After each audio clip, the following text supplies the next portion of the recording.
Paramashivoham Om Nithyananda Paramashivoham Om Nithyananda Paramashivoham Om Nithyananda Paramashivoham Om Nithyananda Paramashivoham Om Nithyananda Paramashivoham Paramashivoham Om Nithyananda Paramashivoham Om Nithyananda Paramashivoham Om Nithyananda Paramashivoham Om Nithyananda Paramashivoham Om Nithyananda Paramashivoham Paramashivoham Om Nithyananda Paramashivoham Om Nithyananda. To today's Nithyananda yoga session. Let us all now get ready. Prepare your yoga mats. Get your panchapatam and a dharni ready. 1 cup with a spoon with some water for the ritualistic. Everyone please wear the kumkum. And if you want to intensify the yoga practice, keep some weights ready at the side of your mat. Let us all now settle down. We are going to start the session very soon.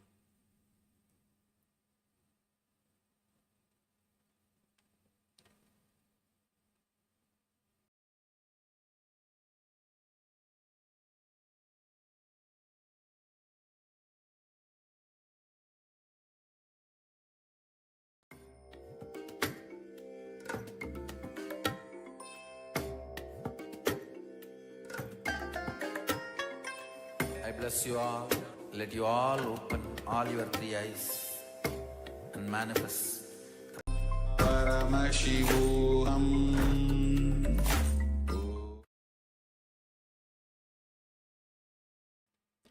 Now, please settle down on your yoga mat. Sit in a comfortable cross-legged position with your head, neck, and spine in a straight line. Join your hands in Namaskara Mudra in front of the heart center. Close your eyes. Take a deep breath.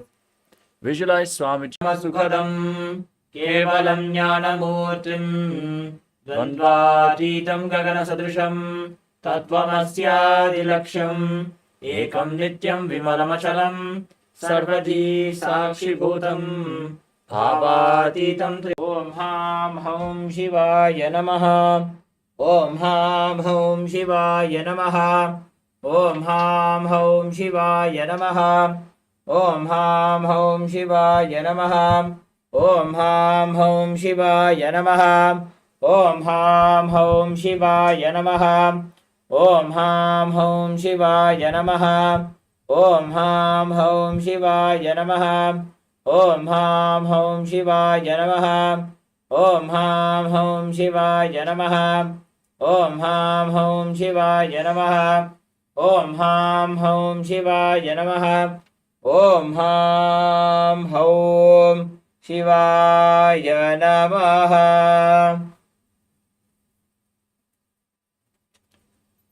Now, let us perform the Tattvachamanam, the ritualistic cleansing. Keep your right hand in the Gokarna Mudra in the shape of a cow's ear. Take 1 udurni, 1 spoon of water, and pour it into your right palm. Each time the word Swadha is chanted, sip the water from the bottom of your palm. We are going to repeat this process thrice. Om Atmaditvam Shodhayami Swadha. ॐ विद्यातत्त्वं शोधयामि स्वधा ॐ शिवतत्त्वं शोधयामि स्वधा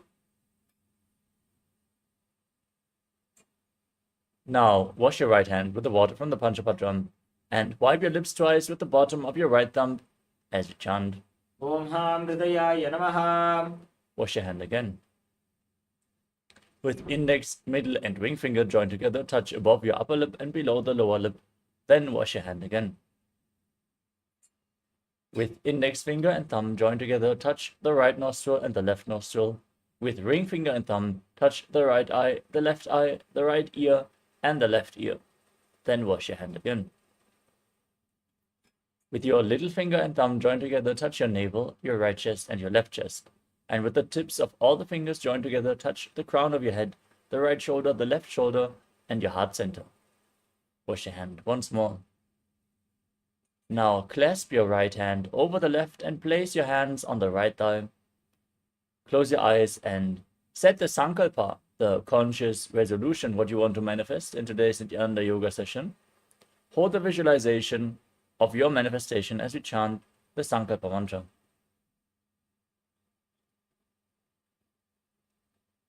ॐ ममोपात्त समस्त दुर्दक्षयद्वारा भगवत् श्री नित्यानंद परमशिव प्रीत्यर्थम श्री नित्यानंदेश्वरी परमशिव शक्ति समेत श्री नित्यानंदेश्वर परमशिव प्रीत्यर्थम अद्य पूर्वोक्त एवं गुण विशेषेण विशिष्टायाम् अस्यां शुभदितौ पूर्ण आरोग्य युक्त दृढगात्रयोगिक शरीर सिद्ध्यर्थम परमशिव शक्ति आविष्करणार्थम नित्यानंद योगाभ्यासं करिष्ये. Now wash your right hand once more as we chant. Om अवौपस्पृश्य. Please keep the Panchapatram and Udani aside, out of harm's way, so we can safely enter into the yoga practice. Let us briefly cover the 12 components of KAILASA's Nithyananda yoga. The first component is asana, the physical postures, aligning your physical body to the cosmic geometry, aligning your body to Paramashiva. Pranayama, the breathing techniques, controlling the inflow, the retention, and the exhalation of the prana, aligning your breathing flow to Paramashiva, intensity infusing the life force energy into your system and circulating it in specific ways. Mudra, the energy circuits performed by aligning your fingers, your limbs, and various other body parts, depending on the mudra, awakening the non-mechanical parts of the brain and preventing the retained prana from seeping out of the system. Bandha, energy locks performed by contracting various muscles and diaphragms within the body, align the internal organs to Paramashiva, and intensely awaken the Kundalini Shakti, forcing it upwards along the spine. The bandhas we are going to perform are of three kinds. The Mula Bandha, the root lock, where you contract your perineal floor and pull it up. The Uddiyana Bandha, the stomach lock, contracting the stomach muscles above and below the navel and pulling it in and up towards the spine. And the Jalandhara Bandha, the throat lock, where you tuck your chin to the chest and internally lock your throat muscles, thus locking the throat. Together performed, they make Mahamudra Bandha. You can see the bandhas projected at the side, on the left side, in various different colors, respective of the bandhas. Karanas are the sacred dance postures as preserved in the various temples throughout India, carved in stone, frozen in time. Performing karanas, the synchronous movements of the limbs, awakens an intense breathing flow, intensifying the prana uptake, and aligning your body movements to the cosmic body movements. Visualization is where you align your thinking to Paramashiva by visualizing various animals, sages, gods, and other living beings, which will make you manifest the essence of the asanas more intensely and manifest the power of Mano Shakti, the power of thought. Japa is the internal repetition of certain mantras. We are going to project japas in the bottom left corner of the screen. Please internally repeat the japa again and again and visualize the japa rotating around your throat in a circular way throughout the yoga practice. Chanting, the external chanting of mantras, is going to be performed by our acharya, who is going to chant the scripture references for all the asanas, giving the Sanskrit instructions and providing the high energy space for all the participants. As your aura opens up during the yoga practice, we are holding your bodies in the highest possible energy space by chanting the words of Mahadeva himself. Weightlifting. Bodybuilding is a spiritual practice as per the Supreme Pontiff of Hinduism, so we included weightlifting into KAILASA's Nithyananda yoga, intensely awakening the Kundalini Shakti and intensifying the yoga practice whenever required. So keep some weights at the side, and whenever you feel ready, lift the weights during the yoga practice. The next component is mandala, the visual representation of the gods and goddesses. In the background of our acharyas, you can see the Shri Yantra being projected, which is a representation of all the gods and goddesses. If you gaze at the yantra intensely but gently, like you would look at a rose, you reflect the cosmic energies into your system and intensely awaken your Kundalini Shakti. Abharana, the sacred Rudraksha jewelry, functions as a spiritual battery. Once charged up, it keeps you in the high energy space for a long time. So make sure you're wearing Rudraksha beads on your physical body at any given time. Finally, there is Aushadha, the sacred alchemy products and plant medicines. Applied on your skin or ingested, they infuse prana into your system externally. We are applying the vibhuti, like you can see on our acharyas, on 16 places all over the body if you're a male body, and on your forehead if you're a female body. In this place, you want to remind all the male participants to please remove your upper cloth, for yoga is a ritual, so all the male bodies are required to remove their upper cloth.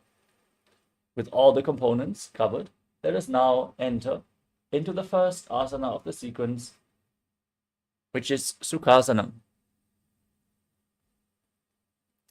Now, sit straight with your head, neck, and spine in a straight line. Keep your hands in Bindu Mudra, index fingers and thumbs together. Place them on top of both the knees. Visualize Lord Shiva in your inner space as you perform the Samana Kumbhaka. Inhale deeply into your stomach. Hold your breath and visualize fire being kindled in your stomach, rising up your spine.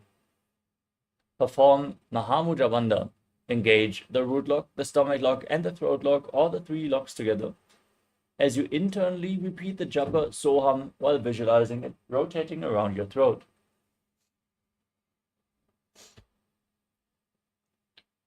तत्सुखासनमित्युक्तमशक्तस्तत्समाचरेत् आसनं विजितं येन जितं तेन जगत्त्रयम्.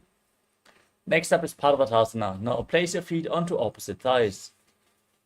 In Padmasana, join your hands together in Anjali Mudra and raise them up above your head. Keep your elbows straight and visualize yourself as Mount Kailash as you engage all the bandhas. अथ पक्षे महादेव पर्वतासनमङ्गलं यत्कृत्वा स्थिररूपी स्यात् षट्चक्रादिविलोपनम्. Next up is Halipavasana. Now extend your feet slightly away from the body, keeping the soles of the feet together. Interlock your fingers behind your back in Parashu Mudra. As you lean forward and down, place your forehead on the ground behind the heels and gaze to the tip of your nose. Visualize Swamiji and engage Mahamudra Bandha. पूर्वविधियाहु मे जानो उभयपकतले सम्पुटठानो. We move on to Nagipavasana. Keep the soles of the feet together, feet extended away from the body. As you stretch your arms out in front, cup your palms and place them on the ground in front of the feet and your forehead on the ground behind the heels. Gaze to your nose as you engage all the bandhas and visualize yourself as a snake. पूर्वविधिपर्यागाने नीचौ विकहूनि फनास्यो रगायि.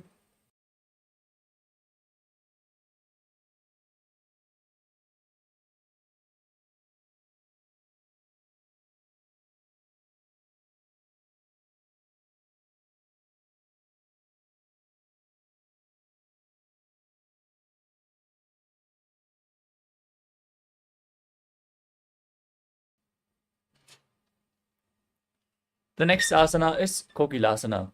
Now hold on to the big toes in Prana Mudra with the index and middle fingers of the respective hand as you extend your legs out in front and then cross them into Padmasana. Keep holding onto the toes, lean forward and down and place your elbows on the ground as you engage all three bandhas, Mahamudra Bandha, and visualize yourself as a bird. अथान्यदासनं वक्ष्ये येन सिद्धो भवेन्नरः अकस्मात् वायुसञ्चारं कोकिलाख्यासनेन च.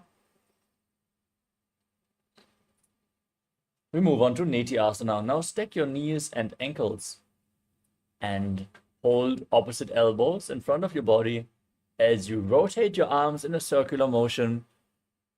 Engage all three bandhas, gaze to your nose, visualize Swamiji, and after some time change the direction of the movement. घोड़ा बावा पादकी आशमाहिले सोय दच चरण को वार लोता परिकुल्फ समोय. We move on to Gajasana. Now place your hands flat on the mat and push your hips up high. Then scoop your head and chest forward and down again and again as you engage the stomach lock, Uddiyana Bandha, and the root lock, Mula Bandha, and visualize yourself as an elephant, Gaja. निब्जं पादाग्रे भूमौ कृत्वा लम्बी भुजामस्तकाग्रे निधाय. Next up is Rikshasana. From the same posture, now raise one heel and stomp the other heel down to the ground, alternatingly again and again. As you visualize yourself as a bear, keep Uddiyana Bandha and Mula Bandha engaged.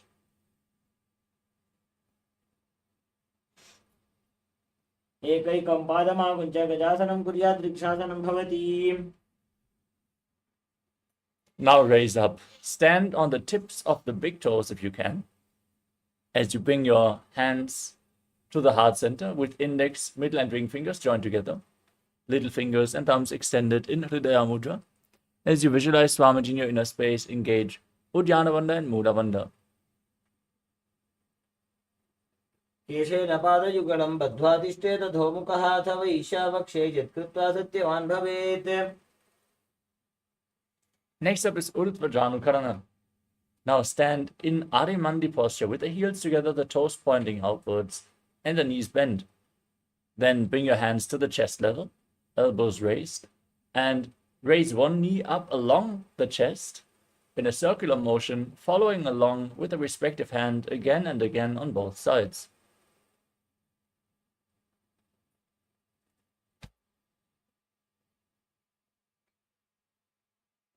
The next asana is Balalingasana.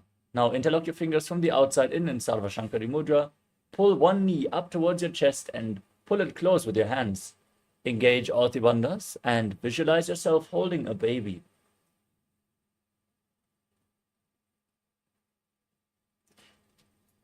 एकं जानुरस्यालिङ्ग्य स्थातव्यं बाललिङ्गनं भवति. Now take the foot and pull it behind towards the buttocks, holding it with both hands. Engage all three bandhas, stand erect on the mat like a rod as you visualize Swamiji in your inner space in Parapidanasana. स्थित्वैकस्मिन् पादतले कराभ्यां वेष्टयेत् तनुम्. Next up is Natarajasana. Now hold the sole of the foot from the inside behind your back. As you kick the leg back and up, lean forward and extend the front arm with the hand in Bindu Mudra, index and thumb together. Visualize yourself as Lord Nataraja as you perform the Mula Bandha, the root lock.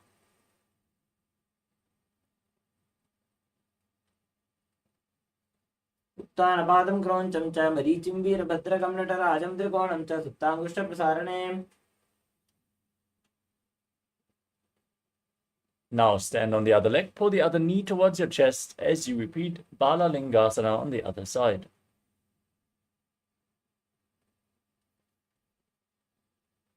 एकं जानुरस्यालिङ्ग्य स्थातव्यं बाललिङ्गनं भवति. Now repeat Parapidanasana on the other side, pull the foot behind, stand erect on the mat, visualize Swamiji as you engage all three bandhas.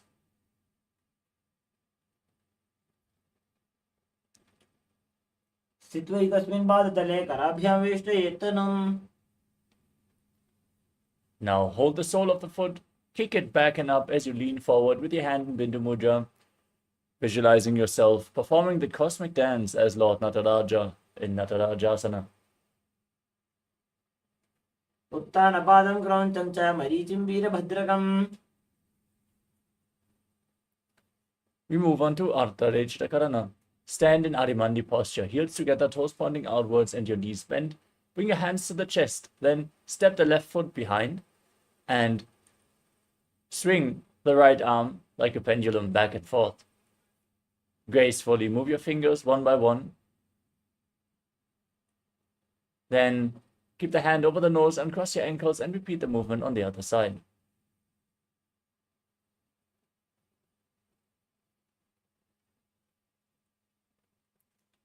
Next up is the skeleton dance. Now, visualize yourself as a skeleton as you shake your body intensely.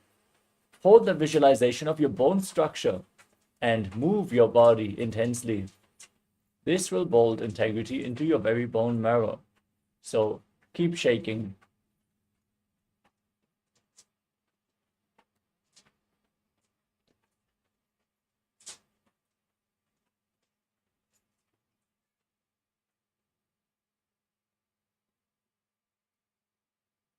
Next up is Katichinakarana. From Arimandi position, heels together, toes pointing upward, knees bent. Raise your arms up above your head and cross them. As you open up the arms towards the side, cross them again in the center. Repeat the movement again and again.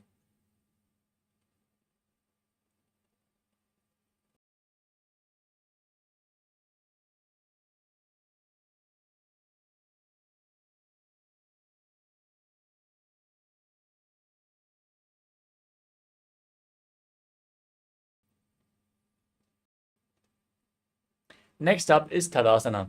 As you stand tall, on the tips of your toes, raise your arms up above your head. Keep the palms facing each other. As you engage Ati Bandhas and visualize yourself as a palm tree, internally chanting the new japa Shivoham again and again. महामुद्राबद्धकोनो tadasana विभेदकान्. Next up is Uttanasana. From a standing position, lean forward and down. Place your hands flat on the mat. As you engage Ati Bandhas, visualize Swamiji in your inner space. Keep breathing in Samana Kumbhaka. Fill your stomach with prana. Visualize a flame being formed in your stomach.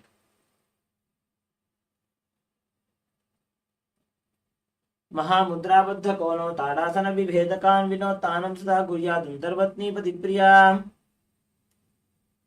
Next up is Tadakshvasana. Now place your palms flat on the mat and step your feet back into a tall plank position. Now perform Jalandhara Bandha and Mula Bandha, throat lock and root lock, as you rotate your head from side to side and visualize Swamiji in your inner space. गजासनवस्थित्वा मस्तकं वारं वारं दक्षिणकुक्षिं सव्यकुक्षिं नजेत्. तरक्श्वासनं भवति.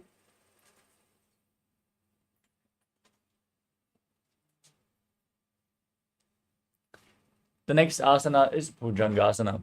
Now lay down flat on your stomach. Keep the toes pointing back, the top of the feet flat on the mat. As you keep your hands next to the shoulders on the ground and raise your head and chest up by the strength of your lower back. Don't push your body up, pull it up with the strength of your back muscles. Open your mouth widely. Inhale through the hollow of your throat in Bhujangani Mudra. As you visualize yourself as a cobra and perform the Mula Bandha in Bhujangasana.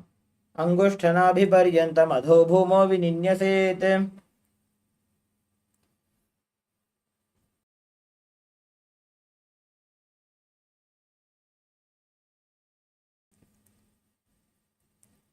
Now push your body back up into the plank position as you alternate pulling one knee in towards your chest, back and forth.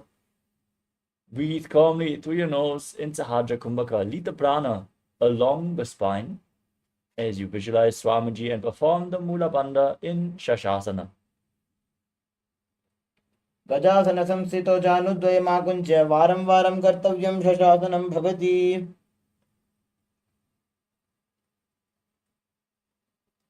From the same posture, now step one foot in between the two hands. Jump the front foot back and exchange the position with your feet again and again, visualizing yourself as a chariot in Radhasana. गजासन संस्थितो एकैकं पादं पुरोमार्गेण भ्रामयित्वा कर्तव्यं रथासनं भवति. Now rise up. Keep one foot extended back with the toes pointing to the side. Keep the front toes pointing forwards and bend the front knee at a 90-degree angle. Push your hips forward. Engage Uddiyana Bandha and Mula Bandha and raise your arms up above your head. Gaze upwards towards your third eye as you visualize yourself as Lord Virabhadra in Virabhadrasana. वासिष्ठमथ कौण्डिन्यम् ऊर्ध्वकुक्कुटमेव च अष्टावक्रमथोत्थानं मयूरं सेतुबन्धनम्. Exchange the position of your feet and repeat Virabhadrasana on the other side. वासिष्ठमथ कौण्डिन्यम् ऊर्ध्वकुक्कुटमेव च अष्टावक्रमथोत्थानं मयूरं सेतुबन्धनम्. The next asana is Vrikshasana. Now stand on one leg as you raise the opposite foot towards the inner opposite thigh. Balance on one leg as you join your hands in Anjali Mudra and raise them up above your head, keeping your elbows straight, visualizing yourself as a tree, calmly breathing through your nose and engaging Uddiyana Bandha, the stomach lock, and Mula Bandha, the root lock. वामोरुमूलदेशे च याम्यं पादं निधायतो तिष्ठेत् वृक्षवद्भूमौ वृक्षासनमिदं विदुः. Next up is Garudasana. As you stand on one leg, place the opposite foot onto the thigh and join your hands in Namaskara Mudra in front of your chest as you visualize yourself as Lord Garuda in Garudasana. गरुडासनमावक्षे येन ध्यानं स्थिरं भवेत् सर्वदोषाद्विनिर्मुक्तो भवतीह महाबली. Now exchange the position of your feet. Repeat Vrikshasana, the tree posture, on the other side. Visualize yourself growing deep roots into the ground as you are a tree. वामोरुमूलदेशे च याम्यं पादं निधायतो. Place the raised foot onto the opposite thigh. Keep your hands in Namaskara Mudra in front of the chest. Visualize yourself as Lord Garuda with big wings on your back. गरुडासनमावक्षे येन ध्यानं स्थिरं भवेत् सर्वदोषाद्विनिर्मुक्तो भवतीह महाबली. The next asana is Trikonasana. Step one foot forward and keep the other foot far back. The back foot pointing sideways. As you extend your arms parallel to the ground, lean forward and down. Keep the hand near the foot and raise the other arm upwards. Gaze up along the arm and visualize yourself as a triangle in Trikonasana. उत्तानपादं क्रौञ्चं च मरीचिं वीरभद्रकं नटराजं त्रिकोणं च सुप्ताङ्गुष्ठप्रसारणे. Now exchange the position of your feet and repeat Trikonasana on the other side. Lean forward and down, gaze upwards, visualize yourself as a triangle.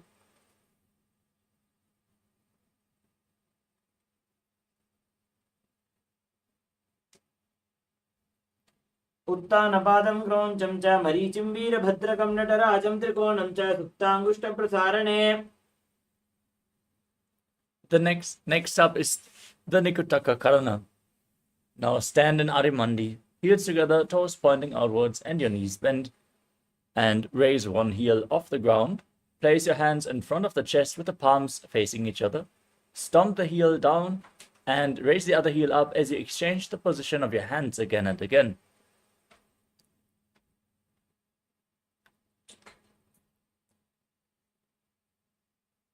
We move on to Angushtasana. Now lower your body down and sit on raised heels. Tuck your toes. Keep the knees lifted off the ground. Join together as you join your hands in Namaskara Mudra in front of your heart center. Visualize Swamiji. Engage the Mula Bandha and start buzzing like a bee on your inhalation and exhalation in Brahmari Kumbhaka as you internally chant the new japa Sadashivoham. कबन्धासनमित्याहुः गोरक्षासनमेव च अङ्गुष्ठमुष्टिकं ज्ञेयं ब्रह्मप्रासादितं तथा. From Angushtasana, extend one leg forward. Keep your hands at the side, fingertips just touching the ground with the palms facing forward in Vara Mudra. Visualize Swamiji in your inner space and keep buzzing like a bee in Sadasana. प्रसार्यैकं पादतलं संस्थाप्य From Saurasana, lean forward and down, hold onto the big toe of the front foot, and hold the back heel with the other hand, if you can. Balance in this posture. Visualize Swamiji in your inner space and perform the Mula Bandha. गुरुस्थितौ पादमेकं प्रसाद्य तत्पादाग्रं संस्पृशेत् तत्करेण. Now, exchange the position of your feet, stretch the other leg forward, keep the hands at the sides, palms facing forward. Repeat Saurasana as you visualize Swamiji in your inner space. प्रसार्यैकं पादतलं संस्थाप्य Lean forward and down, hold onto the big toe of the front foot and the back heel. Repeat Vidunanasana on the other side. उल्फस्थितो पादमेकं प्रसाद्य तत्पादाग्रं संस्पृशेत् तत्करेण. The next asana is Brahmajrankushasana. Step the front foot back in, sit on raised heels and keep your knees off the ground, spread wide apart. Place your hands on top of the knees with the palms facing upwards. Tuck your chin to the chest and gaze in between the hands with eyes opened wide, unblinking, actually gazing inwards eternally in Shambhavi Mudra, a mudra that can reveal the true knowledge to you if performed. Visualize Swamiji in your inner space and keep buzzing like a bee in Brahmari Kumbhaka.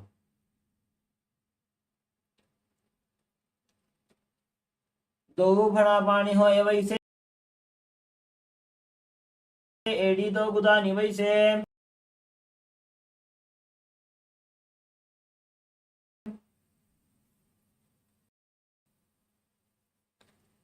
Now drop your knees down to the ground. Keep the toes tucked, sit on raised heels. Keep your hands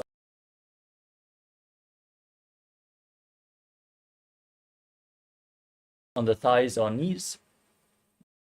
Gaze to the tip of your nose. Engage Uddiyana Bandha and Mula Bandha, stomach and root lock, as you visualize yourself as Sage Kapila Muni, the founder of the Mahanirvani Pita in Kapilasana.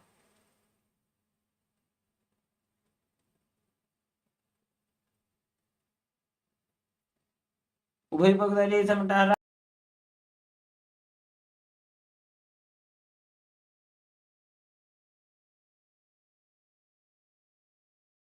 The Bandha to the Mula Bandha and your visualization to Swamiji.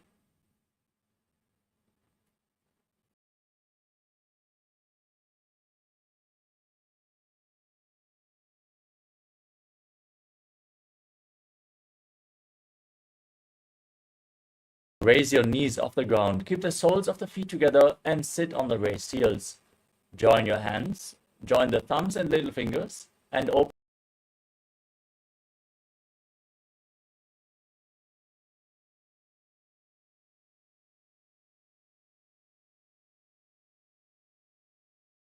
Bandha and Mula Bandha and Suryasana. एडी दो गुदातरी.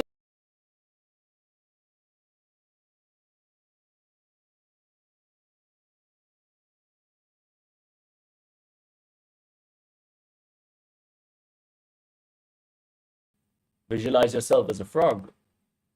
Press your frog tongue against the palate of your mouth in Manduki Mudra.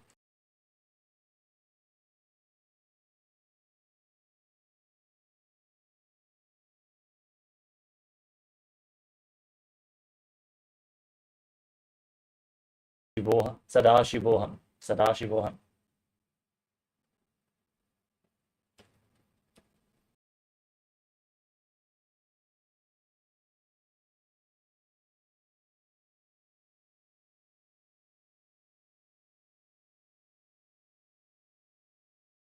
Them behind your back on opposite shoulders. Keep your elbows as close to the head as possible.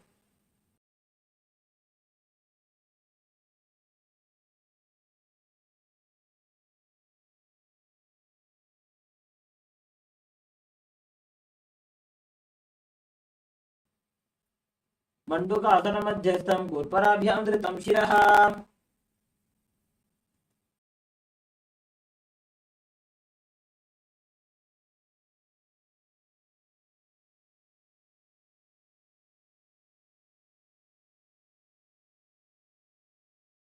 again and again as you visualize yourself as a fierce lion in Simhasana.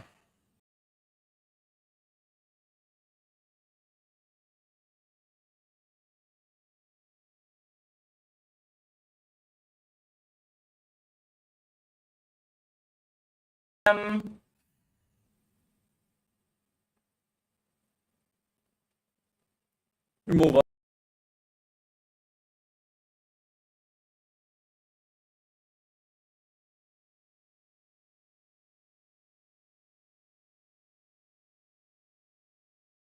on to the big toes in Prana Mudra, index and middle fingers together. Gaze to your nose.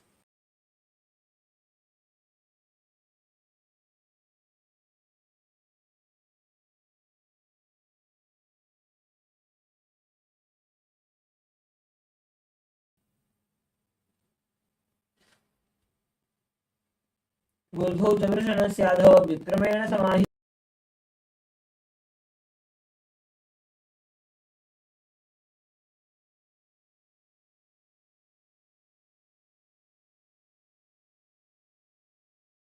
Raised. Then lean forward, bring your arms in and around the raised knees. Push your hands behind.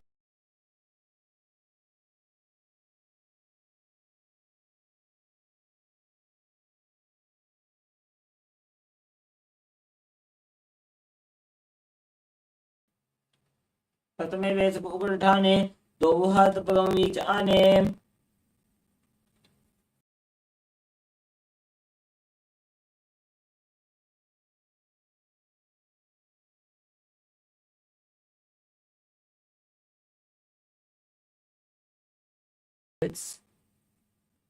Lean forward, find balance, and lift your feet off the ground, balancing on your arms.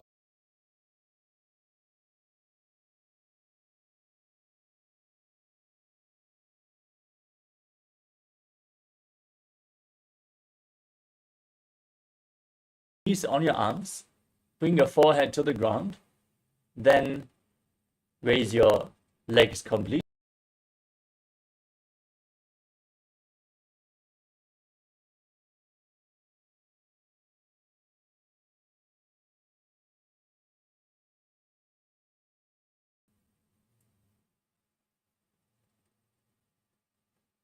As you perform Kapali Asana.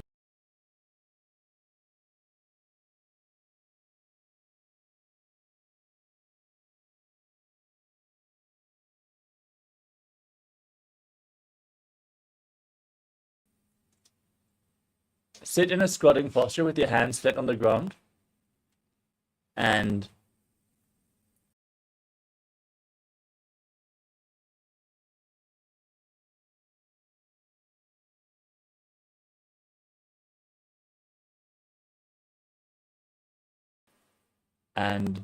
gaze up towards your third eye, visualizing yourself as a peacock.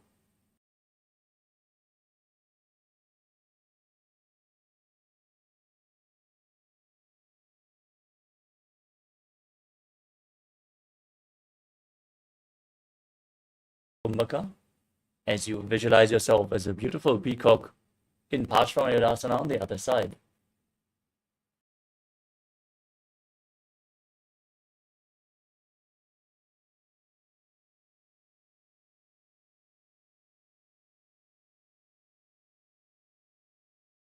Hands flat on the ground and step your feet back into Tadakshvasana. Then step one foot outside the respective shoulder and in between the two hands.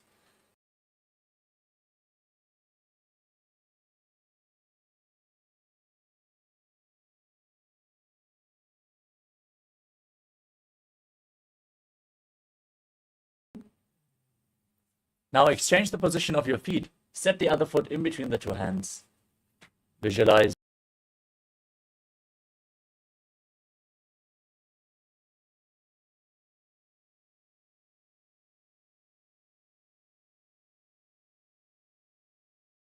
iti jagi. Step the front foot back. And now place your forearms on the ground.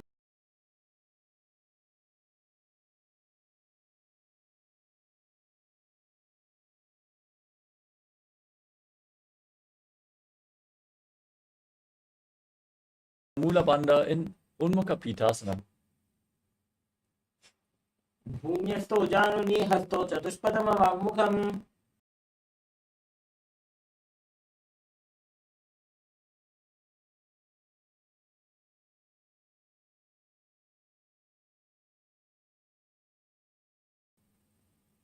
With your hands flat on the ground.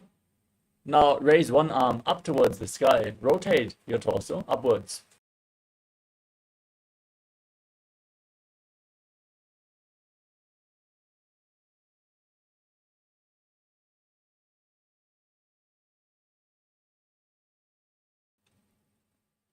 भून्यस्थो जानुनी हस्तो चतुष्पदमवाङ्मुखम्.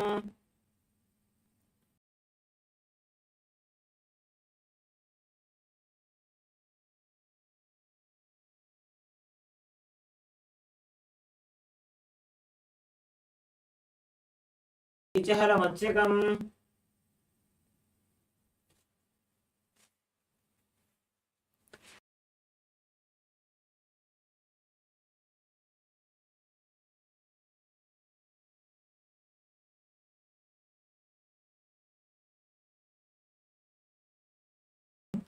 Exhale all the way.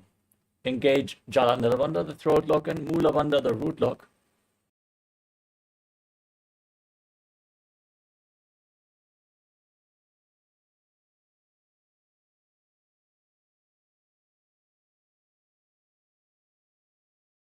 हथेली कोरवाली मैले भेरी. We move on to Paschimottanasana.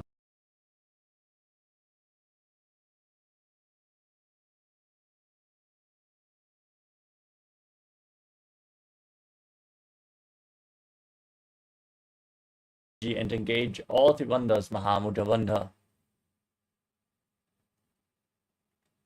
जानु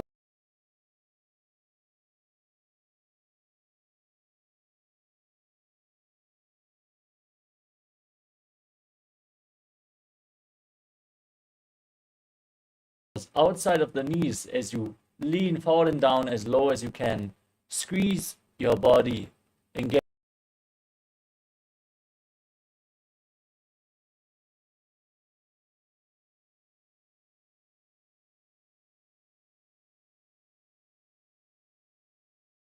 गुल्भस्थितो पादमेकं प्रसाद्य तत्पादाग्रं संस्पृश्य तत्करेण.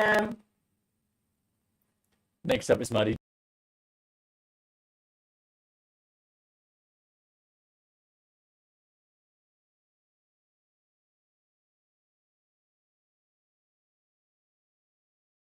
As you can as you engage the Mula Bandha and visualize yourself as Sage Marichi in Marichi Asana.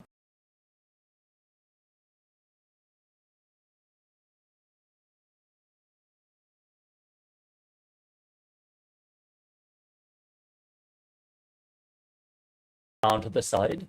Keep the heel against the perineum. Lean forward and down as you hold on to the front foot with both hands.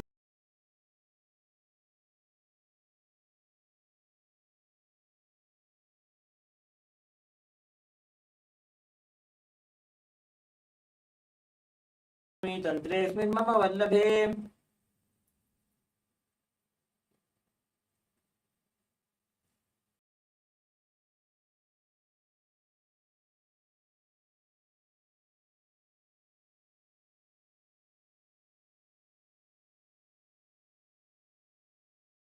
On the other side.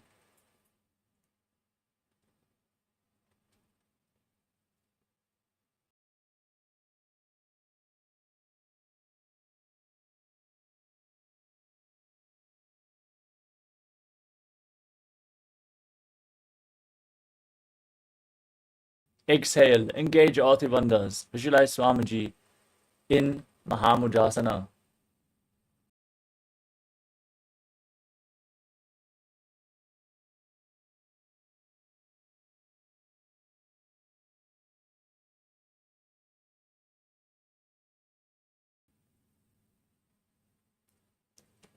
Next up is Padmasana 2. Now join the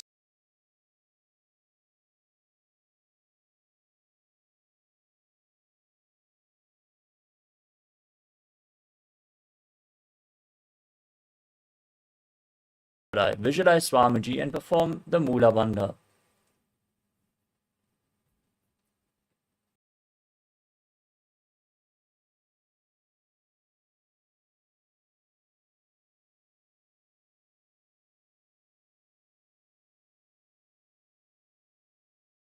Place your hands on the knees, tuck your chin to the chest in Jalandhara Bandha, and gaze to your nose as you visualize Swamiji in your inner space.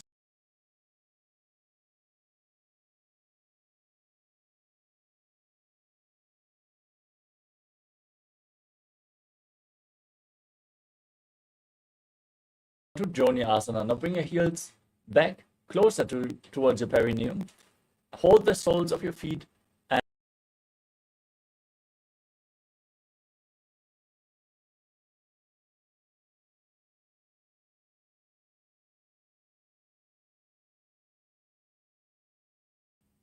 gaze in Shambhavi Mudra. Exhale all the way.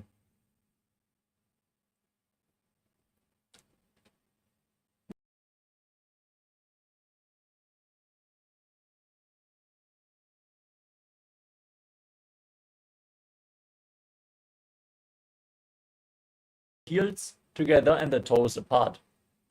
Now gaze to your nose. Extend your arms out to the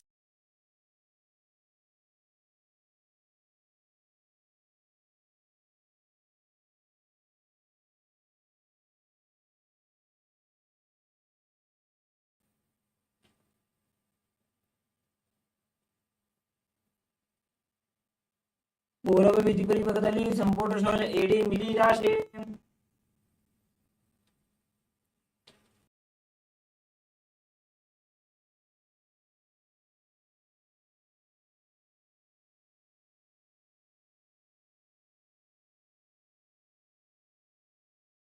bringing your toes towards your throat if you can. Gaze to your nose and visualize Lord Surya in your inner space.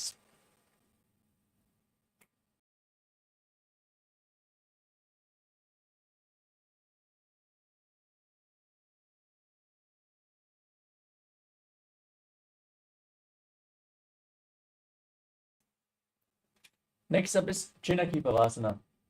Now keep the heels close to the perineum. Open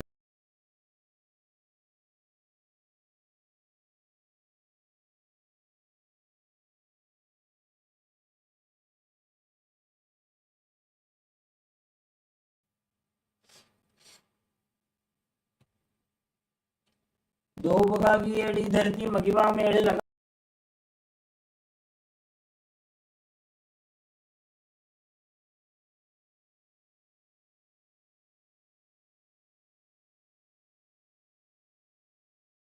knees, gently pushing the knees down towards the ground as you gaze up towards your third eye.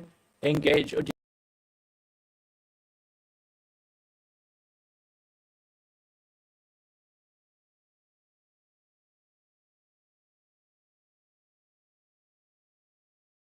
संपुट धारे आगाने करे जारे बसारे. Next up is Bhairavasana.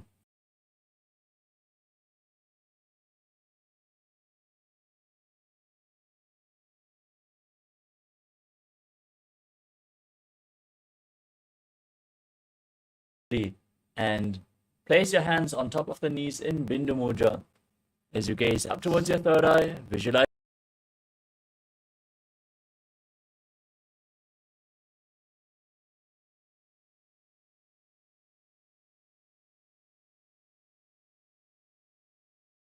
अन्योन्यं विक्रमेणोचितं शनैः.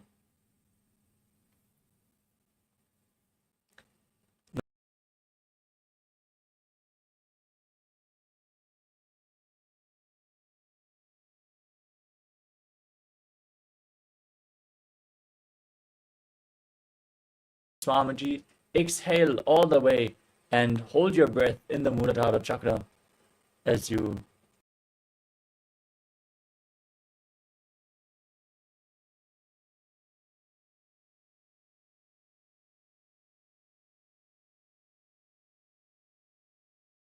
दक्षिणापक्षे सिद्धमन्त्रादिसाधनात्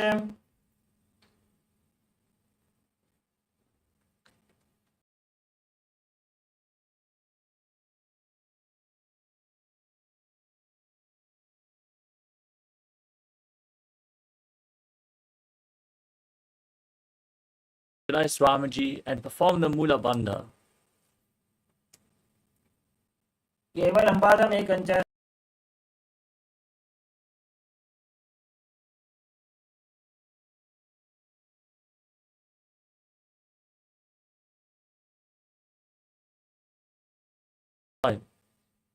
केवलं पादमेकं च स्कन्धे चारोपे यत्ततः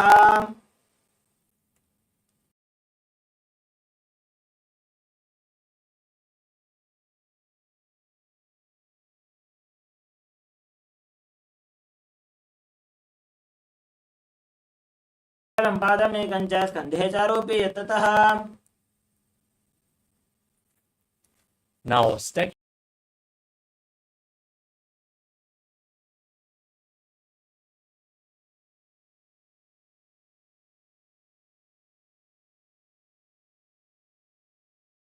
the face of a cow in your inner space. Inhale, hissing through your teeth as you press your tongue up against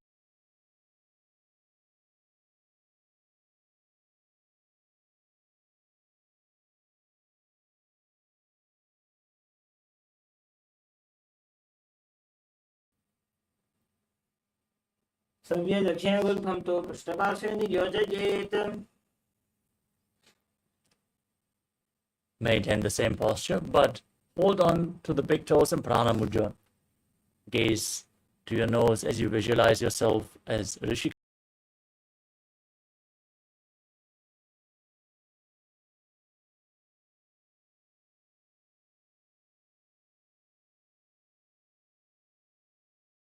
पापों के ऊपर आने. Now interlock your fingers behind your back and lean forward and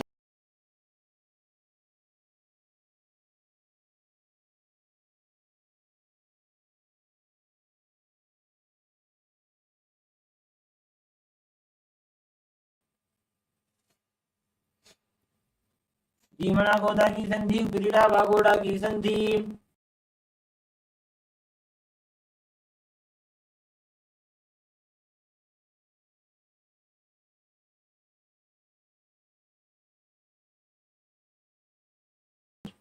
keep the knee raised. Place your hands on the respective knees. Gaze to your nose. Visualize.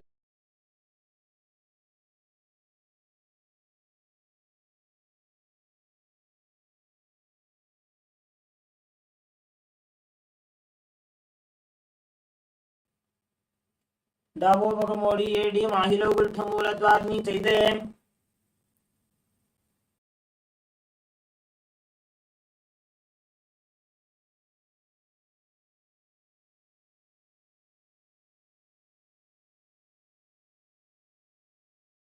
Elbows outside the raised knee. As you gaze up towards your third eye.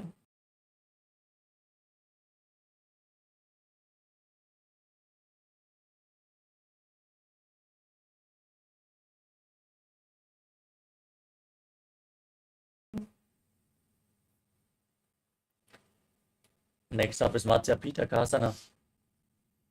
Place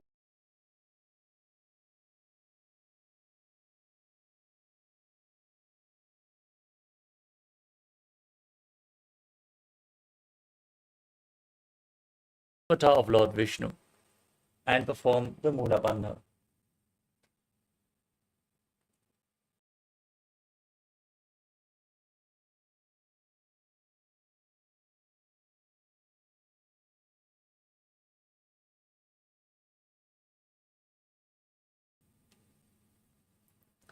Now stack your knees again with the other knee on top this time.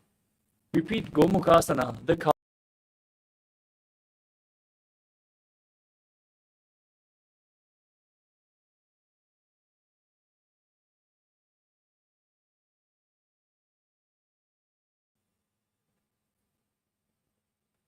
संव्य दक्षिणगुल्फं तु पृष्ठपार्श्वे नियोजयेत्.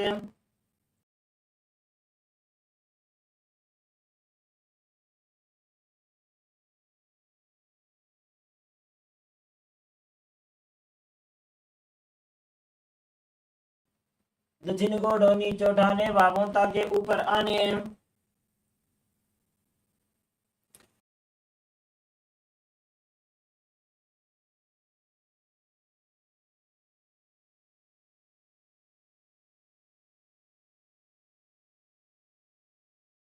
जीमना गोदा की संधि, उपरटा वागोड़ा की संधि।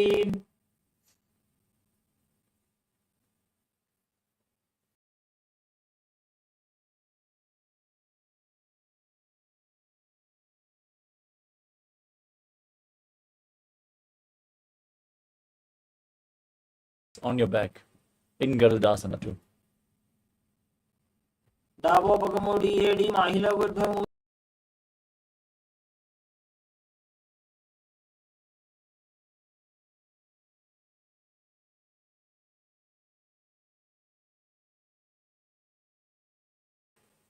Gaze up and visualize Sage Narada in Naradasana.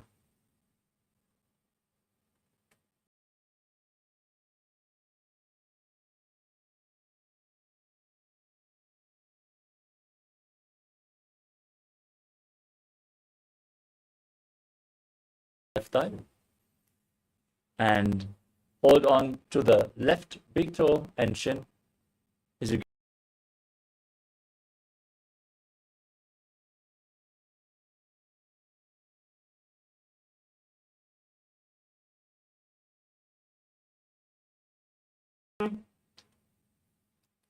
The next asana is Matsyendrasana. Now place one foot onto the opposite thigh and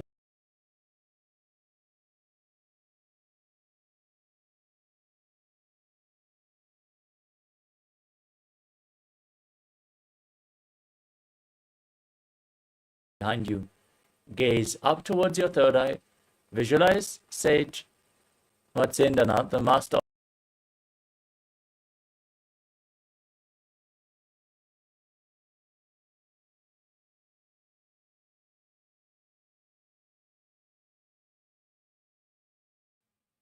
उदरं पश्चिमाभासं कृत्वा तिष्ठति यत्ततः।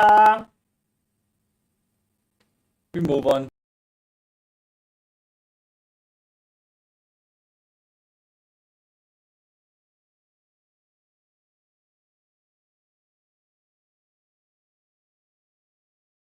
Visualize yourself as a camel in Kubasana.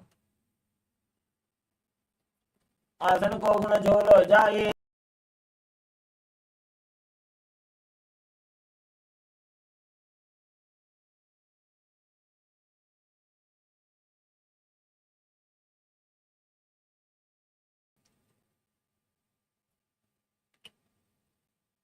मत्स्येन्द्रमीडं जठर प्रतिष्ठिं प्रचण्डरूपमण्डल खण्डनास्त्रम्।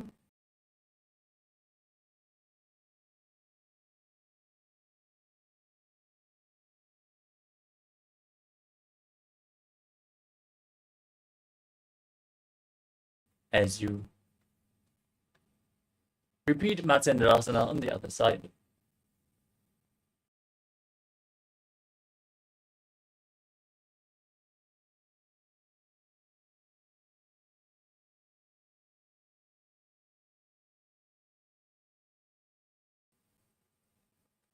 Next up is Kubasana on the other side. Hold onto the big toe of the front foot.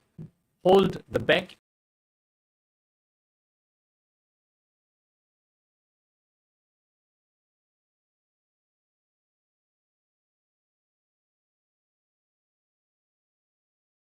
body even further in Matsyendrasana too as you visualize Sage Matsyendranath. Gaze to your third eye as you do so.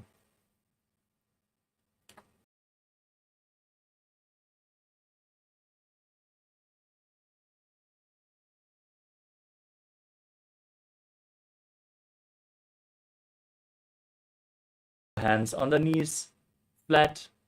Gaze to your nose. Engage all three bandhas, Mahamudra Bandha.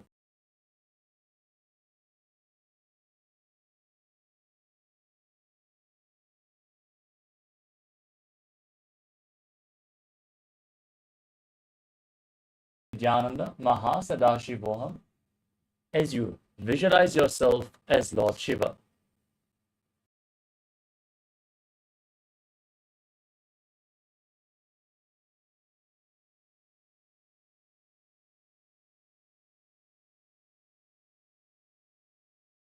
Next up is Padmasana 2. Now cross your arms in front.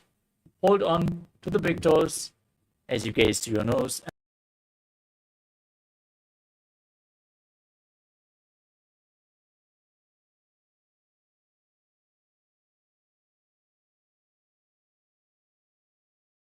ऊरू संस्थो प्रयत्नतः. Next up is Kukutasana. In Padmasana.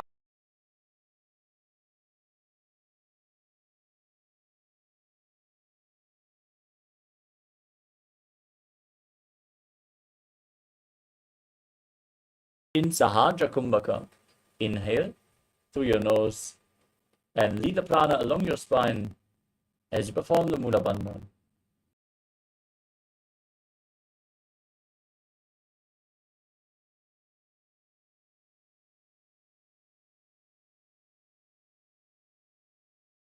With your legs still in Padmasana, rise up onto your knees and place your hands flat on the ground with the fingers pointing toward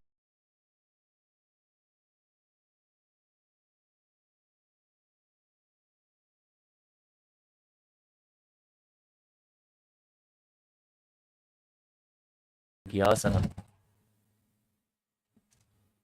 धरामोष्टमकरद्वयेन तत्कोरुपरि स्थापितानाभि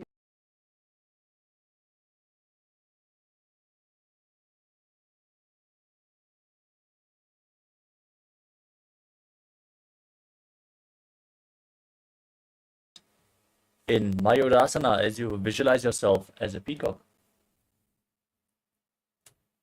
अथ पक्षे Mahadev Mayura.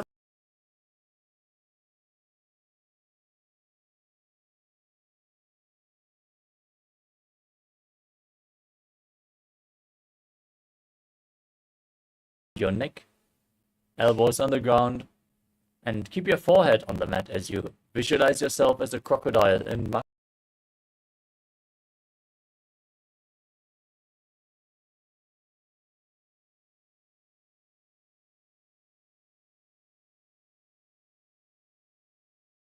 Shalabhasana. Now keep your hands next to the shoulders and raise your legs up.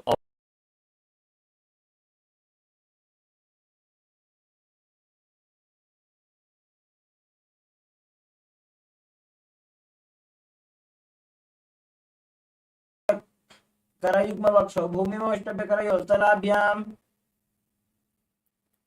Now bend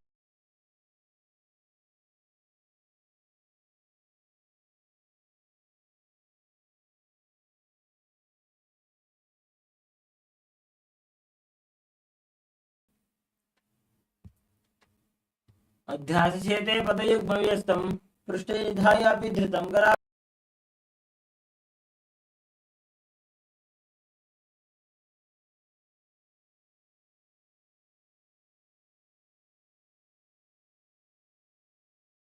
rest on your stomach as you gaze to your third eye. Lift your head and visualize yourself as Pinaka, Lord Shiva's bow.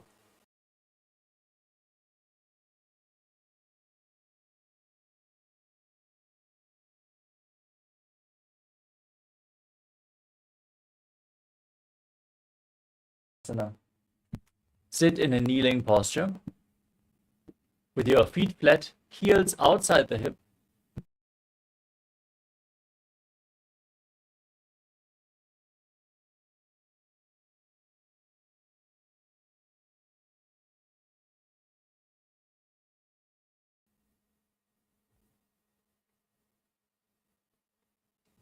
उल्टा मोड़ी पादो वैसे बहुरोजु.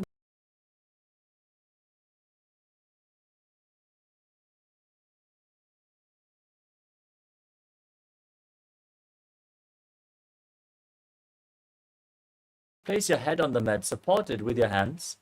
As you raise your hips, walk your feet forward, and then lift your legs.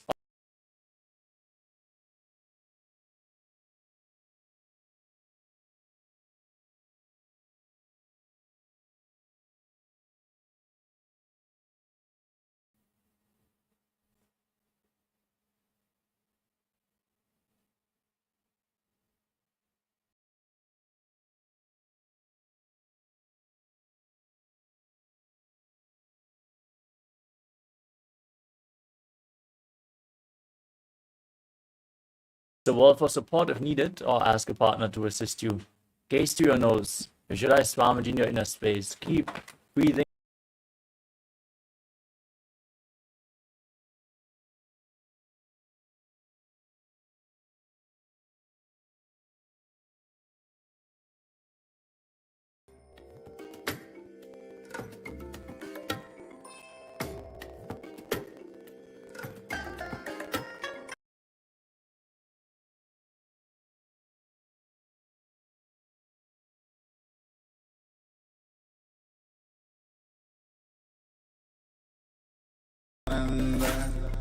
Paramashivoham Om Nithyananda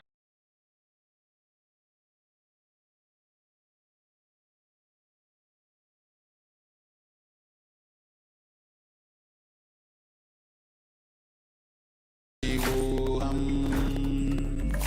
Om Nithyananda Paramashivoham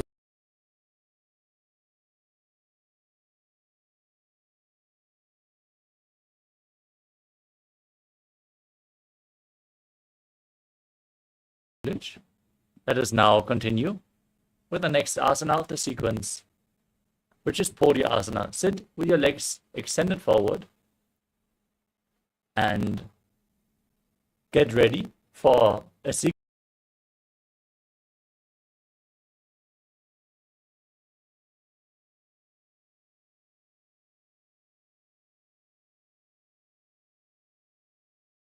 Again and again.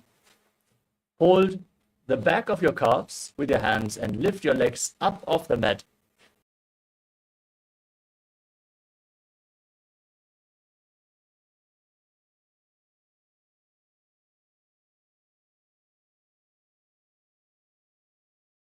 Bring your arms behind your back. Hold on to opposite shoulders as you gaze to your third eye and visualize yourself as a man.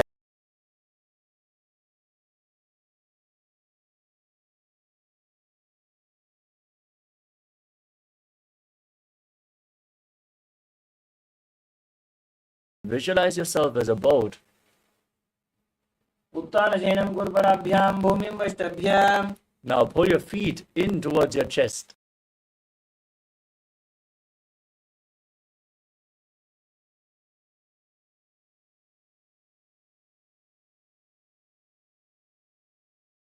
Relax.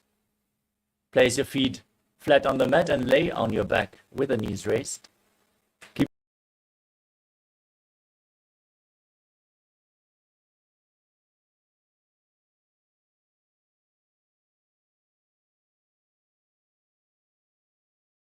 under the throat lock engaged, pushing the prana upwards to the higher energy centers. Now gaze to the tip of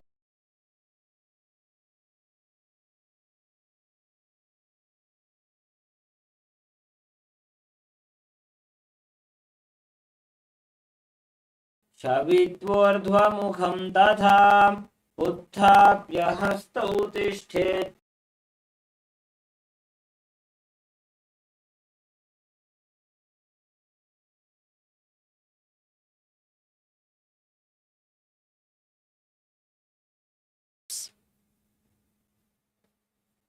intensely. Force the Kundalini Shakti up along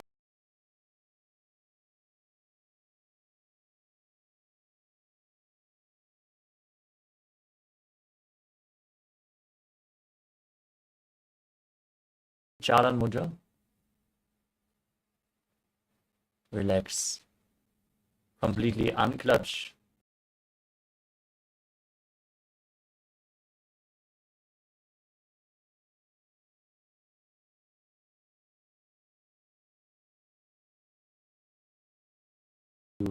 In Shivasana, as you internally chant Om Nithyananda Paramashivoham.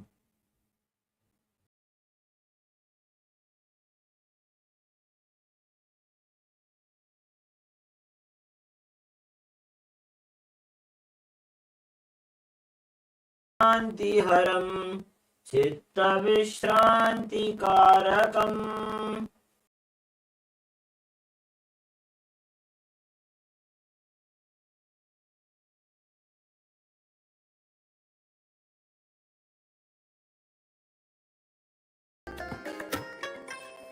bless you all. Let you all open all your three eyes and manifest.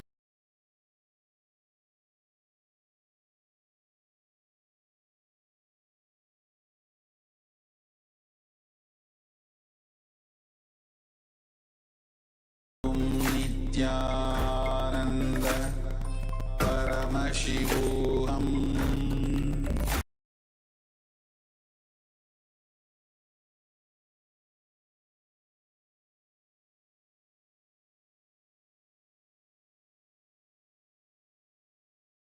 Nanda Paramashivoham Om Nithyananda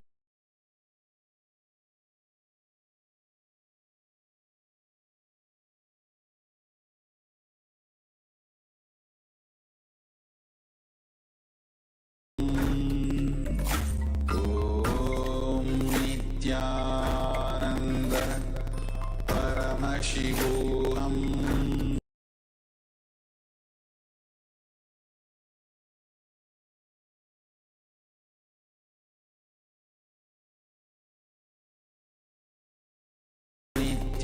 Nithyananda Paramashivoham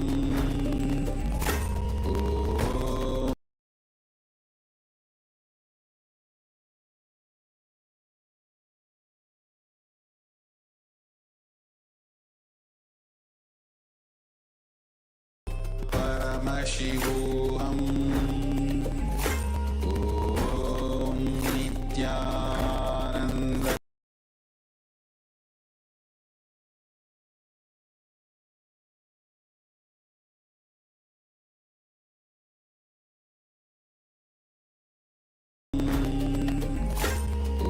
Om Nithyananda Paramashivoham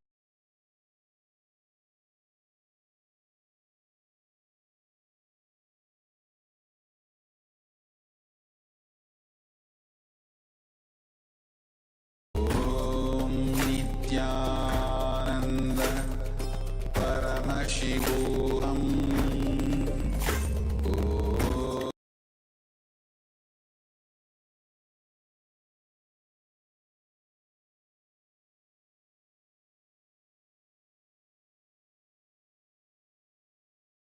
Paramashivoham Om Nithyananda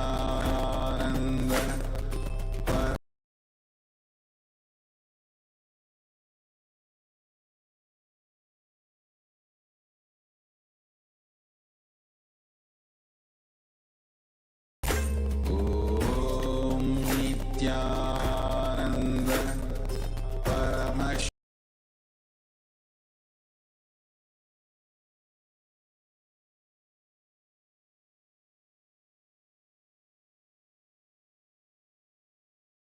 Om Nithyananda Paramashivoham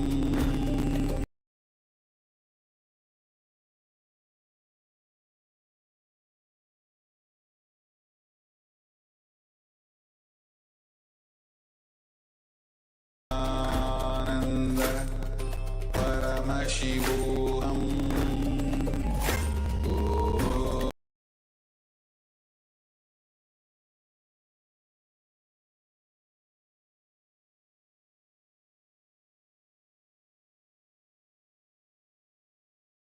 Paramashivoham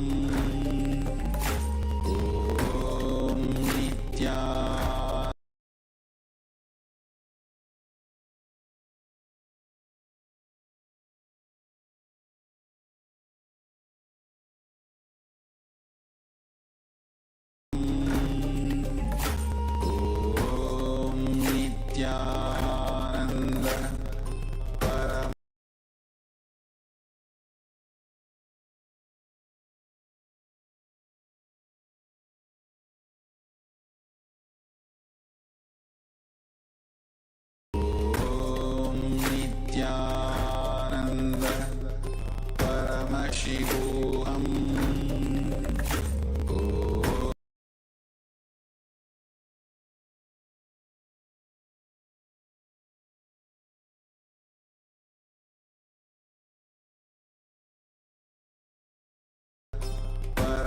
Paramashivoham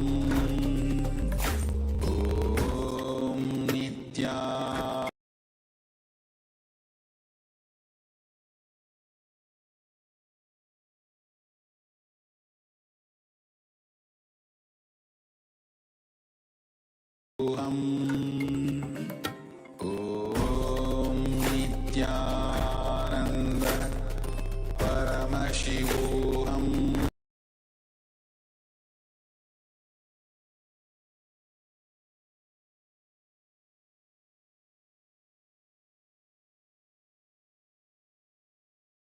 Nithyananda Paramashivoham.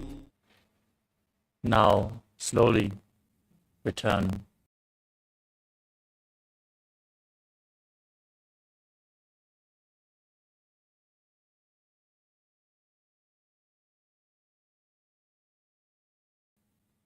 Pull your knees up towards your chest.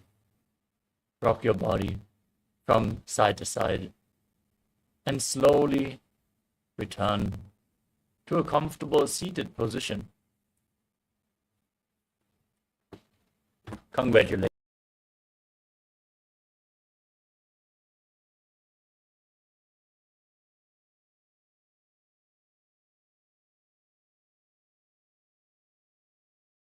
Session for the Paramashivoham Level 1 participants. The next session is going to start immediately, so stay tuned.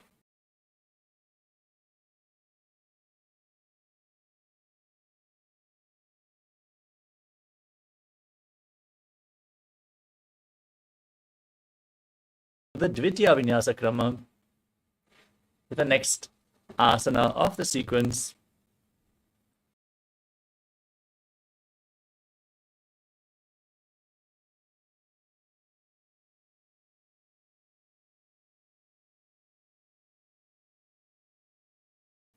As long as it leads you to a comfortable space, keep your hands on top of the knees in Bindu Mudra.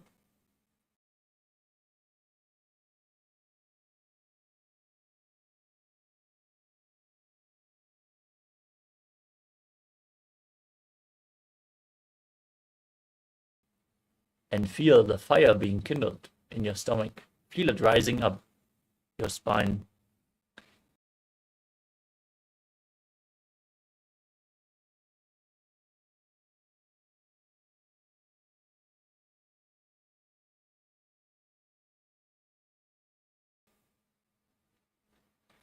पर्यङ्कं तत्समाख्यातं यतसंस्थं यथा स्थितिः. Next up is Samasana.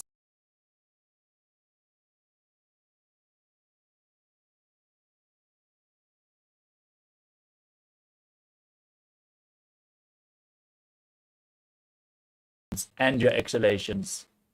Keep breathing deeply as you visualize Swamiji in your inner space.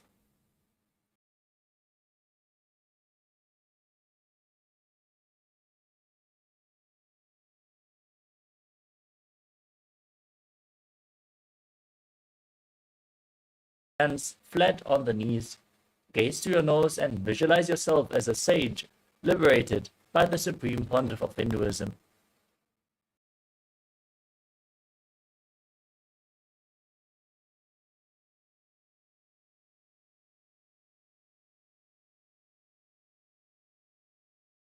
Third eye, visualize Swamiji in your inner space.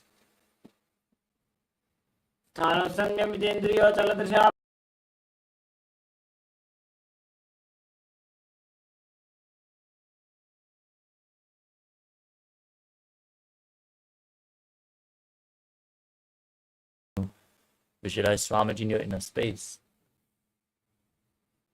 वामपाद के D जानो सीवनी मथितास को ठानो.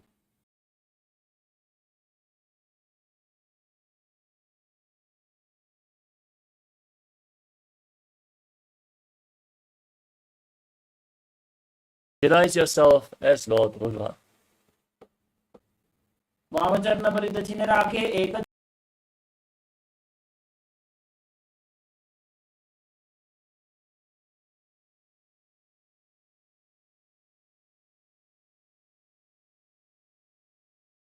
As you gaze to your nose embody tranquility and an unshakable nature. आसन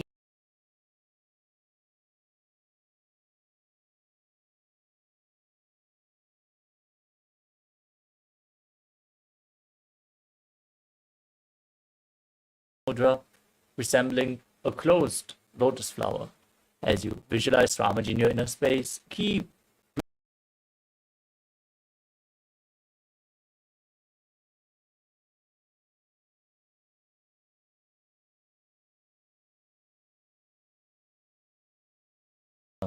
maintain your feet in the same posture. Set the sankalpa to manifest through the root.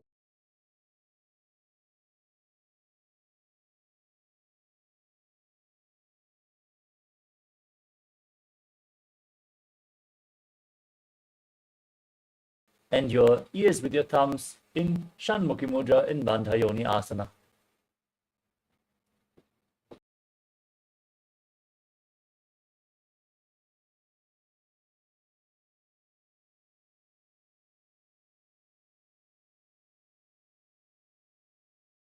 Keep your hands on the knees in Bindu Mudra and embody the state and space of bravery in Virasana.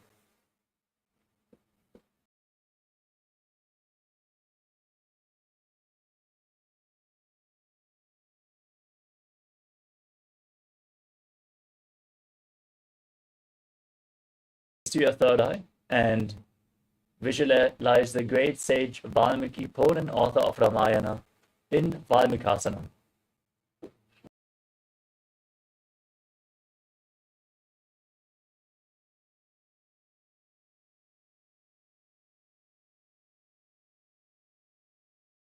Joni Mudrasana.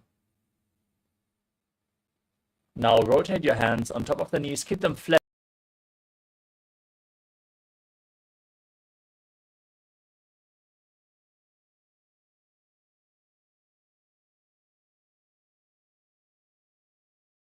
The Yoni Mandala in the top right corner of your screen. Form the Mula Bandha.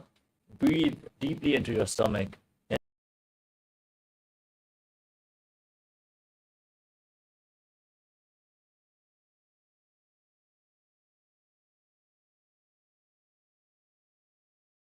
In Yoni Asana.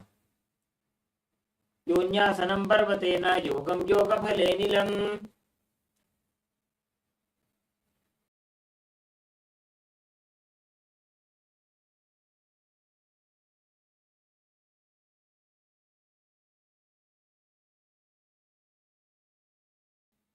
As you push your knees down to the ground, gaze to your nose and visualize Lord Veerabhadra in your inner space.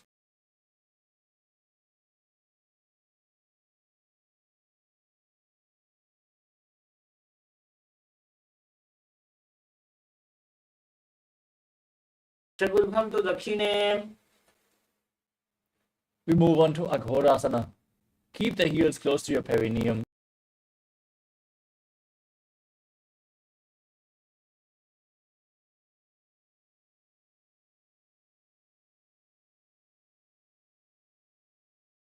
Exhale through the left nostril and inverse the breathing flow in Abhyantara.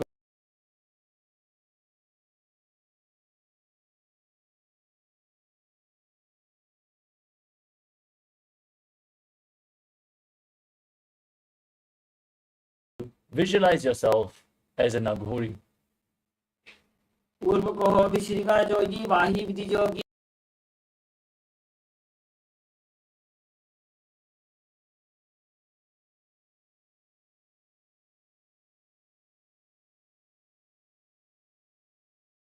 Chin on your hands, gaze to your nose, perform Uddiyana Bandha and Mula Bandha.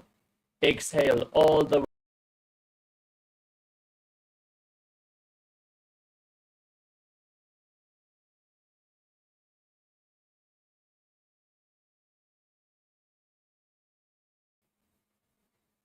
Next up is Padasana. Now sit with your knees raised, bring your arms in between the legs and interlock your fingers in front.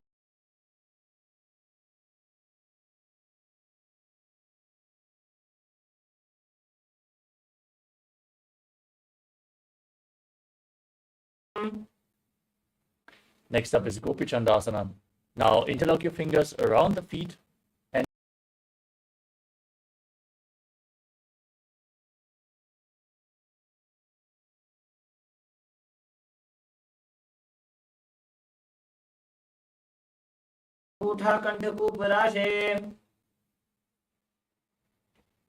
next up is Purarasana. Now bring your arm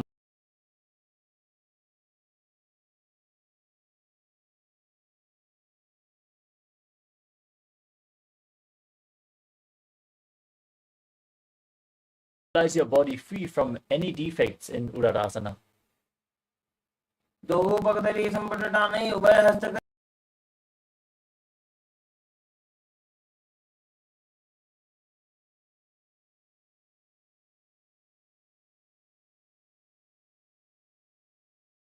Just in front of your forehead.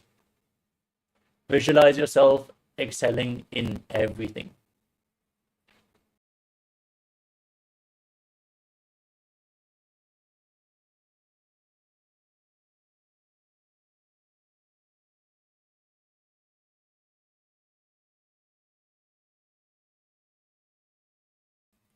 The next asana is Bhujasana.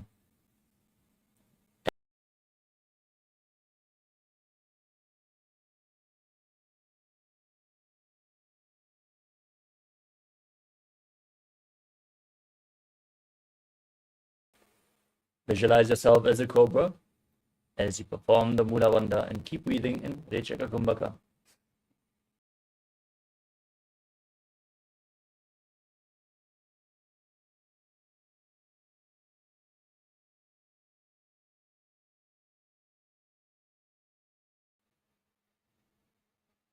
Next up is Kalyanasana.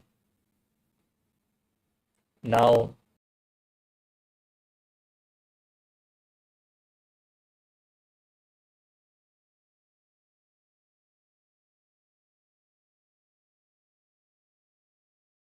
visualize yourself as a beautiful, auspicious goddess in Kalyanasana.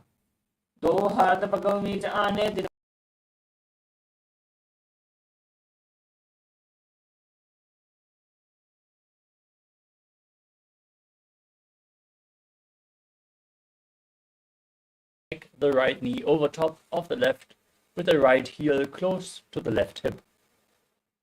Keep your hands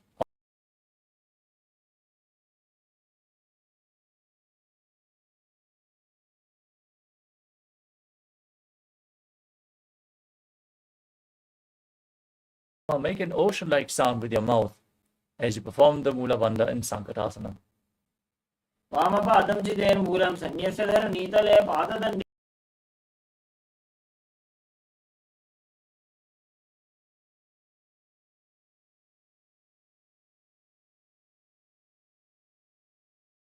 Place both hands on the top knee as you visualize a cow in your inner space. Perform Uddiyana Bandha and Mula Bandha.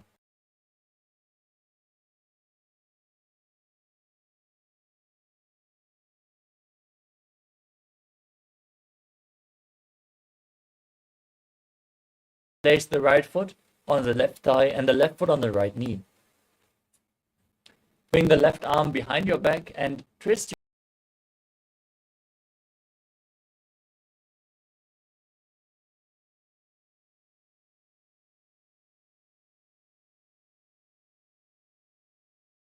वामचंगवरदक्षिणदाने वामहस्तपिष्टिदिशाने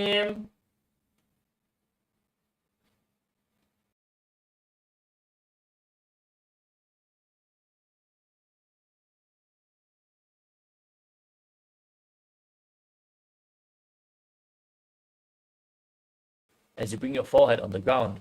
Visualize Swamiji as you do so. प्रथमजी मनोचरण जजोजी वाम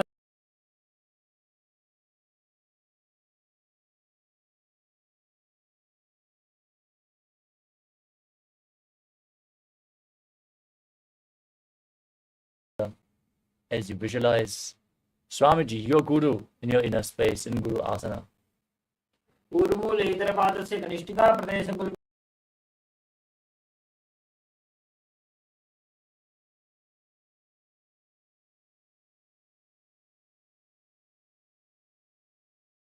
Upper top, left heel at the right hip.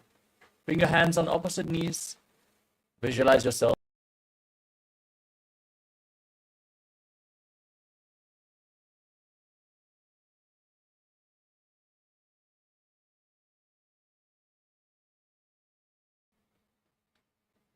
Now repeat Dhenukasana on the other side. Slide the right heel outside the hip.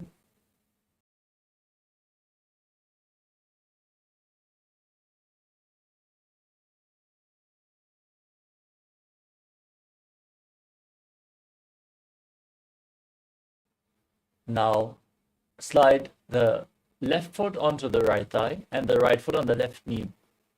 Bring the right arm behind.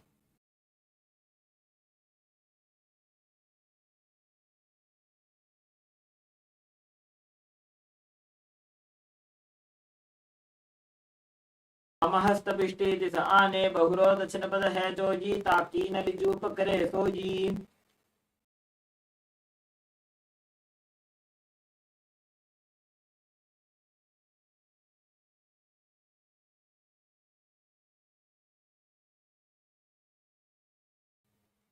प्रथम जी मनो चरण जो जी वाम जंग परि राखे सो जी।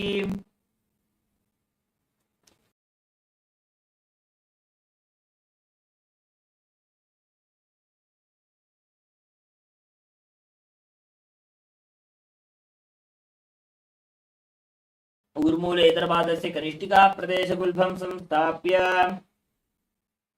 We move on to Parshasana. Now place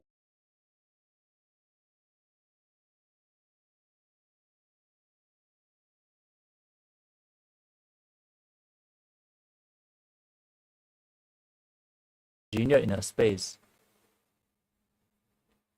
पादतले भूमो निधाय जाननि वृथि निधाय विपरीत हस्ता।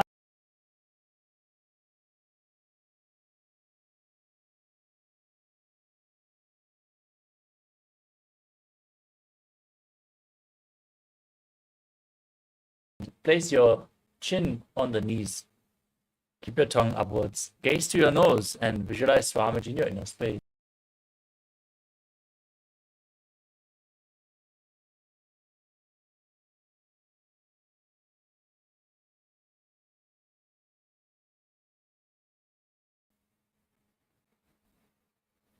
Next up is Kurakatasana. Now bring your arms underneath the knees and hold on to opposite elbows.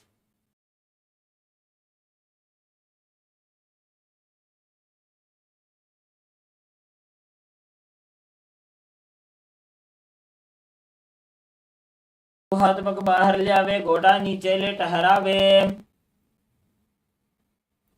Maintain the same hold.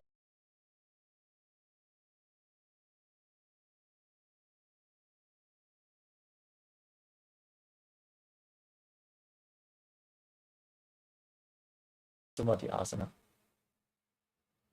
मूल द्वारी धरती परिठाने डावा पग परित चपत आने।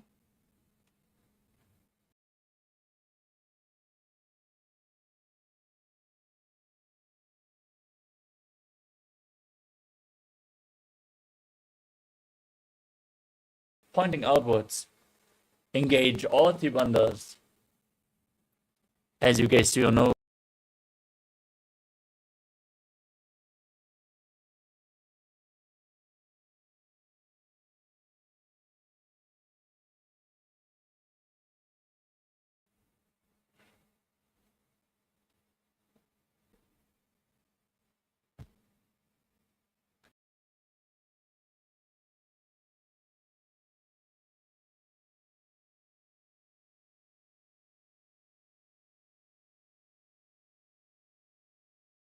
Lean forward and down as low as you can. Start breathing in Nadi Shodhana. Inhale through one nostril and exhale.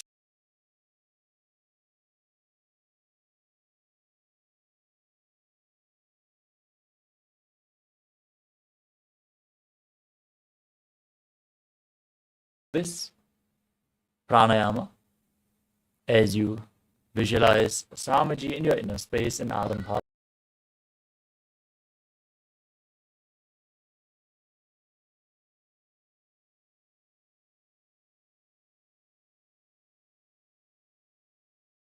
Now separate your feet slightly and raise your knees as you bring your arms underneath the shins. Hold onto the soles of your feet from the outside.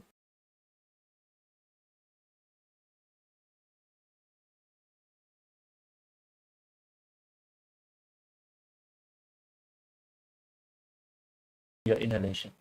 Prathama besi do pa pasari kachuka urtako burdo dare.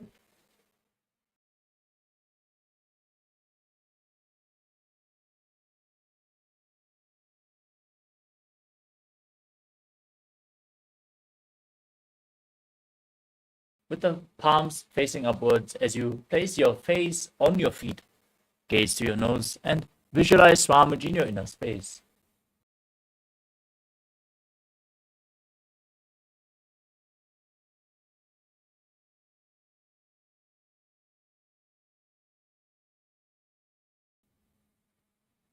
As you keep your legs extended forward, lift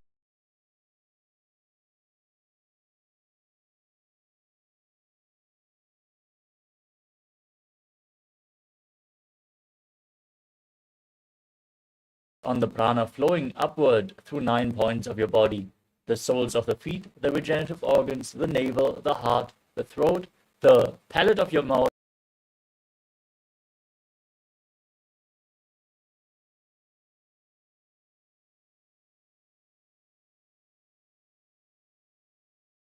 Swamiji in your inner space.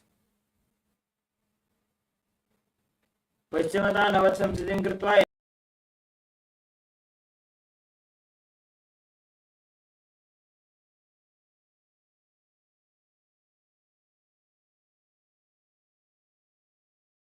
Extend the other leg forward.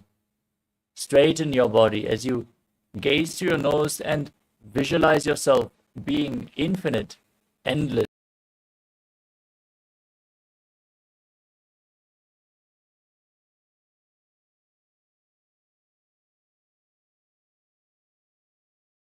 The foot behind your head and roll to the side of the elbow, holding on to the foot. Rest on your side.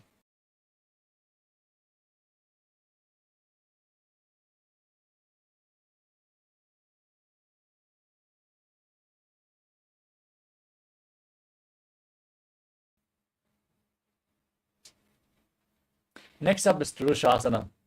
Now lay on your back.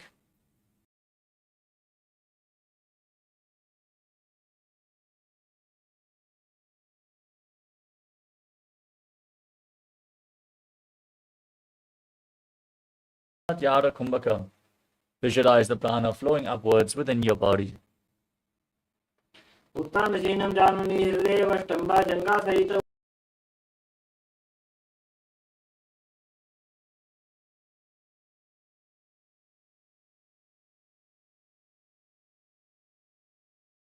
Other leg behind your neck. Lean forward and down as you hold onto the front foot. Visualize the upward flowing prana.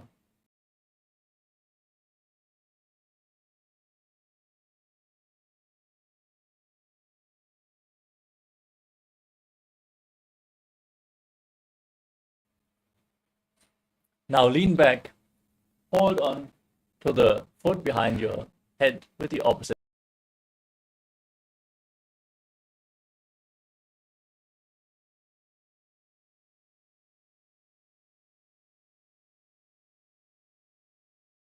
गिरिवाजां विन्यस्य.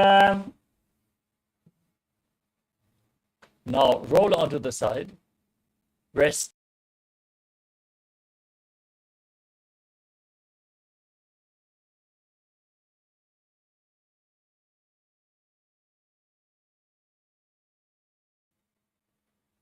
The next asana is Yoga Nidrasana.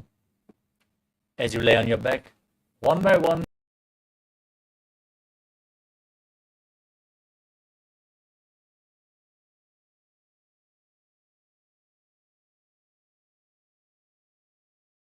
Swamiji in your inner space. पादाभ्यां वेष्टयेत् कंठं हस्ताभ्यां पृष्ठबन्धनं तन्मध्ये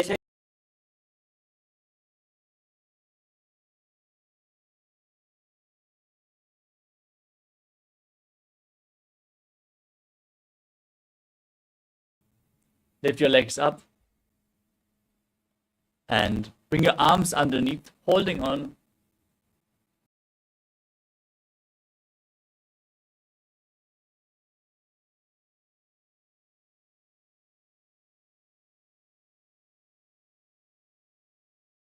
आत्माराम आसन प्रथम सोधो सोबे. Next up is Kochika.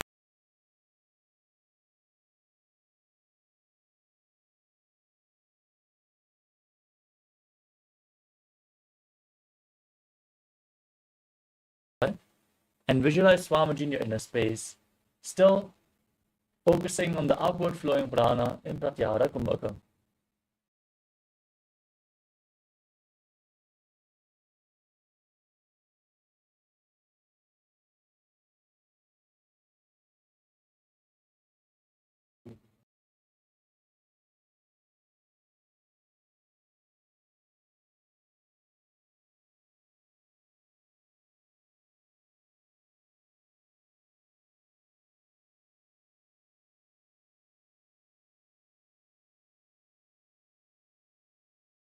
Of 3 steps, we are going to perform all 3 steps and then repeat them on the other side.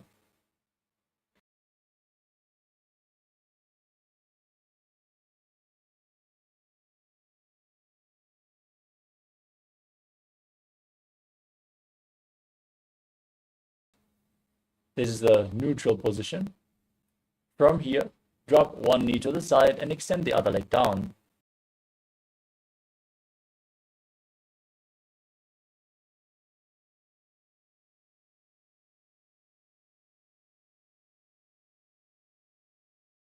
Legs to the side, holding onto the feet and gazing in the opposite direction.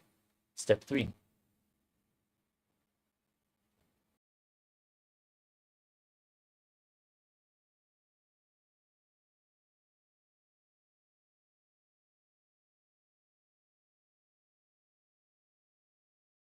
Bend both knees to the side. Step 2. Extend both your legs and hold the feet .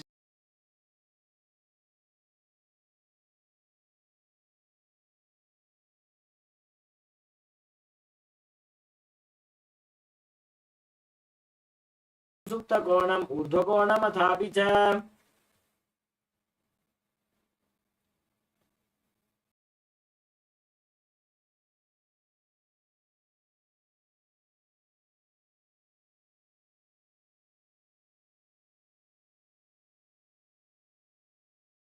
Push your hips up high. Tuck your chin to the chest. Lock your throat in Jalandhara Bandha as you breathe and Mocha Kumbhaka.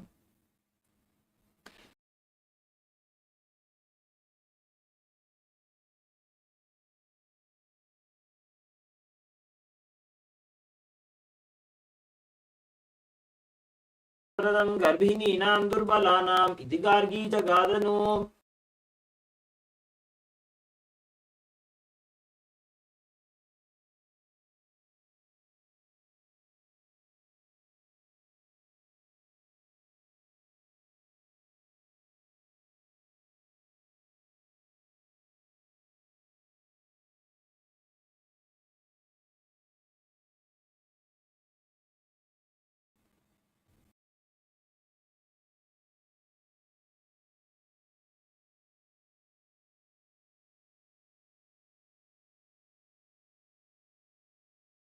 Now push your body up off the mat.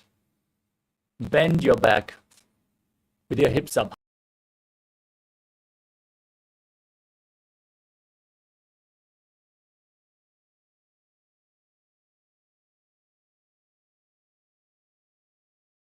पादतलाभ्यां भूमिं धृत्वा. Lay down on your back. Pull your knees up towards your chest.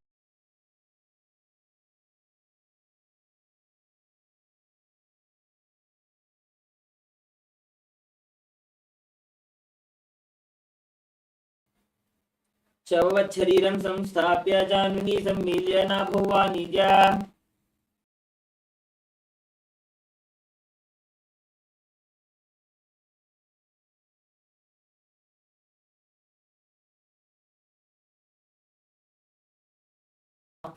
off the ground. As you move your legs in a circular motion, visualize Swamiji in your inner space. Keep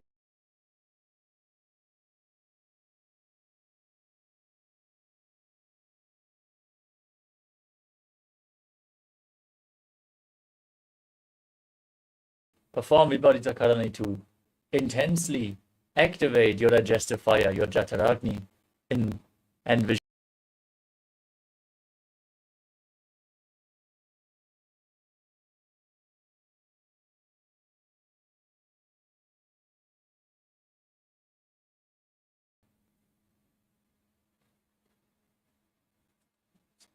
and bring your hips up to bring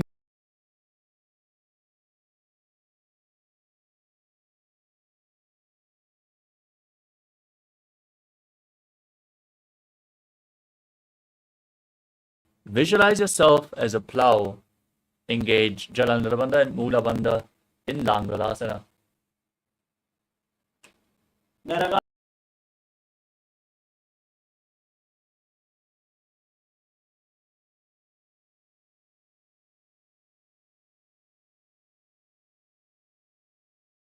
Onto your feet above your head. Maintain the same posture. This is one of the 84 asanas, which were we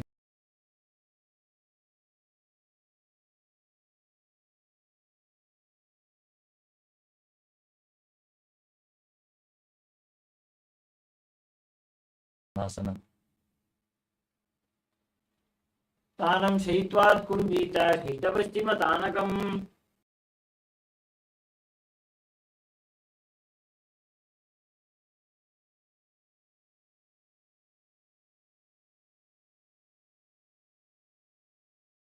And then open your legs wide to the side.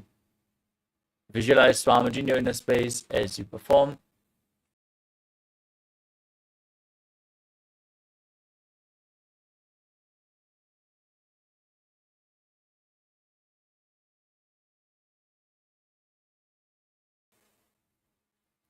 Now join your feet back together. Hold onto your ankles, keeping your arms and legs straight.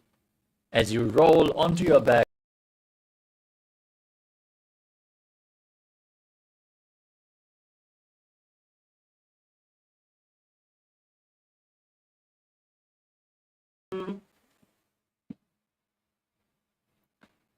next up is Supta Prasarita Parangushta.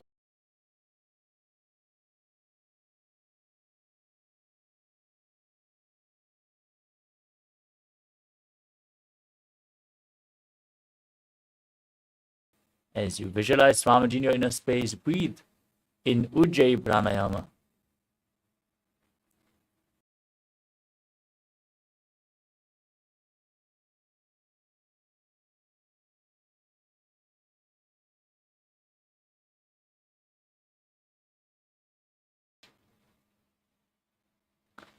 Now join your feet back together. Keep holding onto the big toes above your body.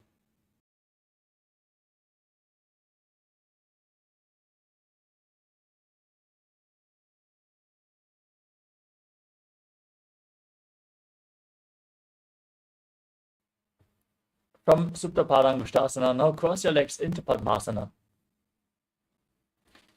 Lay flat on your back as you raise your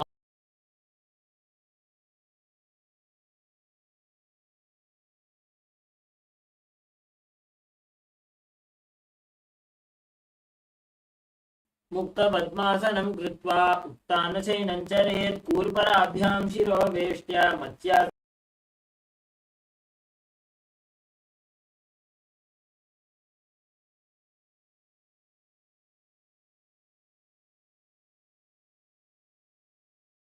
palms facing up.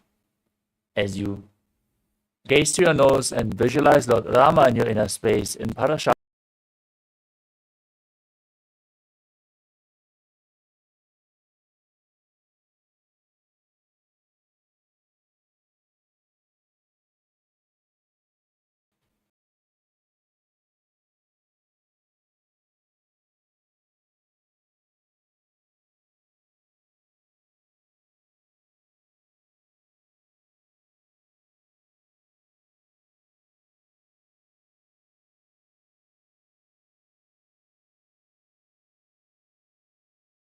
to the lower back. As you raise your knees and hips off the mat, support your back with your hands, elbows on the ground.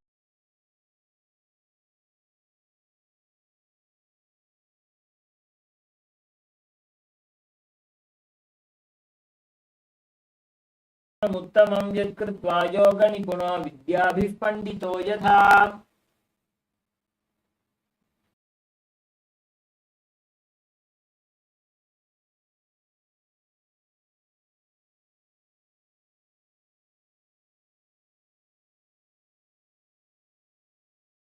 Extend your arms upwards and hook your fingers forward as you gaze up towards your third eye and visualize yourself as a scorpion.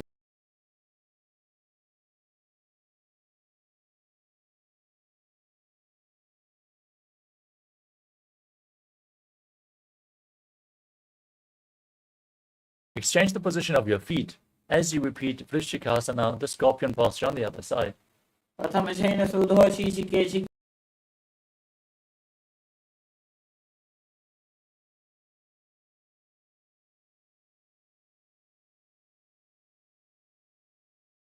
Legs off the mat and alternate, pulling one knee in towards your chest back and forth in Vrishaparakshipa.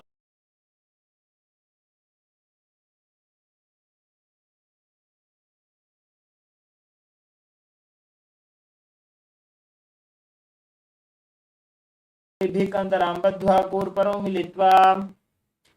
Next up is Maruttanasana. Place your palms on the ground next to your hips as you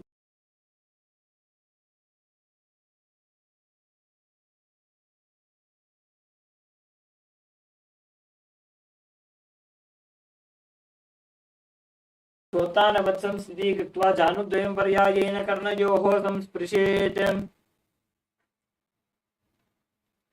The next asana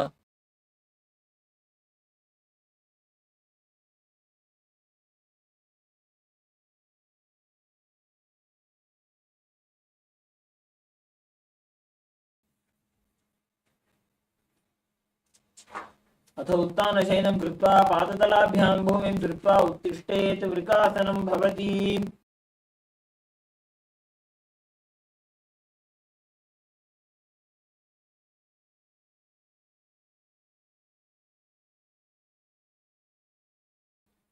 visualize Swamiji and finally lay in a prone position on your stomach.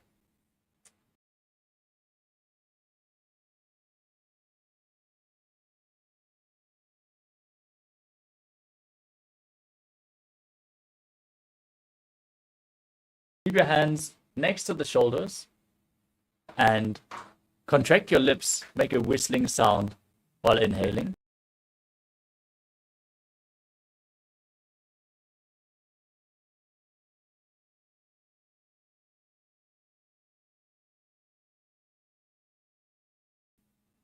लुब्धशयनं कृत्वा नाभिं भूमौ निधाय स्तम्भोद्धस्ताभ्यां भूमिमष्टभ्य.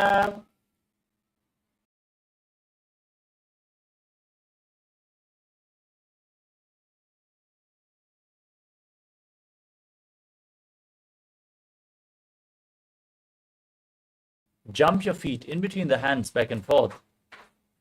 Breathe in Sahadra Kumbhaka and visualize yourself transcend.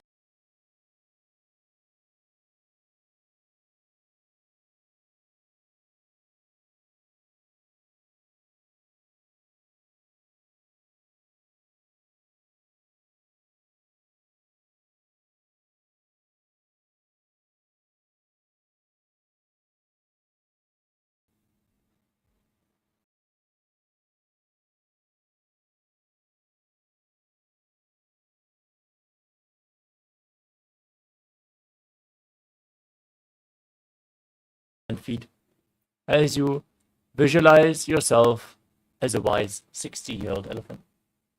अथ च अत्यासनं वक्षे येन च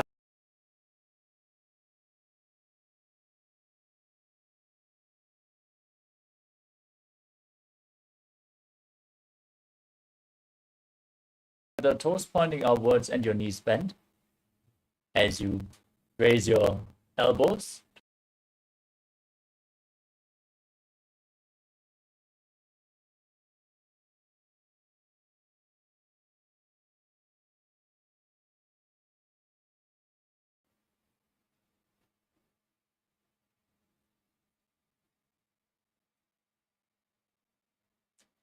The next asana is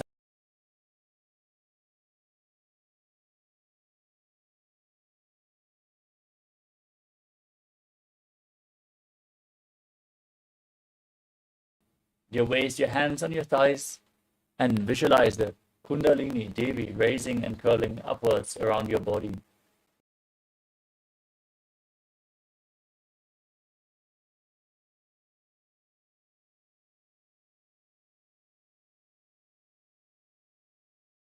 शरीरं दण्डवत् तिष्ठेत् रज्जुबन्धस्तु पादयोः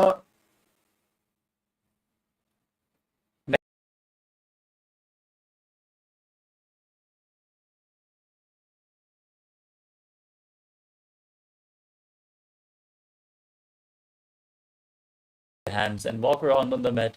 Visualize yourself as a camel as you do so.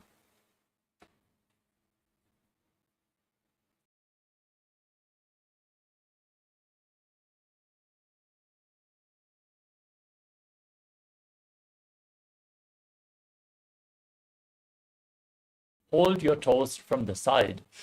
Walk around on the mat and visualize yourself as a horse.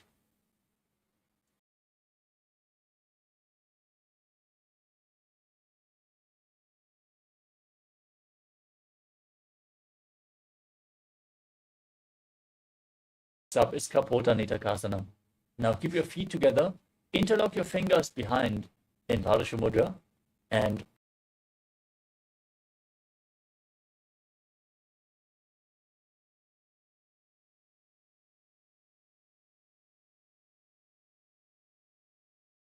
पादतले भूमौ निधाय पृष्ठभागेन हस्तौ जङ्घापर्यन्तं नीत्वा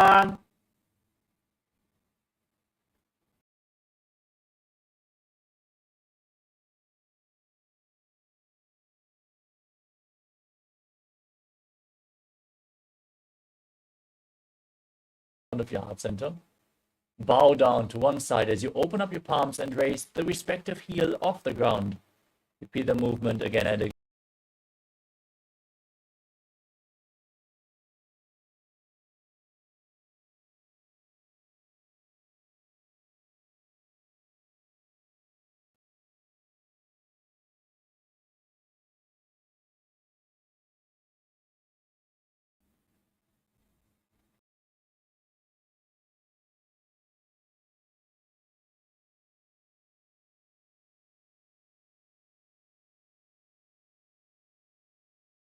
Up towards your hand and stand, joining your hands in Namaskara Mudra, resembling the horn of the rhinoceros.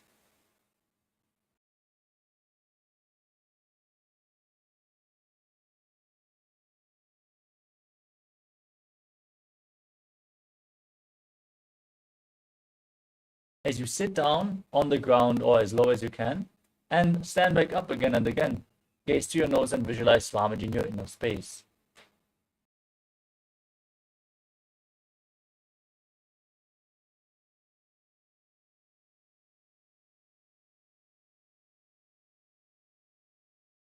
Usalasana. Now raise your arms up above your head and jump repeatedly as you visualize yourself.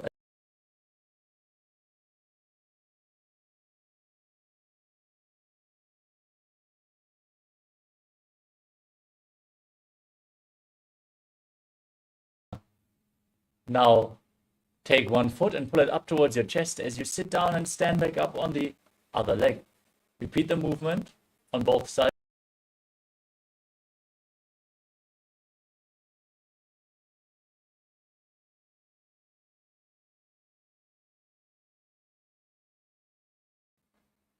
Next up is Parshva Karana.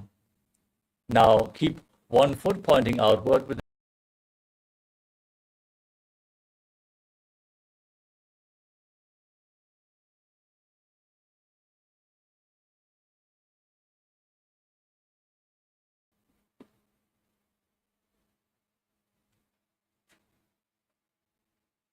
the next asana.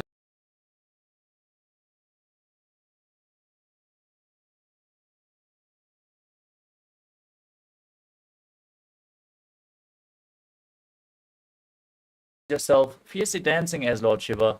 Sit down and stand back up.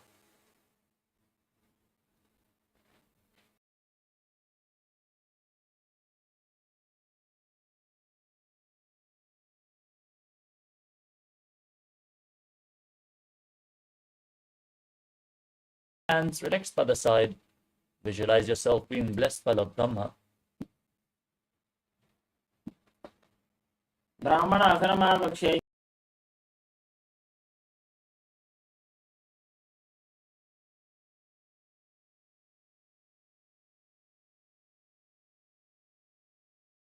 Toes behind. Bring the left arm below the right and then join your hands in Namaskara Mudra as you visualize yourself as Lord.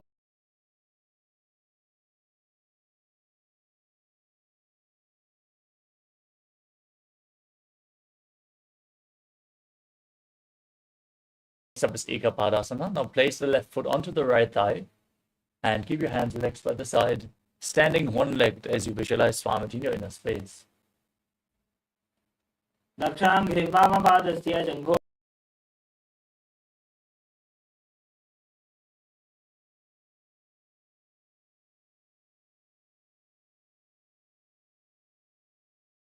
To the side and then rotate quickly on the standing leg, visualizing yourself at the north poster.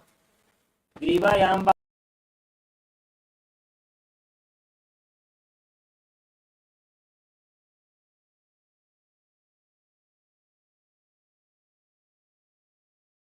The next asana is Trivikramasana.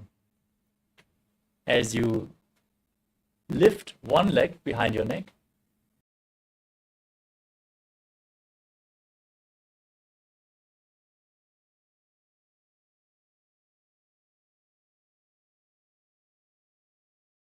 Trivikramasanam bhavati.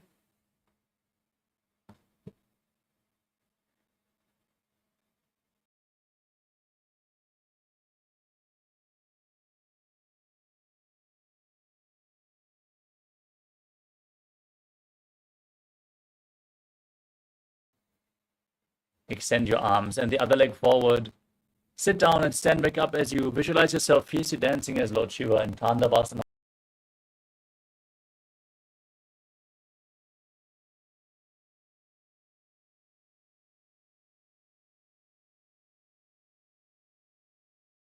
Keep the hands relaxed by the side. Visualize yourself being blessed by Lord Brahma in Brahmanasana on the other side.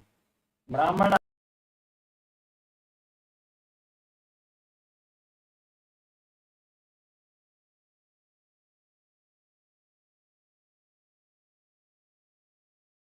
Garudasana 3 as you visualize yourself as Lord Garuda. Uttana Kurma Bidham cha Simhasgarudam eva cha Vatajanam Gomukham cha Bharadvaj.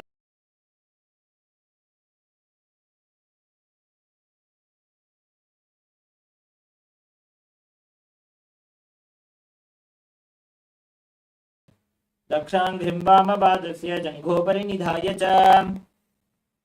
Now hold on to the big toes of the right foot.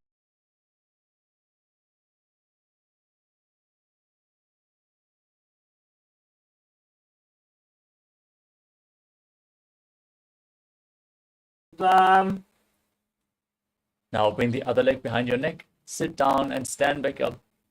Perform the 3 steps of Lord Vishnu.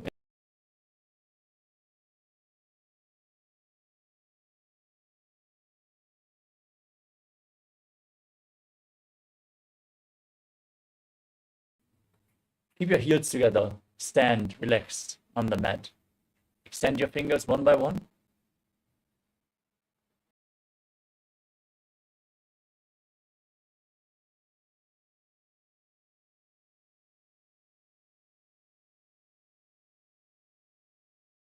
Sequence. Starting off with Gorak Anjali Asana. Now,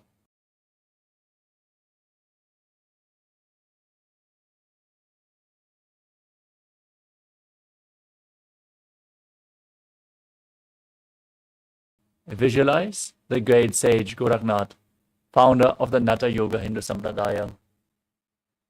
Breathe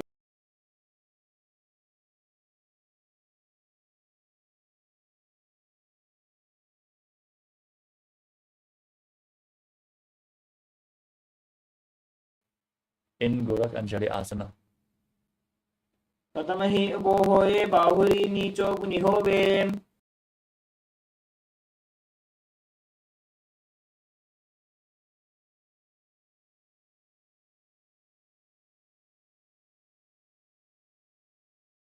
धृत्वा पादतलाभ्यां भूमिं वष्टभ्य.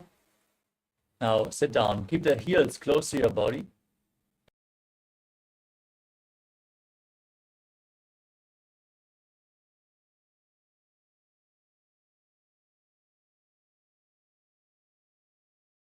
की माहिली core मिला जी फना पानी उकड़ मोड़ वैसे. Next up,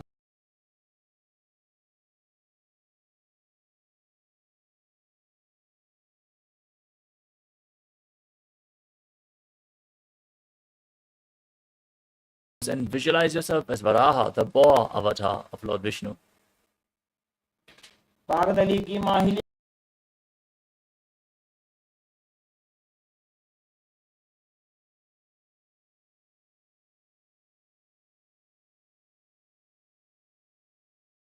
Raise your hips up to the same level as your knees. Now, visualize Swamiji in your inner space.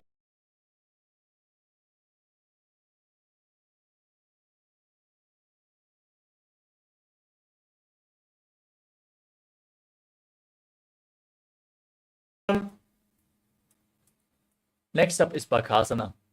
Place your hands flat on the mat, shoulder width apart. Bring your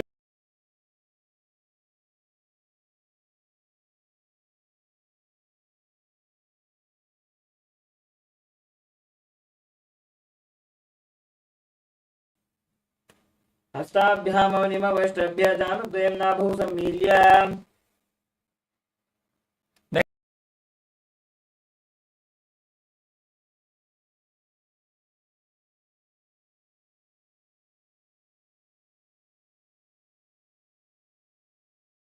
up and cross them into Padmasana.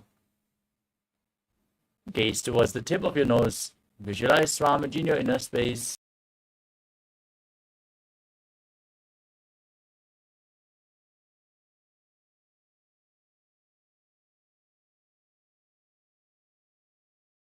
Gently lower your legs down. Come to a kneeling posture. Keep your heels outside the hips. The toes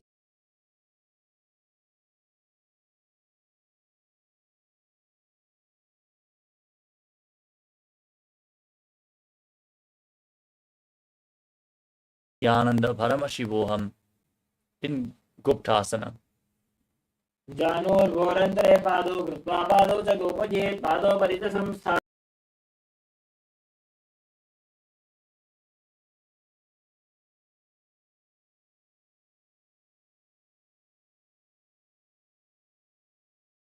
Lean against a wall or ask a partner to aid you.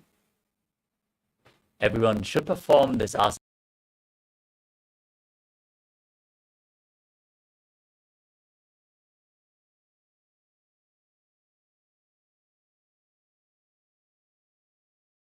Vrikshasana विशेषकान्.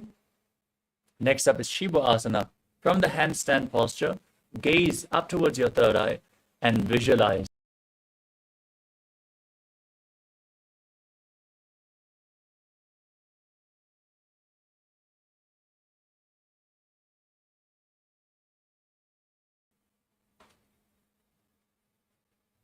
Now place your hands flat on the mat, shoulder width apart.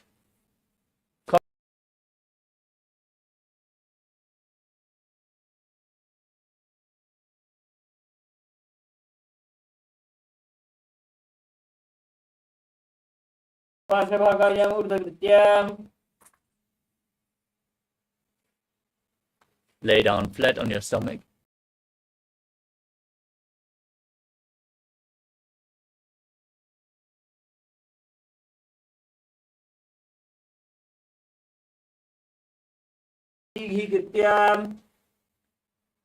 Now place your elbows on the ground in front.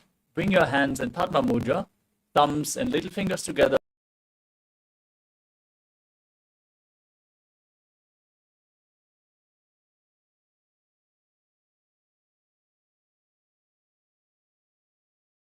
In Niralambanasana.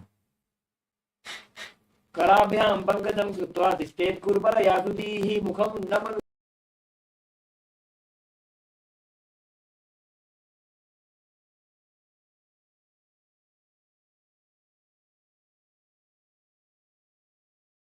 Bend your knees to lift your feet up, and then straighten your arms. Push your upper back towards your feet. Tilt your head back.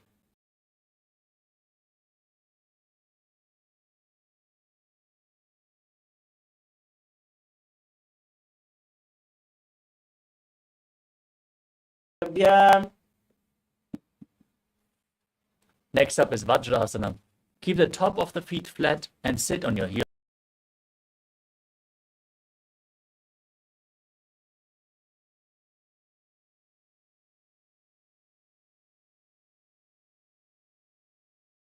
Of Indra, symbolizing your indestructibility. इदानीं गर्भिणीनां yoga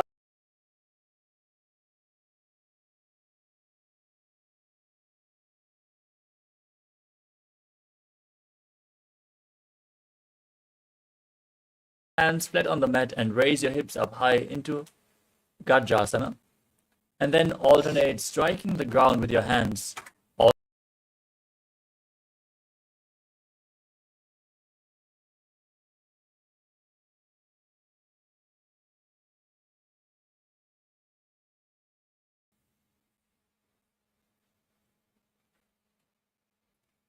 The next asana is Ajasana. From Gajasana,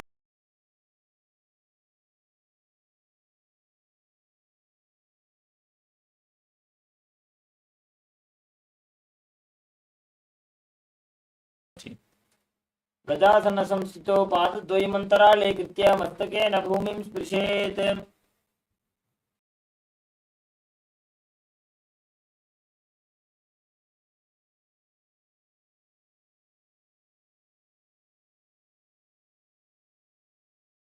posture. And hold your big toes, pulling them behind towards your perineum. Then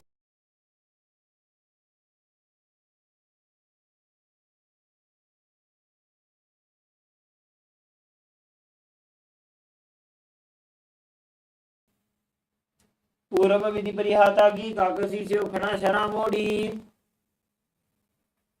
next up is the Angamotana.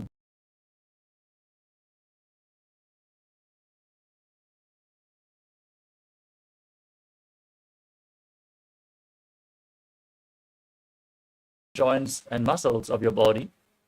Then repeat the movement behind. Visualize Swamiji, perform the Mula Bandha, breathe.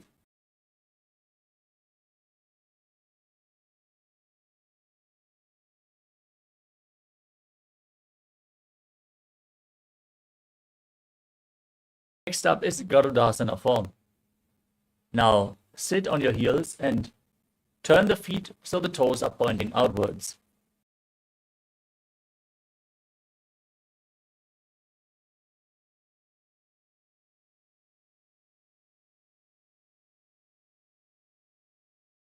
जानु न जानु परिकर द्वन्द्व गरुडासनम् उच्यते.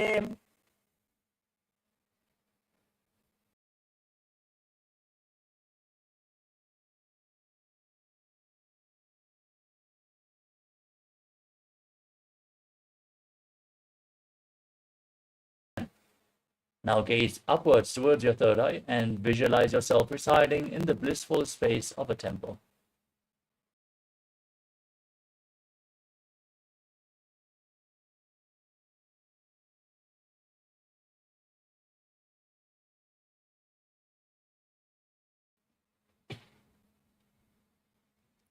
Next up is Mandukasana 2.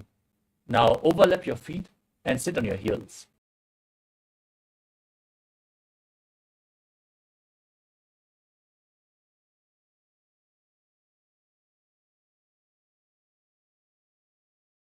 And Mula Bandha in Mandukasana 2.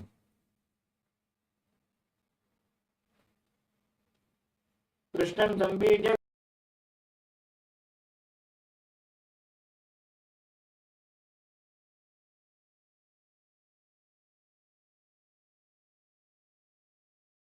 Now tuck your toes and sit on raised heels. Keep your knees spread on the ground. Place your hands flat, fingers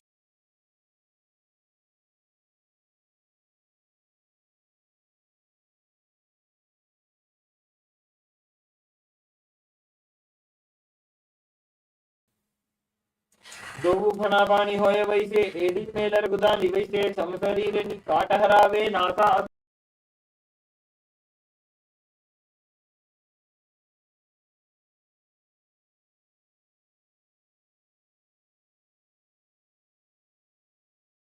Raised heels with the toes tucked.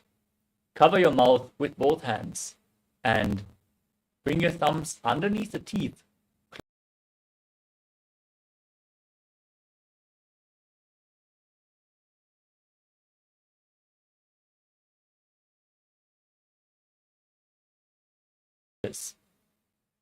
दो बगा की AD Joji गोड़ा फनोवान पुनी होई.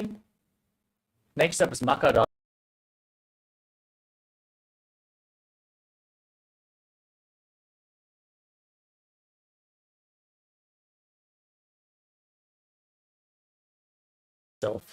As you gaze to your third eye and visualize yourself as a playful monkey. दो बगदली संपुट आने तिनकी पृष्ठी भूमि पर इठाने.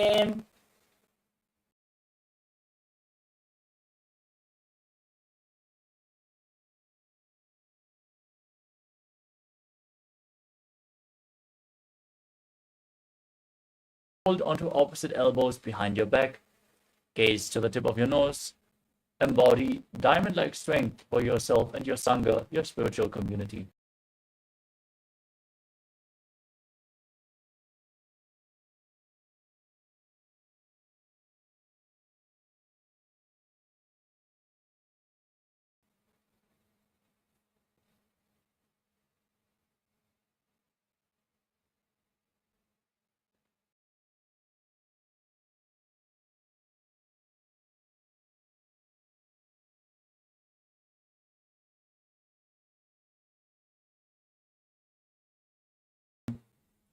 Gaze to your nose, engage Uddiyana Bandha and Mula Bandha, and visualize perfect health beyond any and all.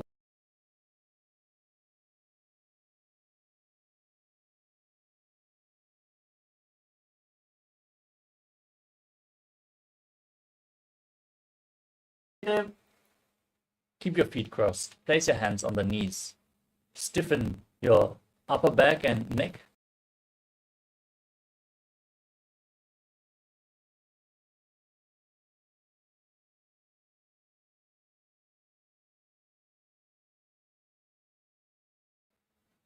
गुल्भौ च वृषणस्याधो व्युत्क्रमेण समाहितौ ऋजुकाय शिरोग्रीवं कूर्मासनमितीरितम्.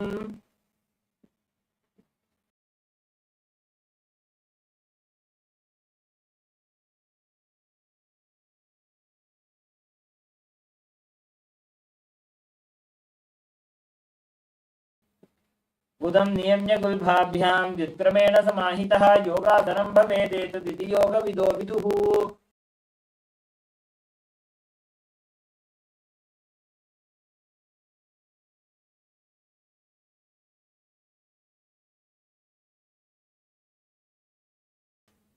Then hold onto your calves with your hands, fingers inside and the thumbs outside.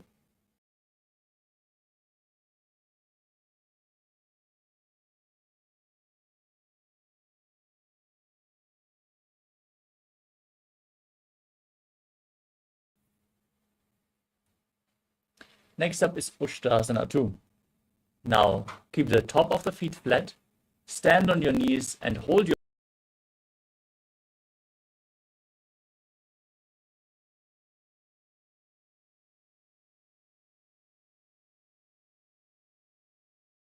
संविपादय शुप्पमान कपोतो उष्ट्रासनाभ्यासं कुर्यान्वितहिताशनः.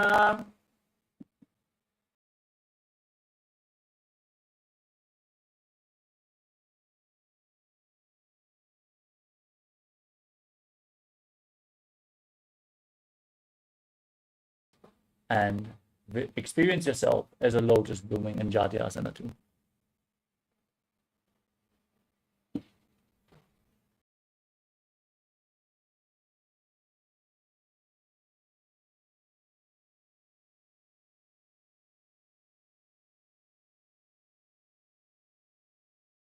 Let your back drop on the ground and raise back up.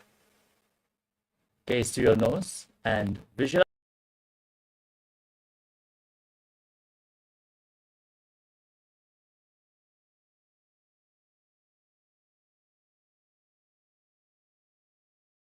वृष्टिभूमो निधाय जङ्गोदरयोः ऊरुनी संस्थाप्य. The next asana is Kapotasana.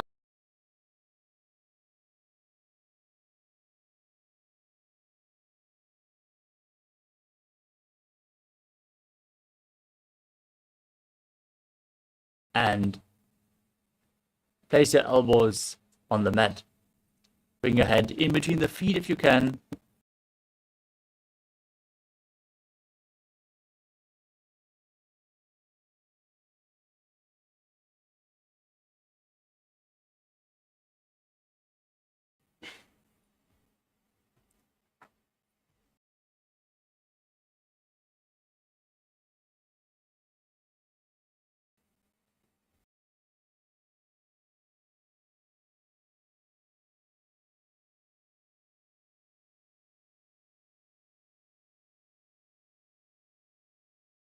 Gaze to your nose and visualize Paramashiva in your inner space. For this is a boon.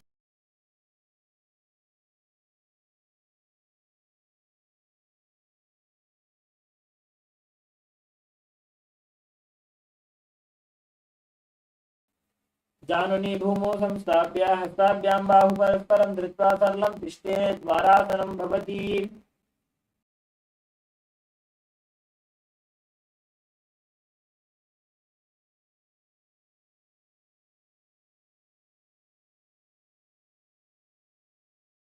Visualize yourself as Varaha, the boar avatar of Lord Vishnu.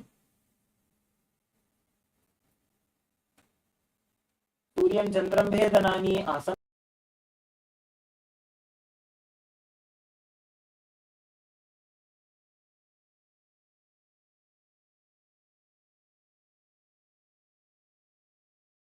Interlock your fingers, place your head on the mat, support it with your hands, raise your hips, walk your feet forward.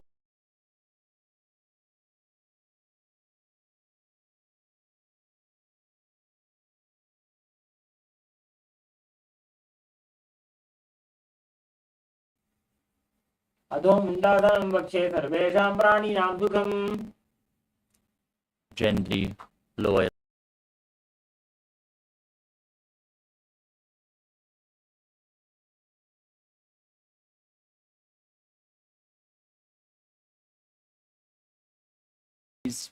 Inhale through your nose in Sahajra Kumbhaka and exhale through your mouth in this asana. As you gaze to your nose and visualize Swamiji.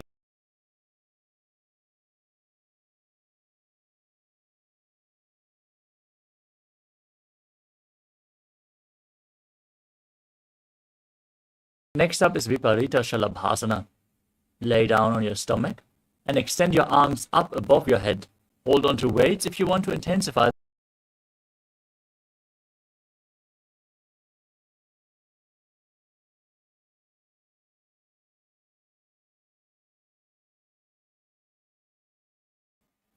करां शलभासनभेदाश्च नटभेरुण्डनामके घण्टभेरुण्डसहिते शीर्षदण्डासनं तथा.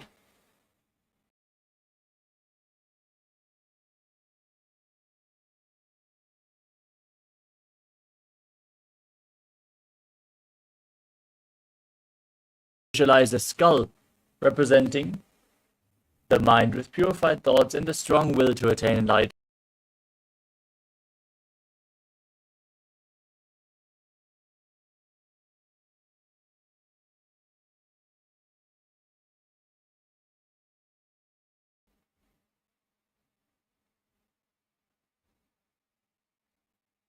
The next asana is Akasha.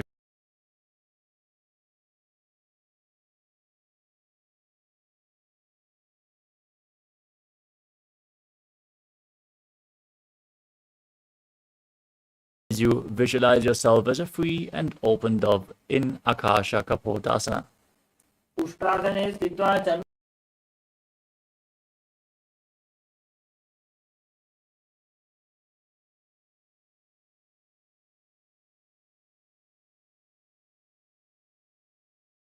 Now, sit in a kneeling posture and place your forearms on the ground as you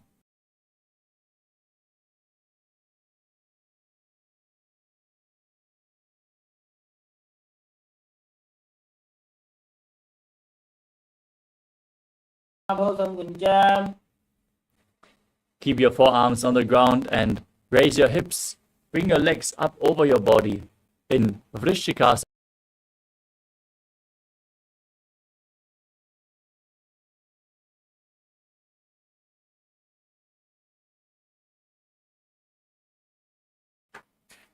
Come to a kneeling posture. Place your perineum onto the right heel as you bring the left foot outside the hip.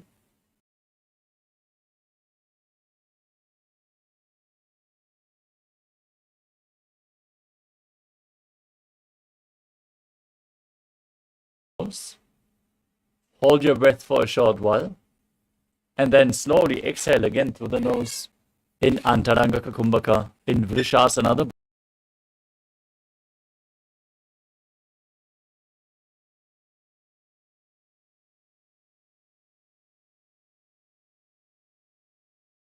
Keep your hands on the ground in front of your knees and then lift your knees off the mat. Cross the toes of the left foot over the right as you balance on the mat.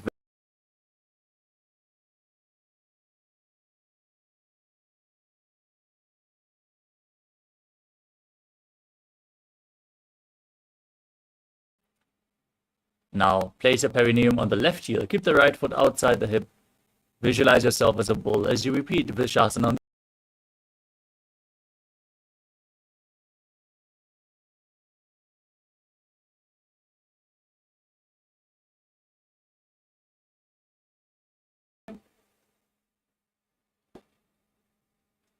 Next up is Balagunasana.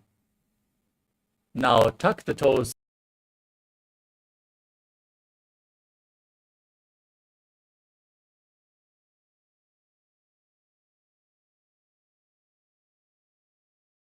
Siddhas in your inner space. आसन को अपन चल विकार जागी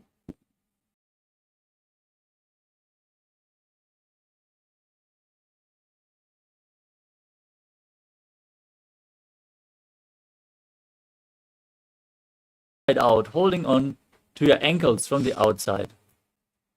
Visualize yourself as the entire planet.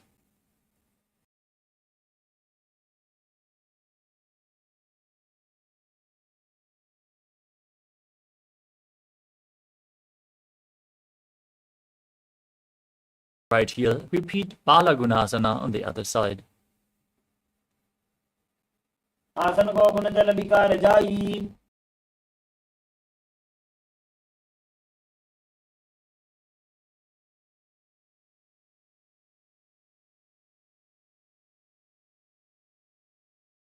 Asana, as you visualize Swamiji in your inner space in Utkatasana.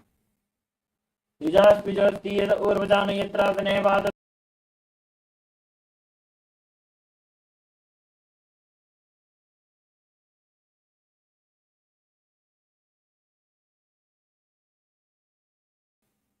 Hold on to opposite elbows behind your back and visualize Swamiji in your inner space.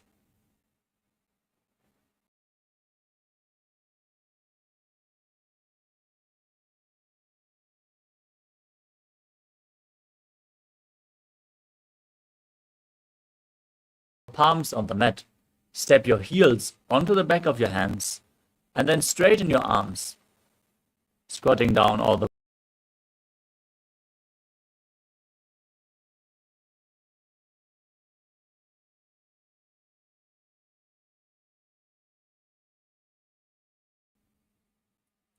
Next up is Padukasana.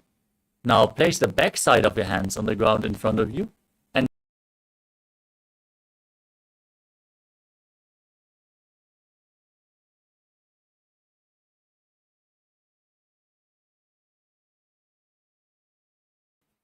हस्ततलयोः पादतले कृत्वाधिष्ठेत् गच्छेत् पादुकासनं भवति next up is Kukkutodhanasana.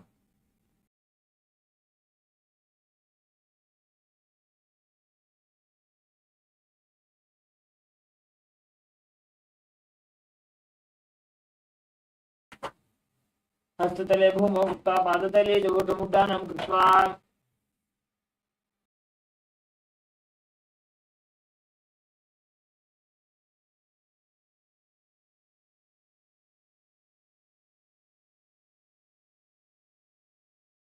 Feel yourself become free of all inhibitions.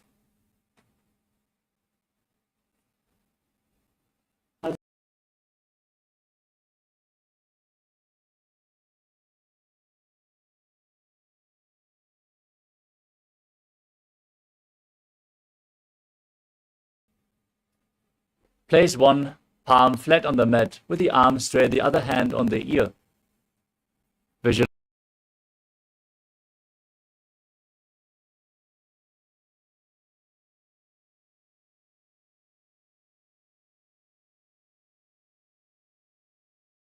Mahadev कुञ्जरासनमुत्तमम्।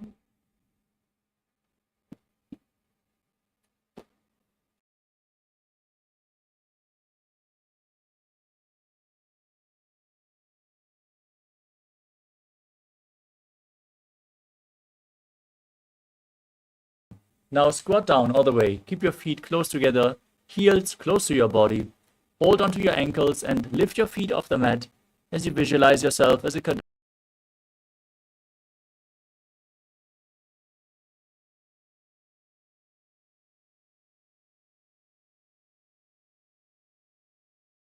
गुल्भौ धृत्वा तिष्ठेत् कदम्ब भवति।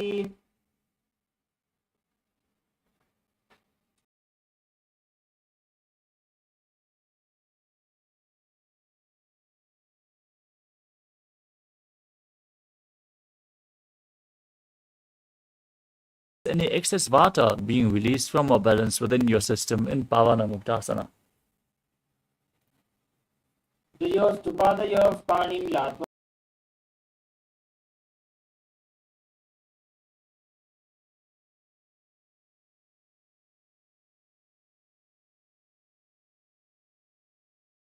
Place your hands flat on the mat to the sides for balance. Extend the opposite leg forward, raise it up and lift your entire body off the ground. Gaze up.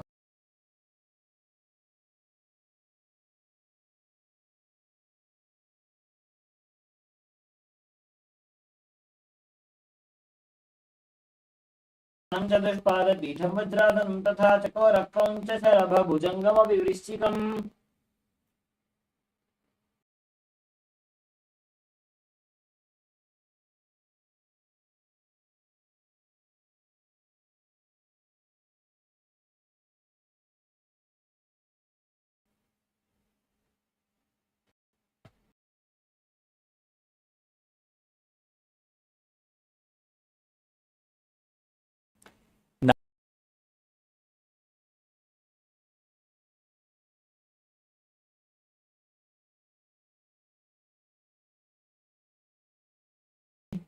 Pull the foot of the bent leg towards your ear.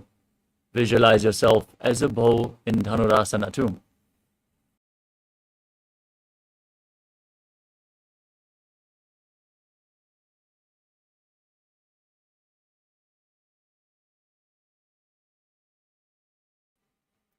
Next up is Ashtavakrasana. Now bring the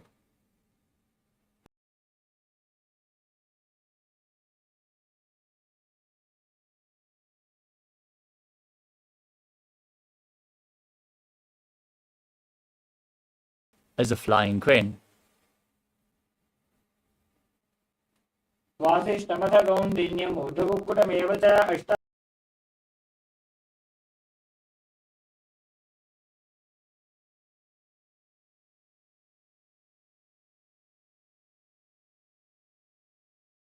Thigh. Place the left hand on the mat. Push the right knee down to the mat. Gaze to your third eye and visualize yourself being immortal.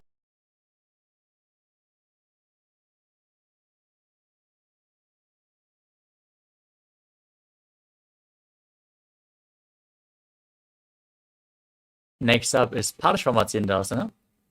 Bring the right foot to the left hip and step the left heel over.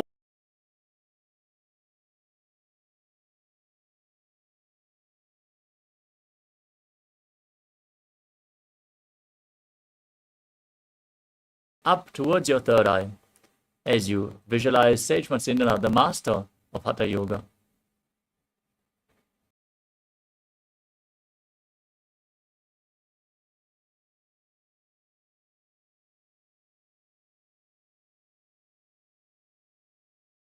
Asana on the other side. Now bring the other leg behind your neck and lift your entire body off the ground.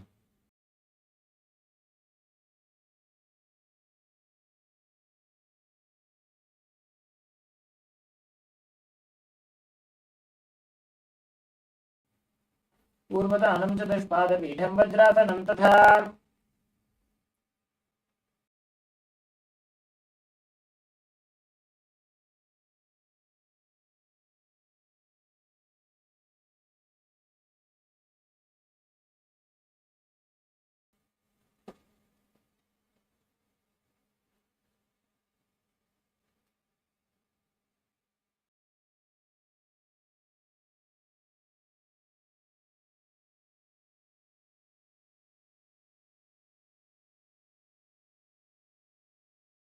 Ashtavakrasana on the other side.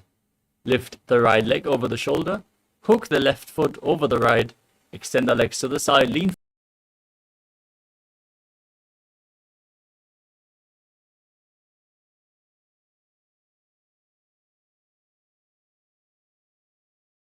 Pranasana on the other side.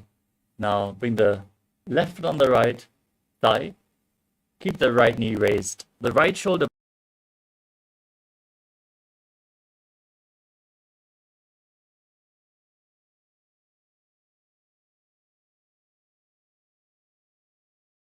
इदं वक्ष्यामि करोति यः स चामरः. Now repeat Parshvamayurasana, Parshvamatyendrasana.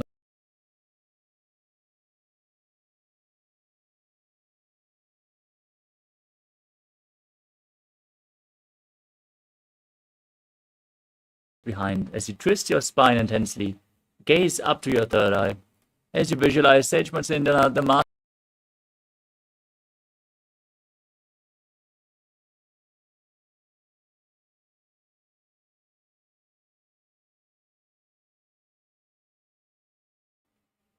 Next up is Ardha Paschimottanasana.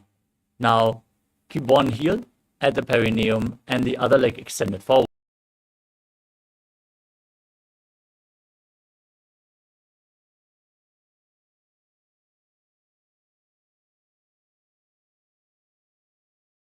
Move the prana freely within your system. एकं पादं प्रसाद्य एकं पादं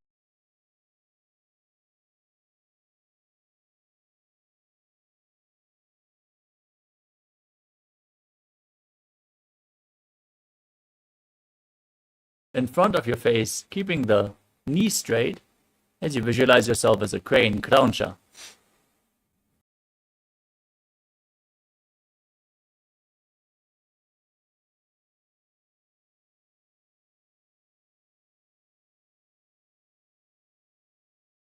Mattanasana on the other side. Press the other heel against the perineum, opposite leg extended forward. Hold onto the front foot with both hands.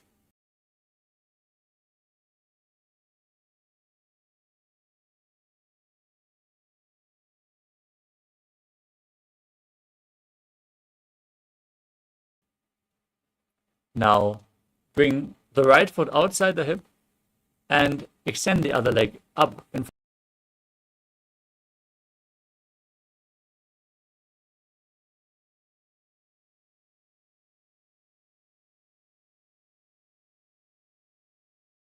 sarane. Next up is Swastikasana. Now sit in a cross-legged position with your feet in between the thighs and calves.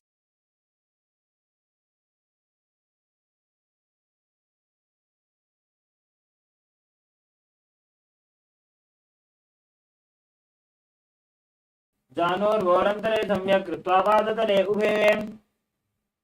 Now maintain the same posture, cover your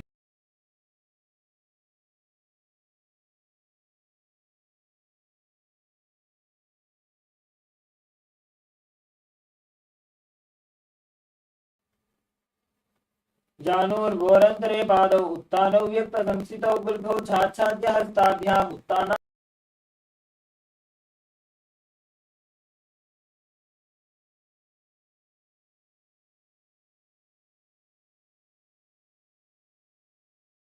meditate on Arihanta. the enlightened one, the Lord. As you inhale deeply,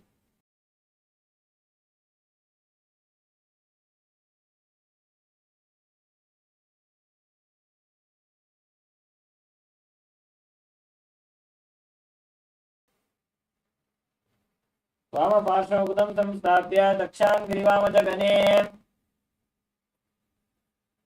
now place your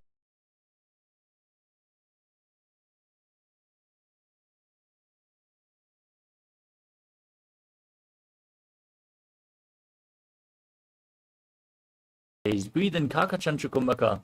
Inhale through the rolled up tongue without touching your teeth with your tongue. Make the shape of the beak of a crow with your mouth.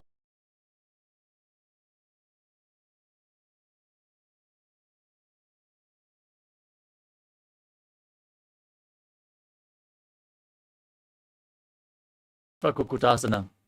Now bring your hands flat on the mat next to your body and lift your entire body off the ground as you visualize yourself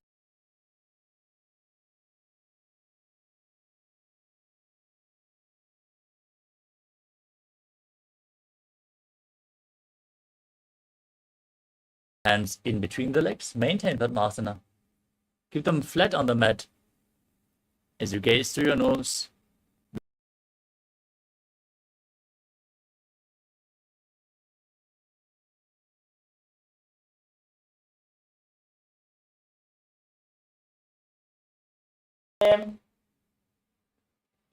Next up is Hamsasana. As you push your hands into the mat, lift your entire body off the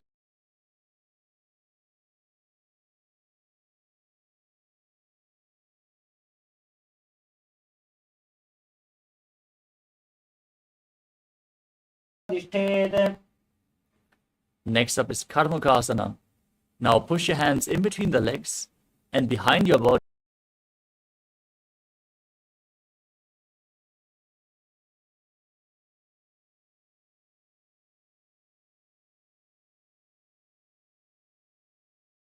प्रथम पद्मासन को करे घोड़ा संधि माही करी धरे. Next up is Kurmasana too.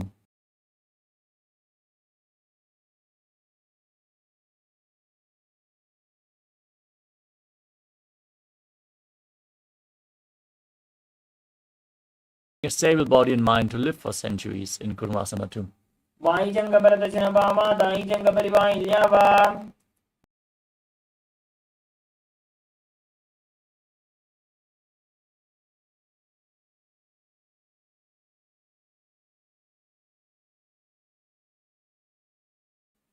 अथ वक्षे नीलकण्ठ ग्रन्थिभेदासनं शुभं ज्ञात्वा रुद्रो भवे क्षिप्रं सूक्ष्मवायुनिषेवनात्. Now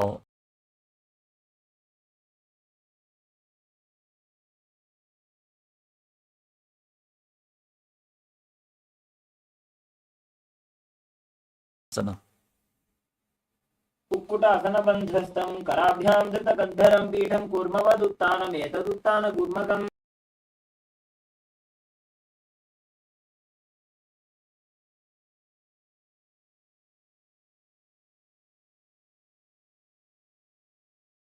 entire body up off the mat, balance on one arm as you visualize yourself as a rooster in Bhangu Kukkutasana.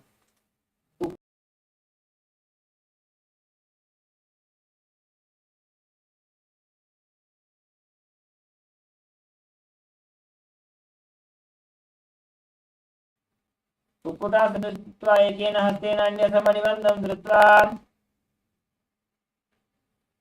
Now sit in Padmasana.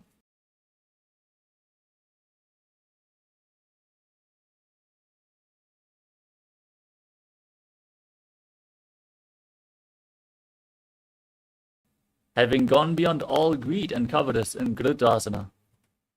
जानूर्घोरन्तरे पादौ उत्तानो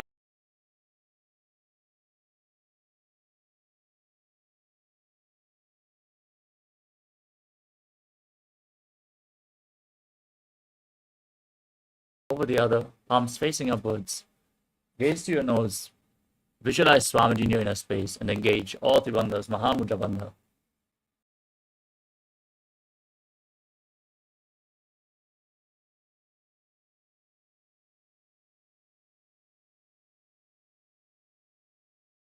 Engage the Mula Bandha. Gaze to your nose as you visualize Paramashiva in your inner space. एतत् पद्मासनं कुर्यात् प्राणवायु प्रसिद्धये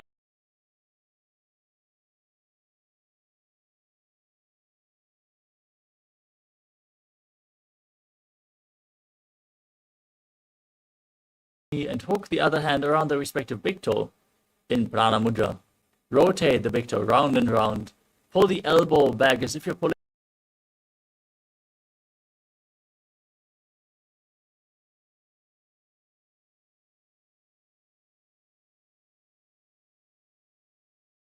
आसनमावक्ष्य योगपूरकरक्षणात्. Next up is Karmukasana 3.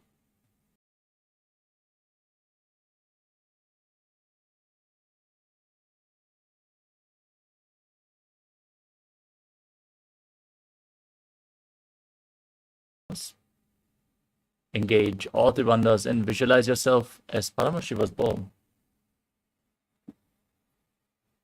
कार्मुक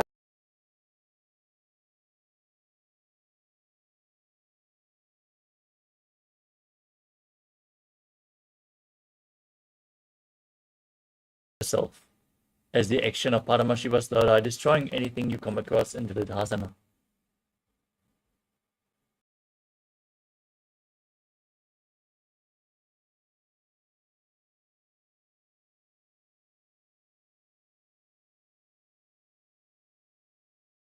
Lay on your arms as you gaze to your nose and visualize yourself as a snake.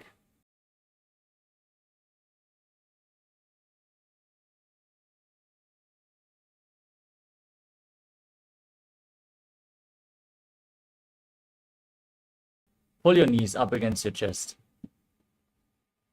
and circle your legs with your arms. Squeeze your body into a ball.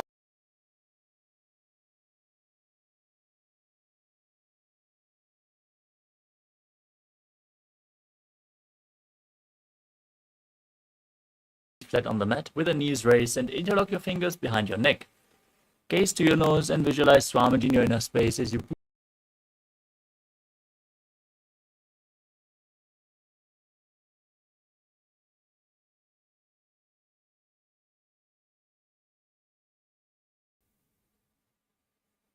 Next up is Marakata Pitasana.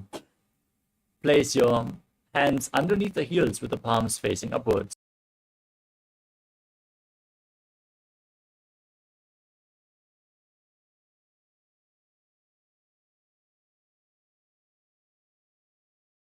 उत्तानशयनं पादतले उत्तानहस्तयोः स्थापयेत् पृष्ठभागमुत्रमयेत्.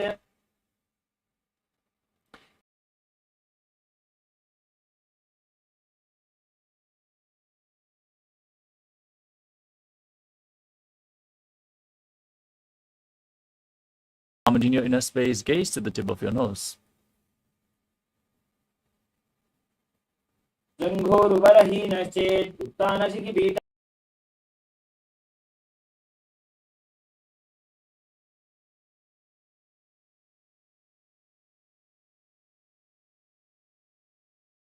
You visualize yourself blissfully traversing through Naraka Loka unscathed in Narakasana.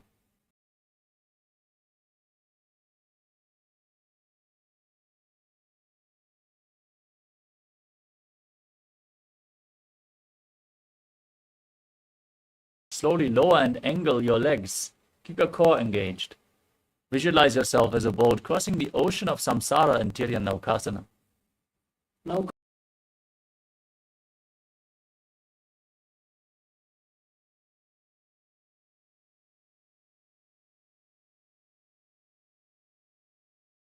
Respected across all nations in Dvajasana. तिर्यन्नौकावत् ग्रीवापृष्ठकूर्परैः भूमिं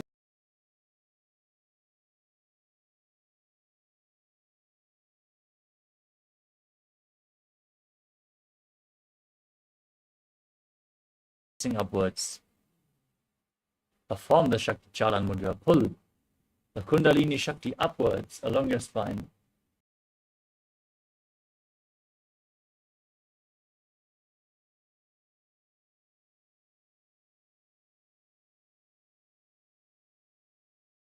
internal movements. Visualize that your body is dead. And Swamiji.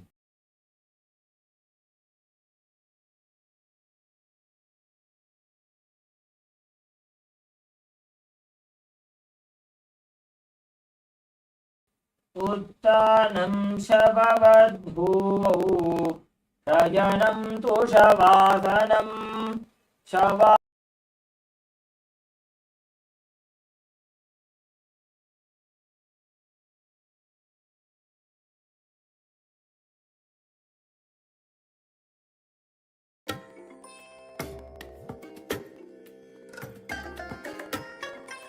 I bless you all.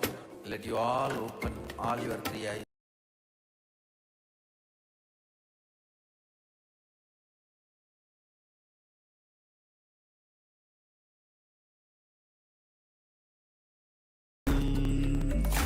Om Nithyananda.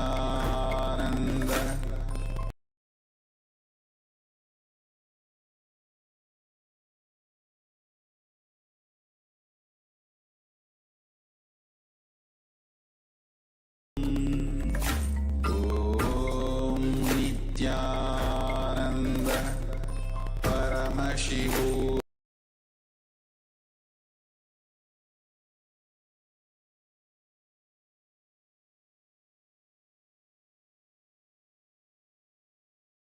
Om Nithyananda. Paramashivoham.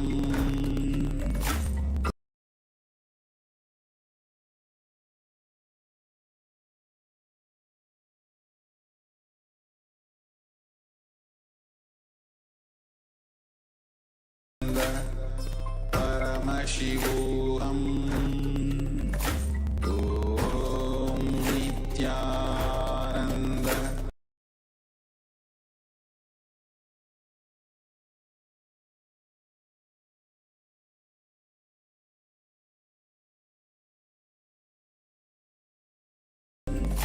Om Nithyananda. Paramashivoham.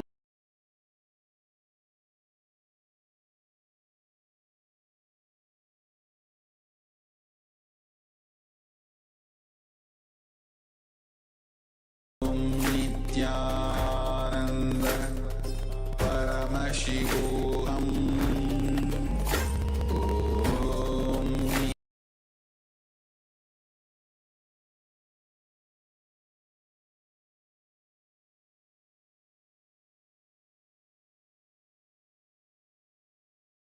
Paramashivoham. Om Nithyananda. Paramashivoham.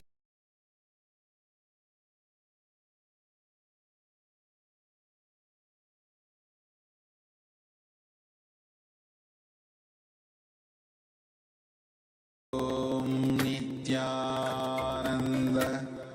Paramashivoham. Om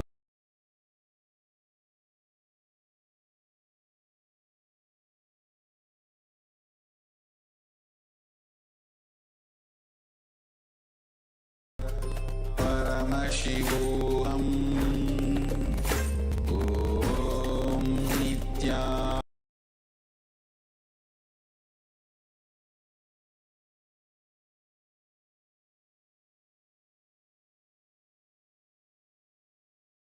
Paramashivoham.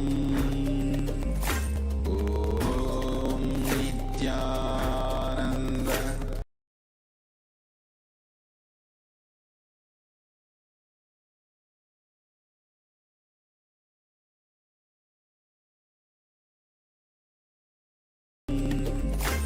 Om Nithyananda.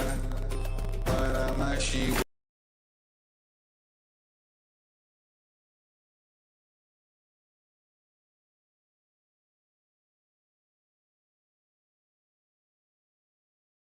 Om Nithyananda.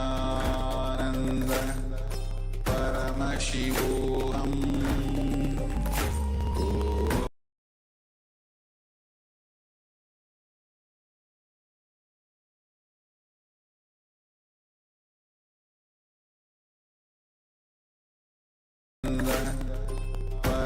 Paramashivoham Om Nithyananda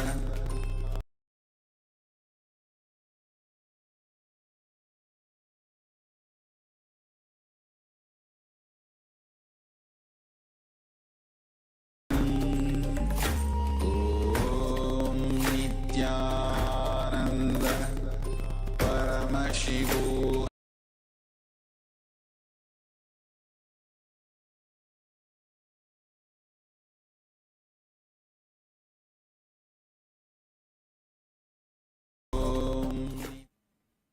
Now, slowly return to your physical body.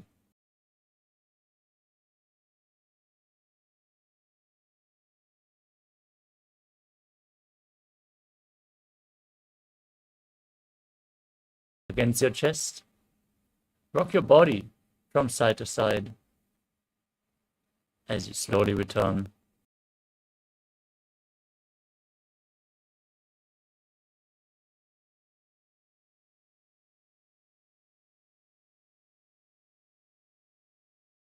Of this sequence. With this, we come to the conclusion of today's Nithyananda yoga session.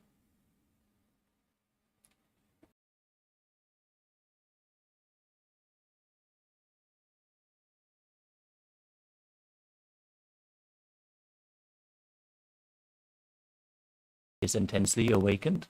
Manifest the Shakti as you sit straight with the head, neck, and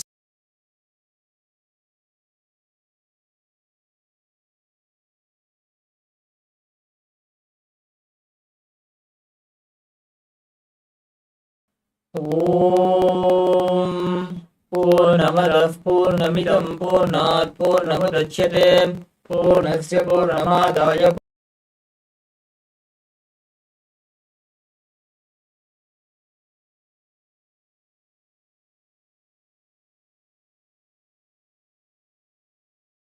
Nithyanandam. thank you all. Nithyanandam.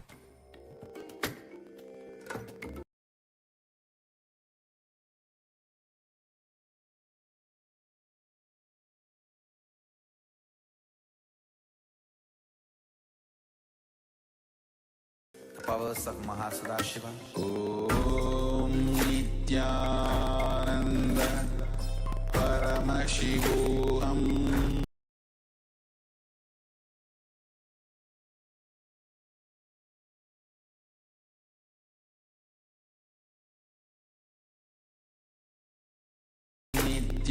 Nithyananda Paramashivoham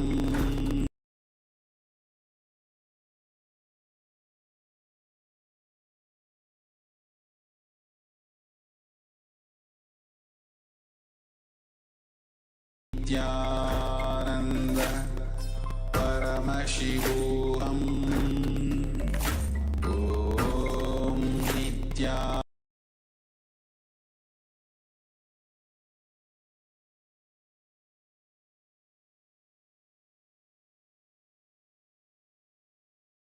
Paramashivoham Om Nithyananda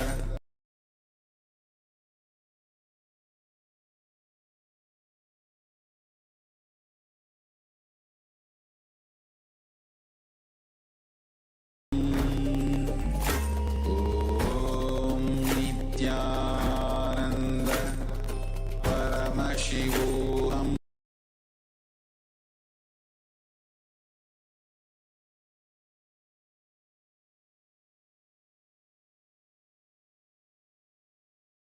Om Nithyananda Paramashivoham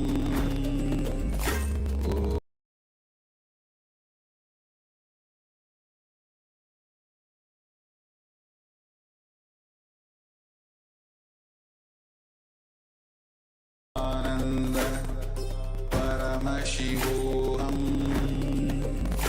Om Nithyananda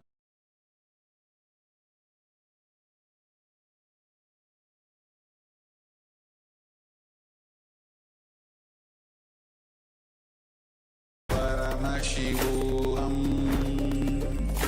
Om Nithyananda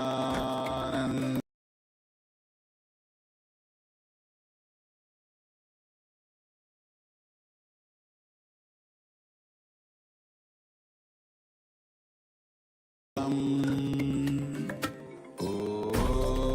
Nithyananda Paramashivoham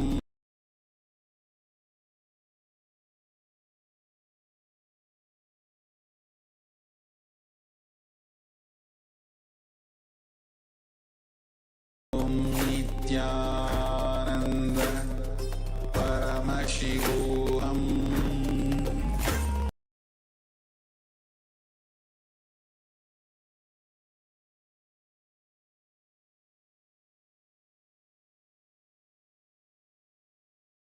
Ananda Paramashivoham Om Nithyananda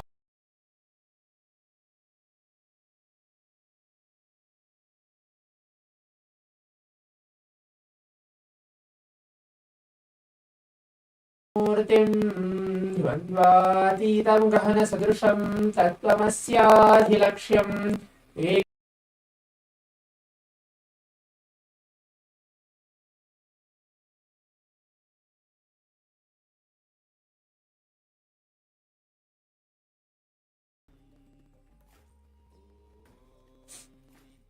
Yes, Nithyananda, I welcome each one of you for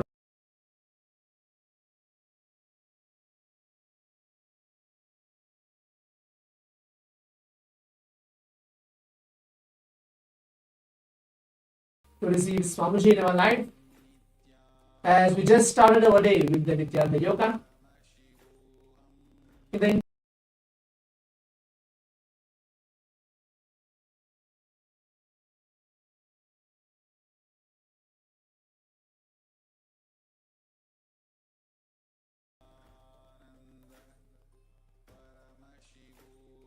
As I can still see many participants, cameras are not turned on. Please be seated.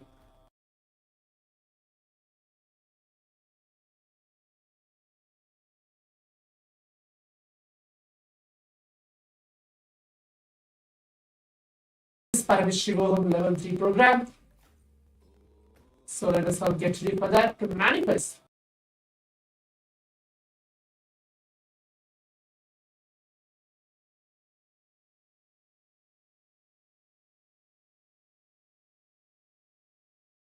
An eye band or something to blindfold yourself, and please be seated.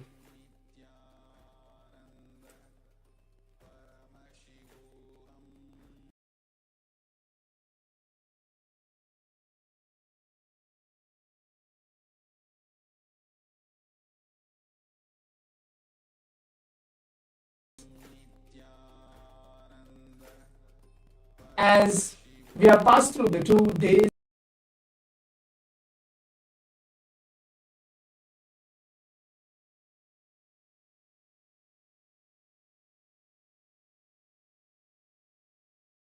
into the 5 different aspects of Paramashiva, which is the creation, sustenance, rejuvenation, delusion, liberating all of us from all our patterns.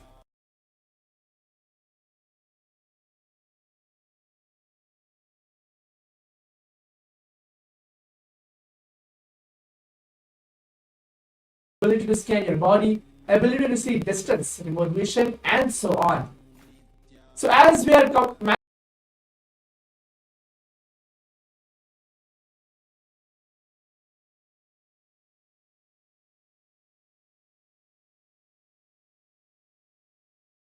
I'll be able to manifest by the end of the 21st day.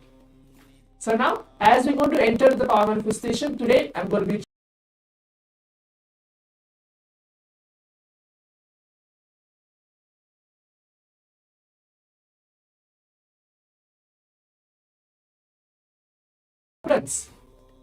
directly revealed to Bhagavān Paramashivam himself for his very science of third act and a translation for it, and then I'll be giving the powerful combination.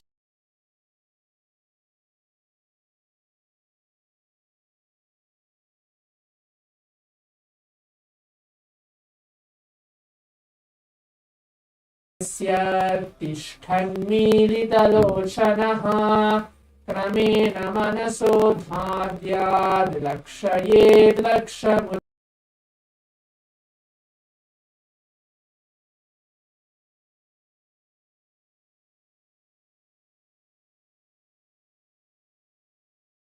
without any movement, having your eyes closed in succession. By that stability of the mind and in a space through the power of the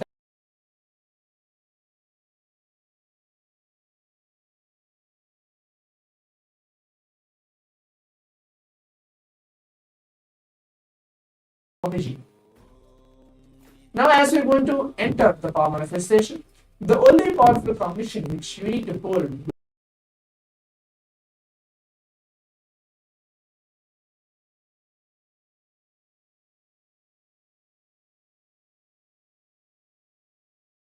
just newly entered this Paramashivoham season. Anybody, just an initiation from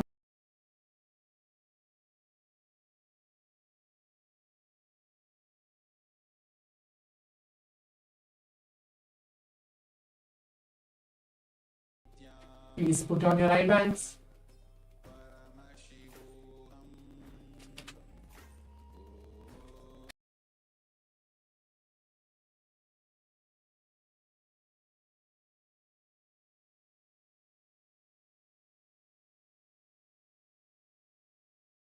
Supreme Pontiff of Hinduism.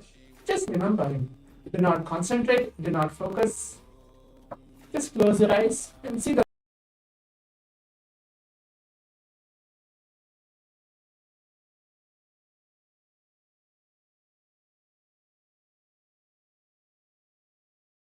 Om Nithyananda Paramashivoham. Om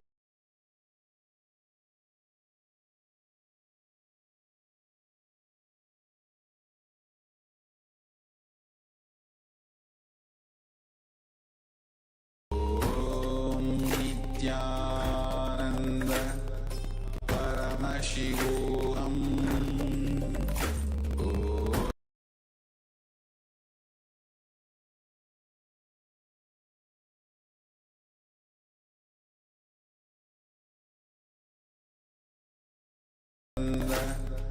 Paramashivoham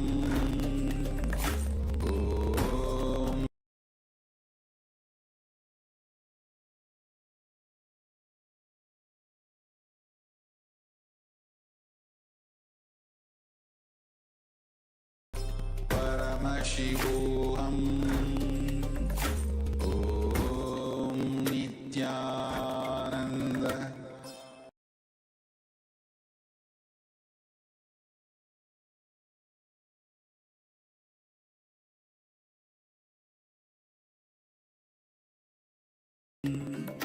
Om Nithyananda Paramashivoham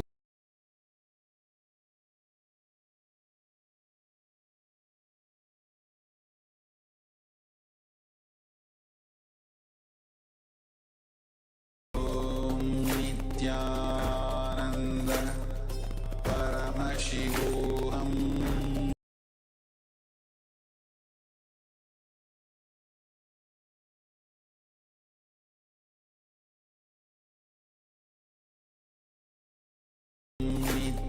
Nithyananda Paramashivoham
Paramashivoham. Om Yes. Nithyananda.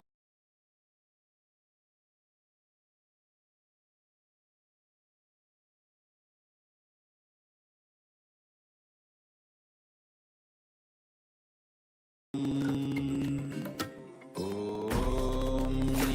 Please open your eyes. Nithyananda.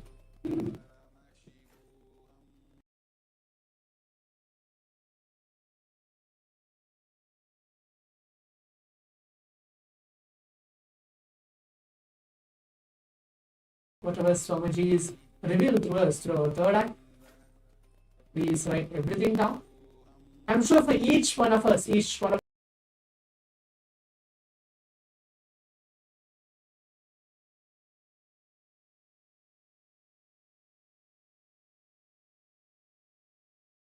check, so I'll be able to see an answer and guide you through this power manifestation.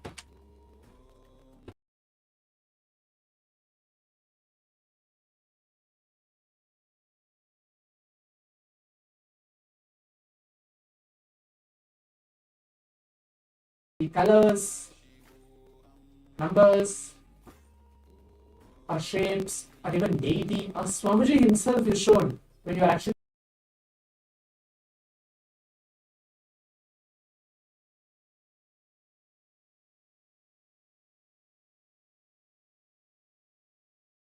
see Swamiji. We have a few more seconds to go.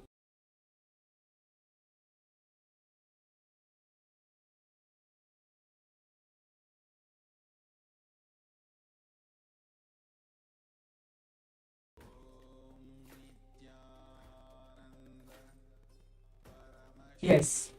Now let's move on.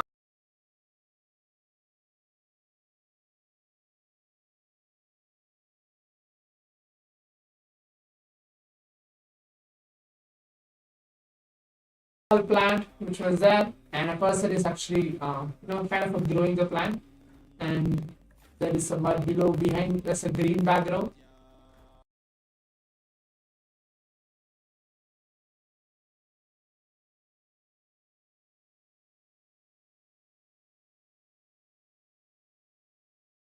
Anything which you're able to see that you're able to manifest, quickly go ahead and share your experience on our social media, on the Zoom.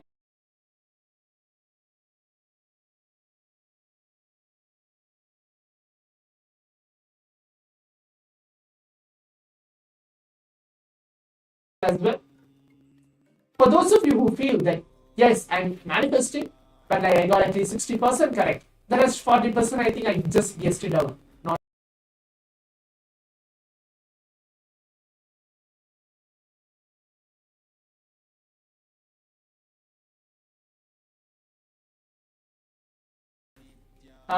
no, this is not for me. I think third eye won't work. I prefer some other power.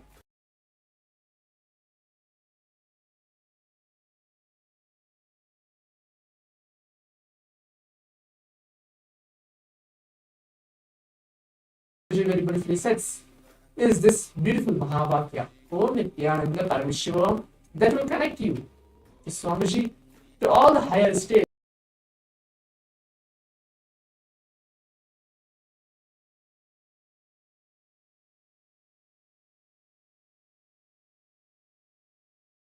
It can be anything and projecting it to all of you. Now, as you are getting ready,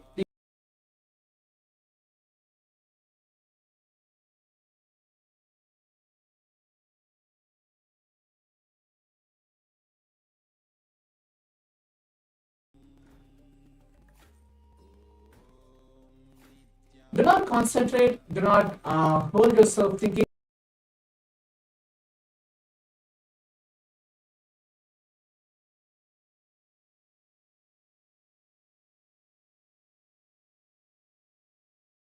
If you are manifesting, it's because of him. If you are not manifesting, also it's because of him. Nothing that you are doing. Only thing what you need to do is just have the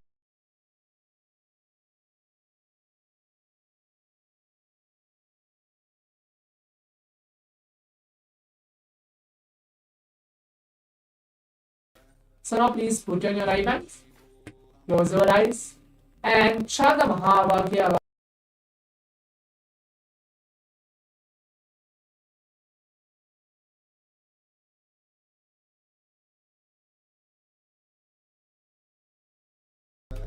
Paramashivoham Om Nithyananda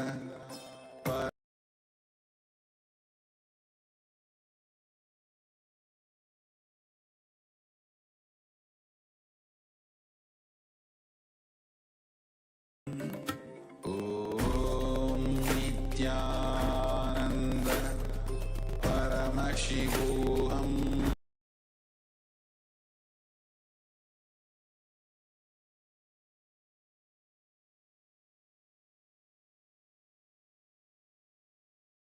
Om Nithyananda Paramashivoham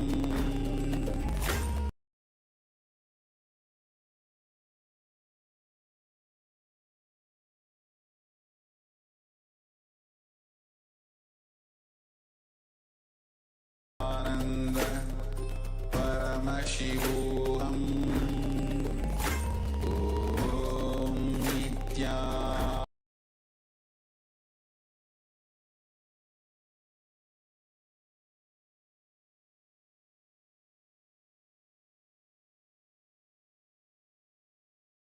Om Nithyananda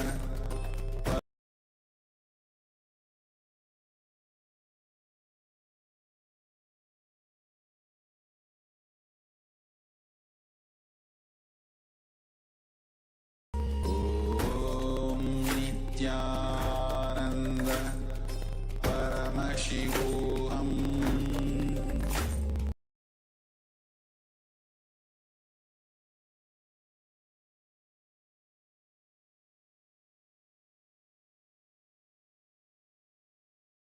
Ananda Paramashivoham Om Nithyananda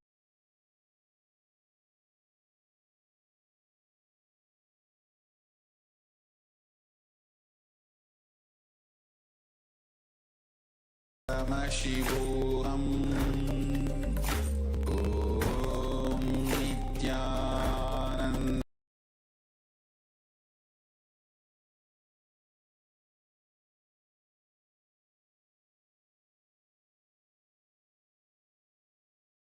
Om Nithyananda Paramashivoham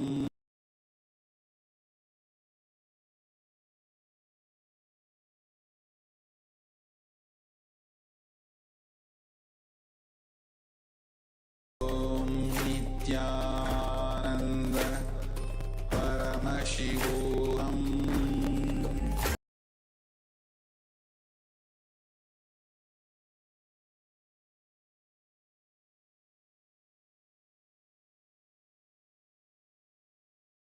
Manifestation has been completed. Please relax. Requesting all the participants to please relax and take off your right hands. Please open your eyes.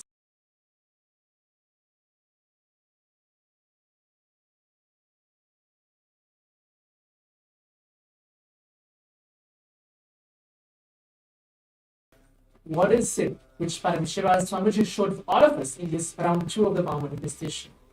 Again, as I want to mention, please write down everything.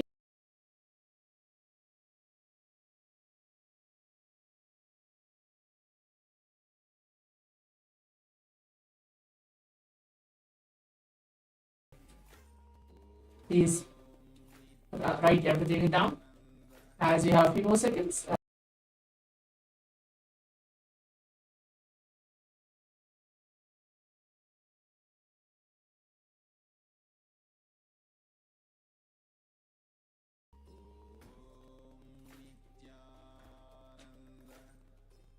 Yes. So now let's move on to see what.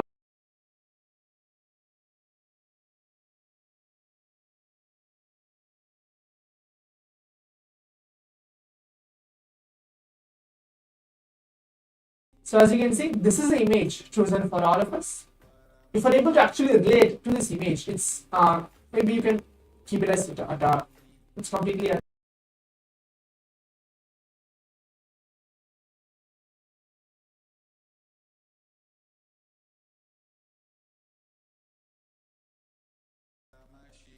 that is considered that you have actually manifested in this round 2 of the power manifestation.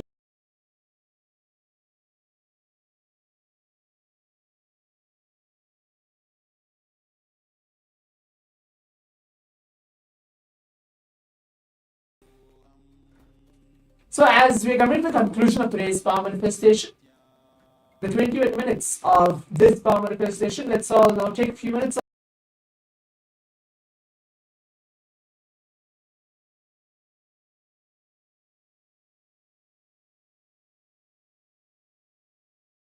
of this power manifestation, what we have experienced, what are powerful conditions which you have learned, and how you are able to actually improve your power.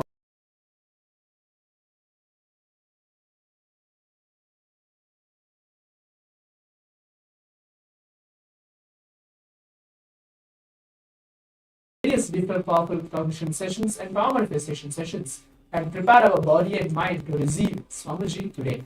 Now let's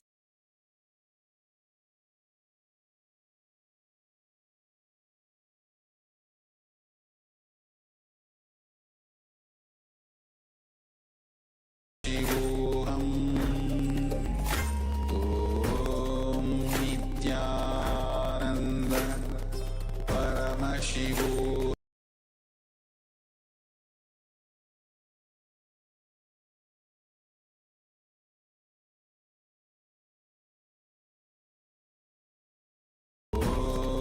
Nithyananda Paramashivoham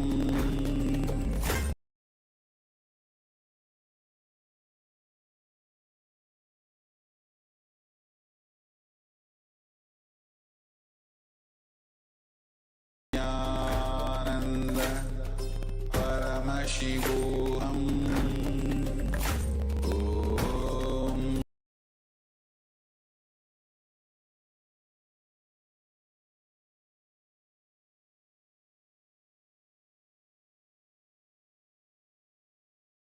Paramashivoham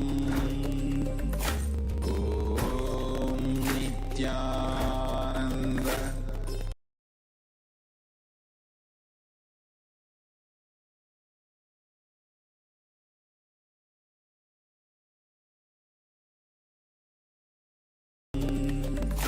Om Nithyananda Paramashivoham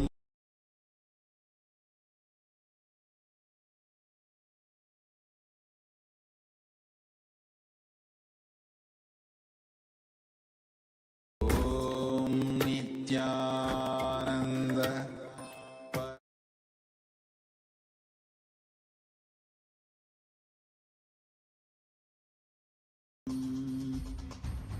Om Nithyananda Paramashivoham Om Nithyananda Paramashivoham Om Nithyananda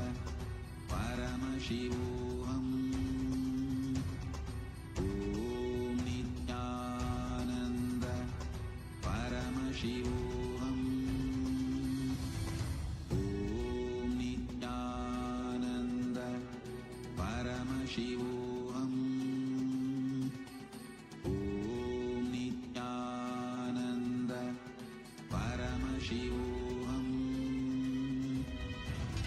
Om Nithyananda Paramashivoham Om Nithyananda Paramashivoham Om Nithyananda Paramashivoham Om Nithyananda Paramashivoham Om Nithyananda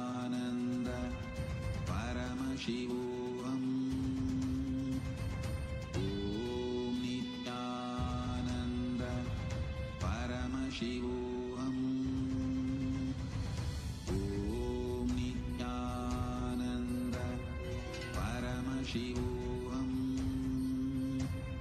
Om Nithyananda Paramashivoham Om Nithyananda Paramashivoham Om Nithyananda Paramashivoham Om Nithyananda Paramashivoham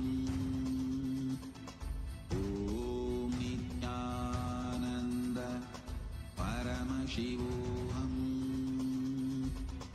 Om Nithyananda Paramashivoham Om Nithyananda Paramashivoham Om Nithyananda Paramashivoham Om Nithyananda Paramashivoham Om Nithyananda Paramashivoham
नित्यानन्दं परमसुखदं केवलं ज्ञानमूर्तिं द्वन्द्वातीतं गगनसदृशं तत्त्वमस्यादिलक्ष्यम् एकं नित्यं विमलमचलं सर्वदी साक्षिभूतं भावातीतं त्रिगुणरहितं सद्गुरुं तं Namami. Nithyanandam, we welcome all the participants, every one of you that are sitting here with us for your day 3 of Paramashivoham. Yesterday, we all understood about entering the parallel universe and experiencing astral travel. Today is a very, very special day because today we are going to be learning about one of the most important and unique aspects of Paramashivoham. We are going to be learning about how we can experience the space of awakening all the brain growth, the space of peak possibility, performing at the peak capacity. So, we're all going to be understanding one of the most important and beautiful sciences of awakening the brain grooves today. Today's deity being Mahasadashiva Murti. To all the participants, every one of you that are here with us, we request all of you to share how excited are you? How are you looking forward for the day today? Nithyanandam, to all the level 3 participants, level 1 and level 2 participants. Yes, I see Nithyanandam in all the chats. Nithyanandam, Anandeshwari, and Ma Sonia Rao, Ma Mihri,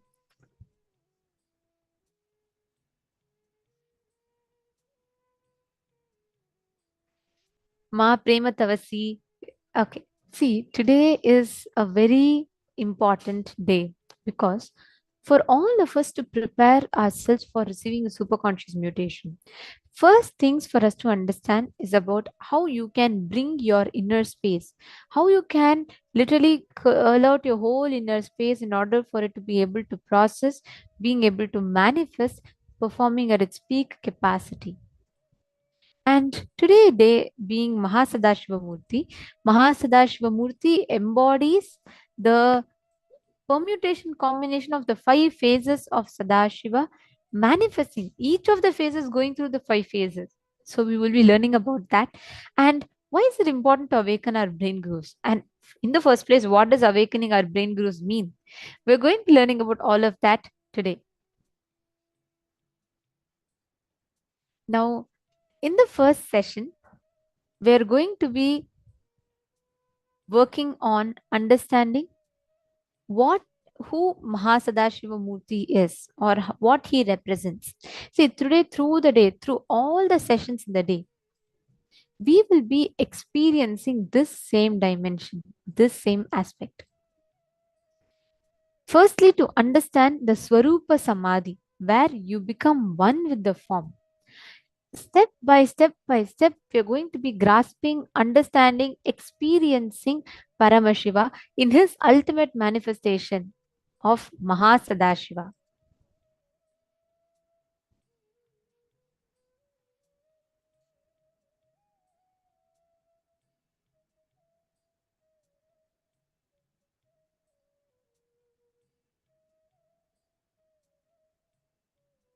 All the participants here, every one of you, to please interact with us through the day, engage. You can ask your questions, you can post your doubts.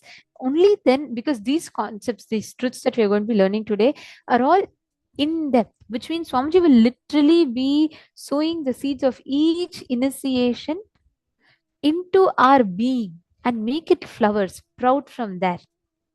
So listen intensely and you all can keep posting your clicks.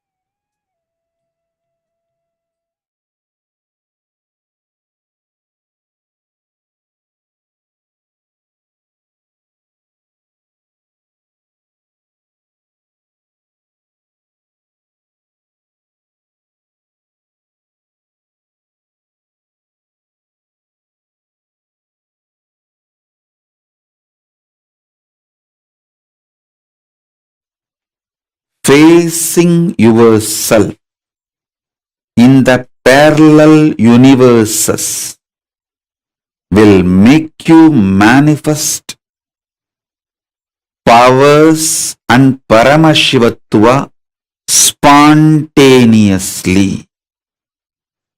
Listen. Facing yourself in the parallel universes will make you manifest powers spontaneously. Let me repeat. Facing yourself in the parallel universes makes you manifest powers and Paramashivatva spontaneously. So listen.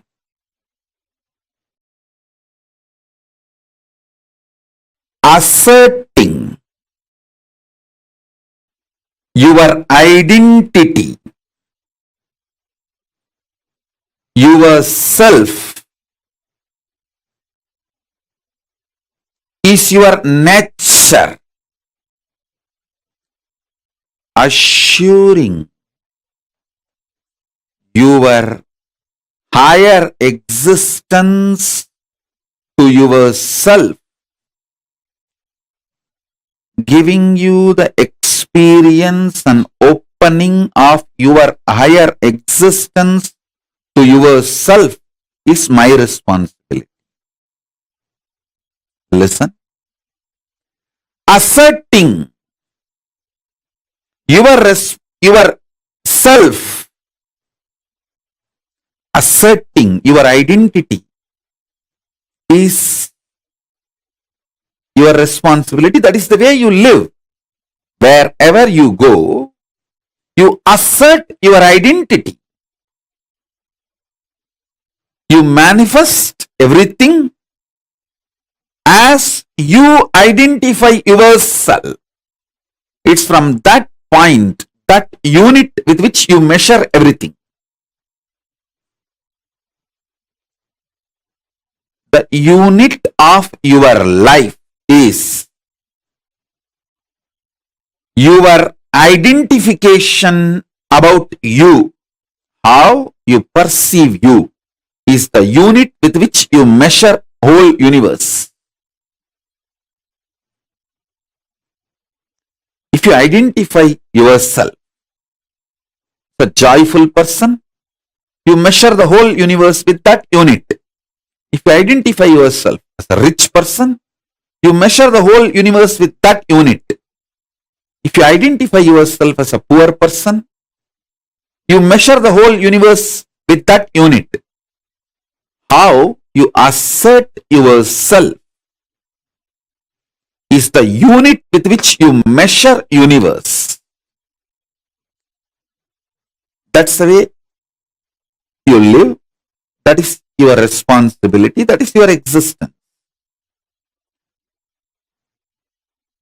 Introducing your higher existence in parallel universe, asserting your higher existence in parallel universe, reassuring about your higher existence in parallel universe, initiating you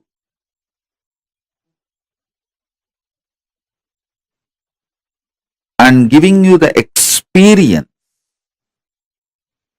about your higher existence, making you face yourself in the parallel universe is my responsibility.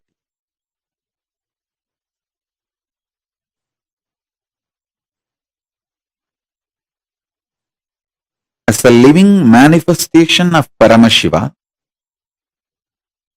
Paramavatara of Paramashiva, it's my responsibility to introduce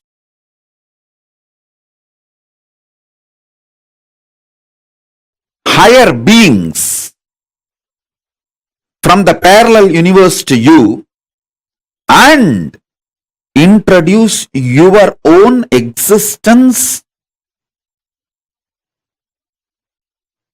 in the parallel universe right now, simultaneously, is my responsibility.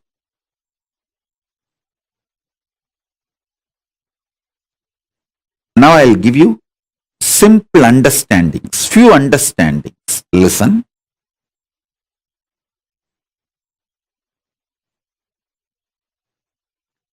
Hinduism is fundamentally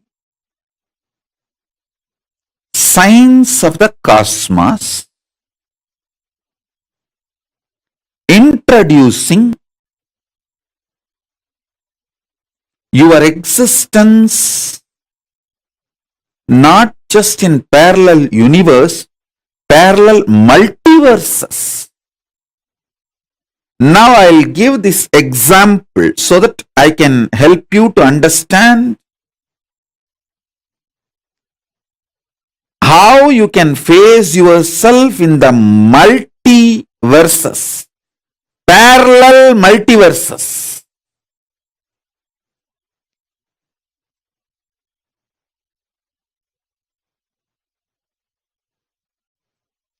So for now,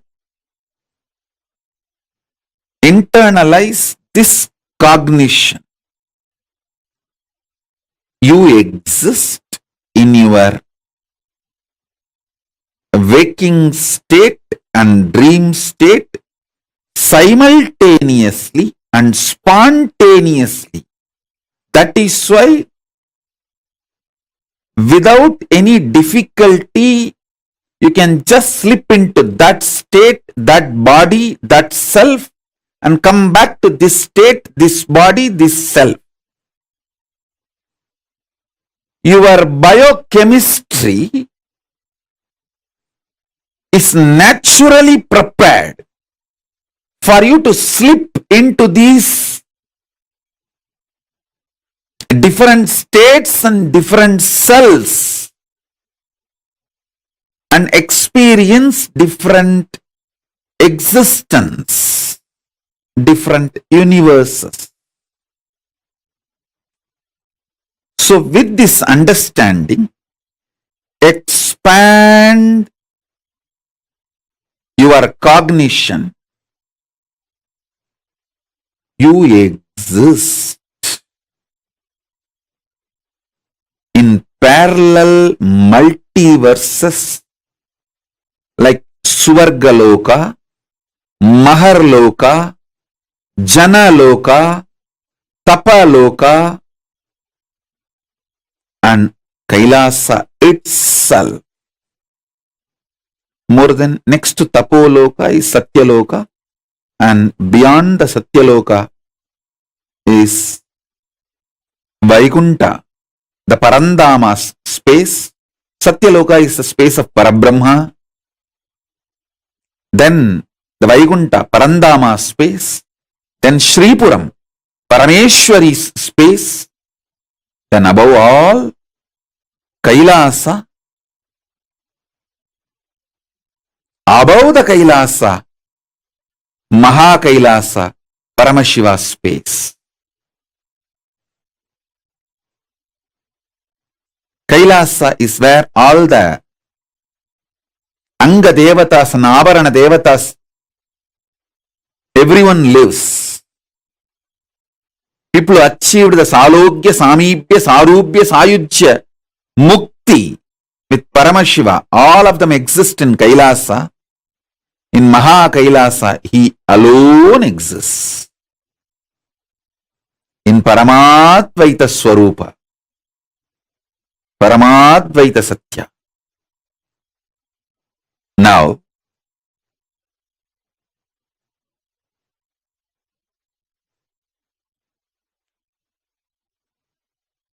if you understand and start facing yourself in the parallel universes, parallel multiverses, first thing will happen to you is you will understand the whole cosmology and cosmos logical. The logic of the cosmos. Logic of the cosmos is natural law of life, dharma. Listen. If you understand the logic of the cosmos,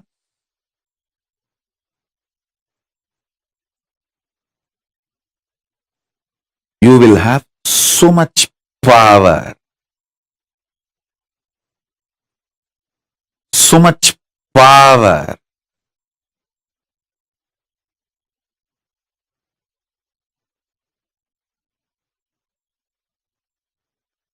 Your DNA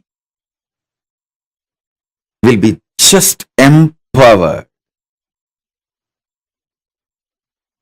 fully awakened.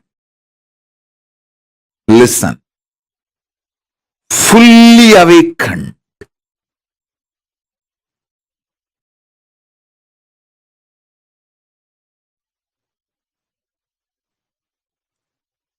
Whether it's a powers or the state, space,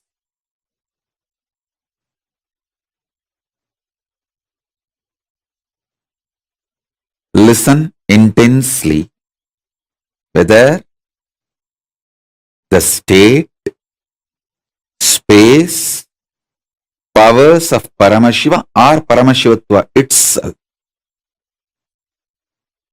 Your DNA, your biochemistry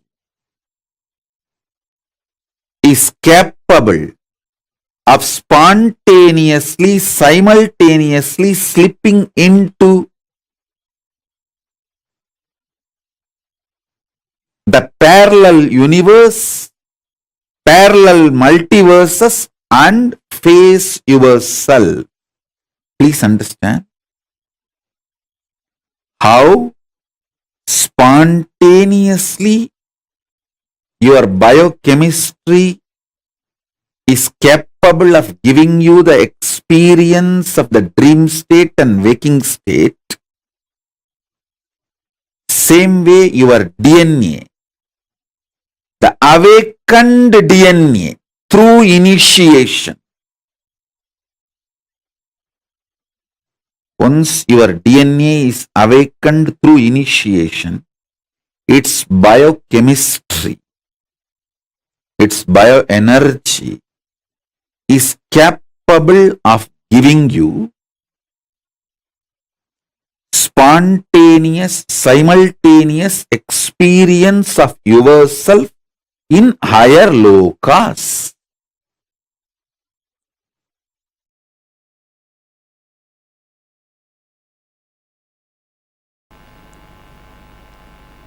The Hindu tradition was so pure, so vast.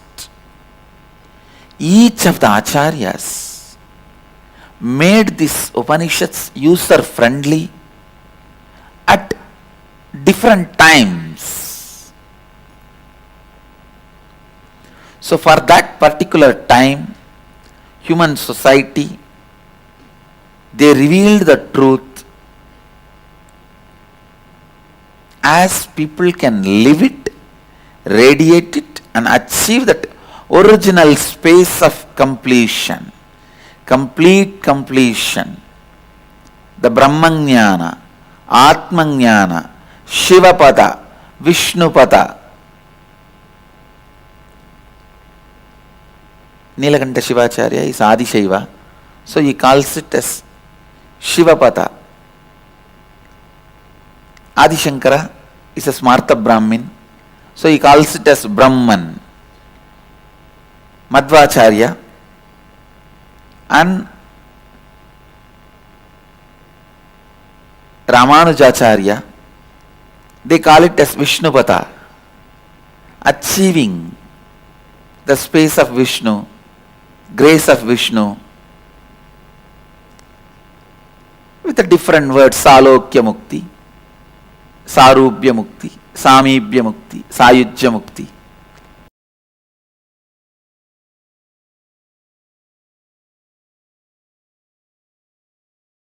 Information about the higher space zones can become enlightenment in you immediately.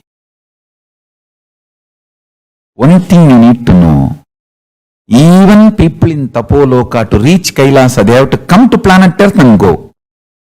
Directly from no loka, you can reach Kailasa, enlightenment space. The Purana Jivan Mukti, Videha Mukti, Kailasa Padavi, Salogya Samibhya Sarubhya Sayujya Mukti is only possible from planet Earth, Buloka. Not from Swargaloka, not from Tapoloka, not even from Satyaloka. Even Brahma, to reach Kailasa, has to come here, planet Earth, Buloka, and only from here he has to go to Kailasa. Because the pure consciousness mirroring is possible only in Buloka. That is the beauty of Buloka.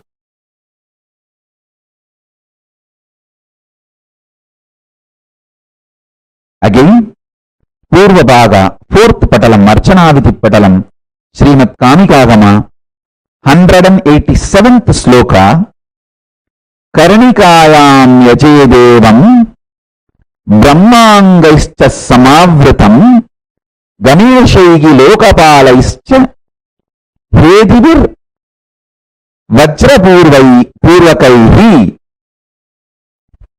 The translation: on the pericarp of the lotus seat, you should worship Lord Shiva as surrounded by the Brahma mantras, Anga mantras, Vidyeshwaras, Ganas, Lokapala and Ayudas, weapons. The next verse.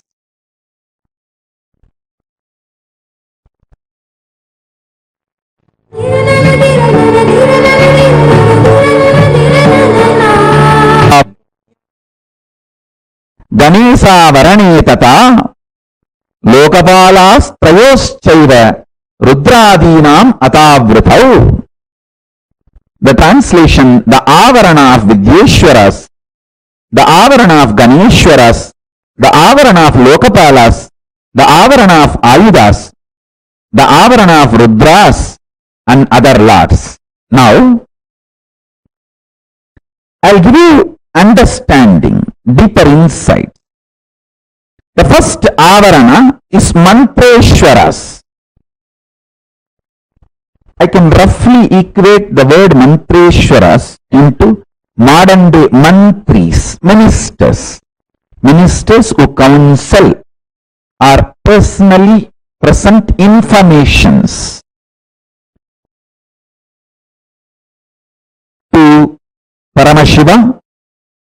They exist as part of Shiva as well as the first avarana of Shiva. They are literally like in Sarubhya Mukti. They literally like Paramashiva.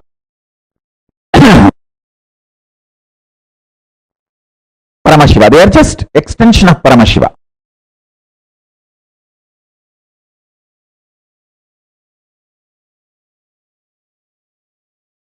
Consciously, you telling Paramashivoham, I am Paramashiva. Consciously you declaring you are Paramashiva is much more powerful than all the four natural forces: gravity, electromagnetic force, soft nuclear force and strong force. Listen. Your conscious declaration is so powerful. It can manipulate, play with all the four forces. I want all of you to meditate on this one truth. Your Paramashivoham, the declaration, should manifest in you in such powerful way. All four forces are lower than you. You are supreme, ultimate than these four forces: gravitational, electromagnetism, weak nuclear force and strong force. Listen carefully. It is possible. See, all gods, goddesses are different permutation, combination of the biology, chemistry, physics of this Ishvara Shakti. Listen carefully. The various Ishvara Shaktis, the various Abharanas, Ayudas, Anga Devatas, Parsha Devatas, Salokya Muktas, Samibhya Muktas, Sayujya Muktas, and Sarubhya Muktas.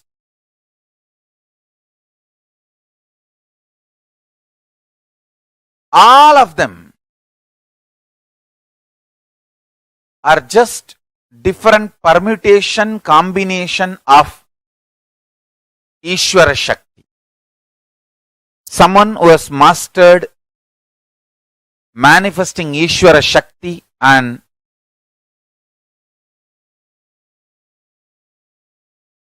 declared his supremacy over gravitational force.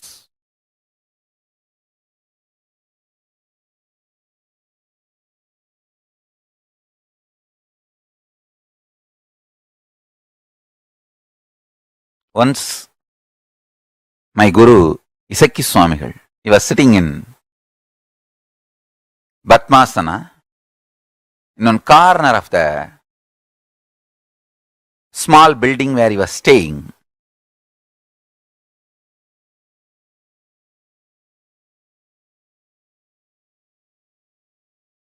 I've seen him for years, but never seen him eating. Very rarely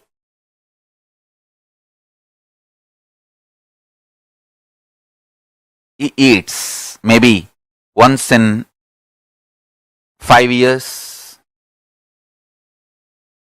or once in 10 years. But surely he is not regular eater. Someone dosa or something.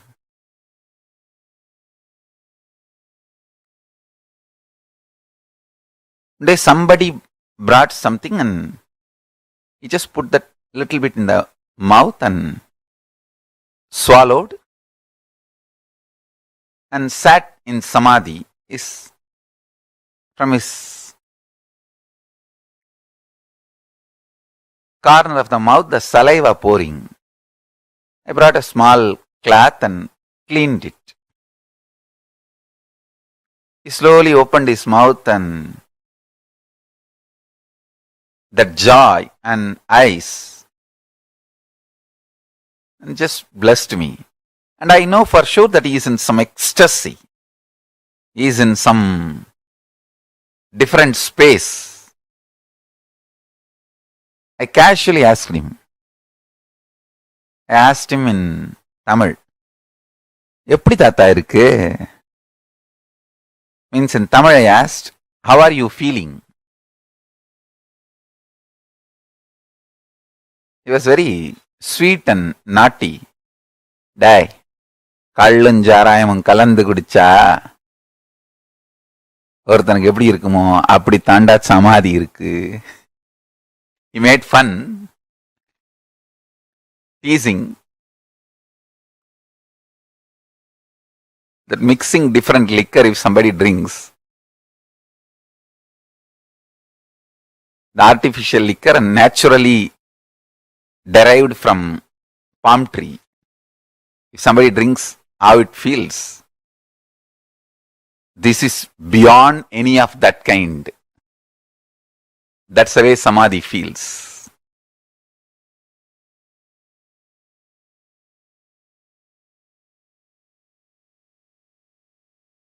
He further made a very beautiful statement about samadhi. The Ishvara Shakti manifesting in one body in samadhi, unclutched space, can nullify millions and millions of people's negativity. Beautifully he said. Listen carefully. Even if few thousand of us, my whole Sangha, Nithyananda Sangha, if we all sit in the space of unclutching and meditate, we can nullify all the collective negativity of the whole earth. Because the power of Ishvara Shakti is very qualitatively from the different space, higher space than any of these hard powers.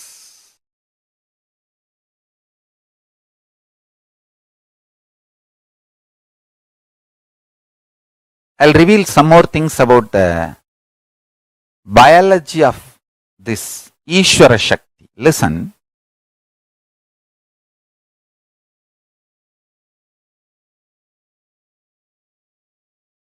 Compassion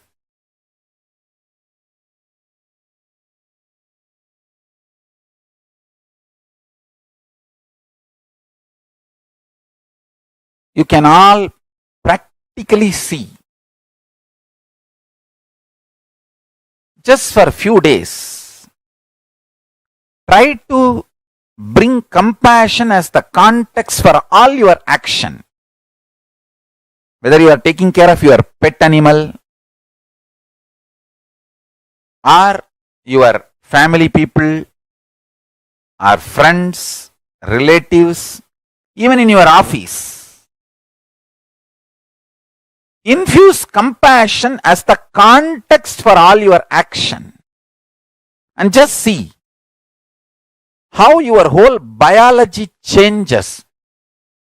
Your tiredness will drastically reduce. Feeling bored will drastically reduce. The anxiety will come down heavily.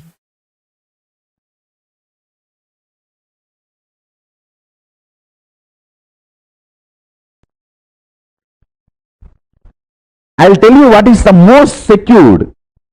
Anyhow, one day I have to be successful. So let me become successful now. The right attitude for all of you. Listen. Anyhow, one day I have to reach Kailasa and be with Swamiji. Let me do it as early as possible. That's all. Whether you come and be in Kailasa with me now or next Janma, you have to do. That is where your life ends.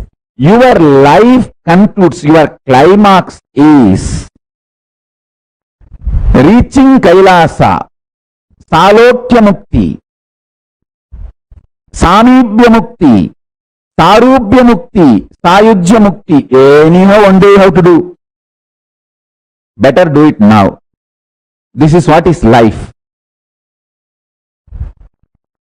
And what she told me is the death means life negative. The logic she gave. Anyhow, one day I will get hurt and leave. Better to leave now. Get hurt now itself and leave.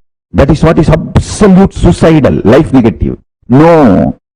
Anyhow, one day everyone has to come and be in Kailasa. Reach me. Whether you reach me with this body you are carrying and enjoy life around me, or you are going to get new body and come back. All that, but anyhow one day you have to reach Kailasa, be in Salobhya Mukti, Samibhya Mukti, Sarubhya Mukti, Sayujya Mukti. So better to do now. Exactly. Arunagiri Ishvara taught me life. Actually, there was a huge volume book, Vedanta Manana Sindhamani. That book name is still I can remember.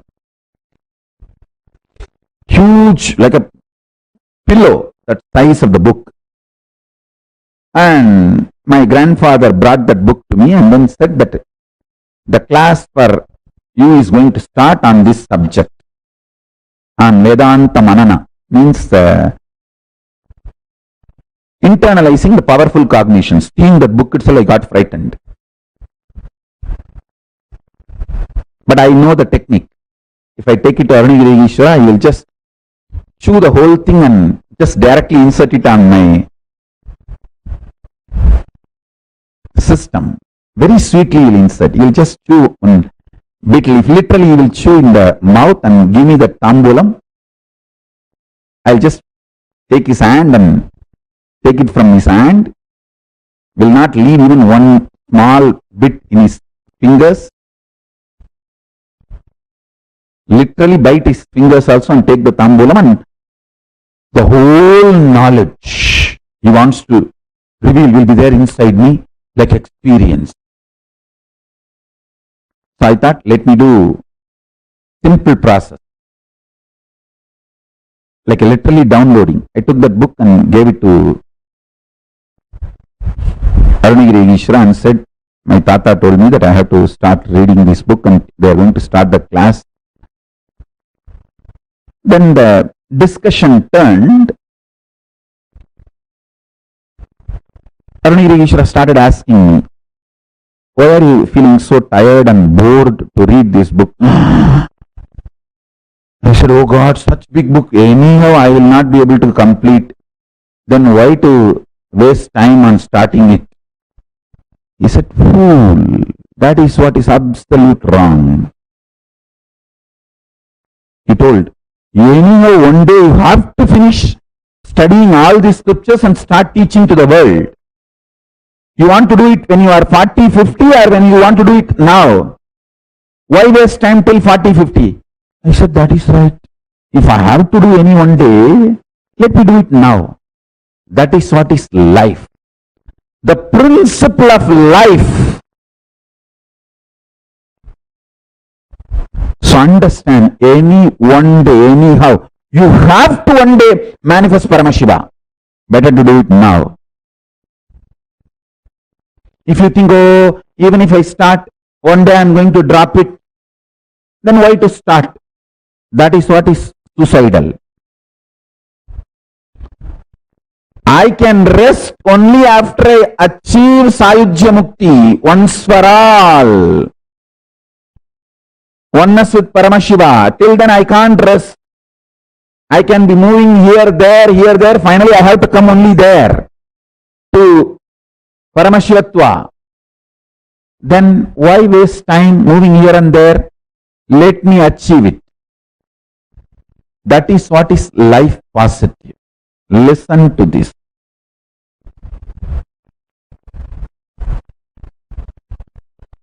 The moment that clicked with me, with Arunagiri Ishvara, I just took the book and said, Swamiji, you bless me that I will master this book.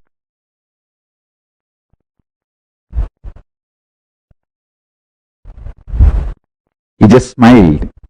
And this time, usually he will tell me, hey, go and bring white betel leaf. Vella vettala in Tamil. See, he had his own reasons. For some time he will ask me to get the black betel leaf, karuppu vettala. It will not be like a complete black. It will be little blackish on the green leaf. Sometimes he will tell get vella vettala, white betel leaf, and it will not be like a fully white. It will be a little white shade in the green. So this time he neither told me to get the betel leaf, nothing. He just took something from his teeth. I saw it's a sugar candy and put it in my mouth And I just saw that whole knowledge of that book, Vedanta Manana Chindamani, has just got into my system.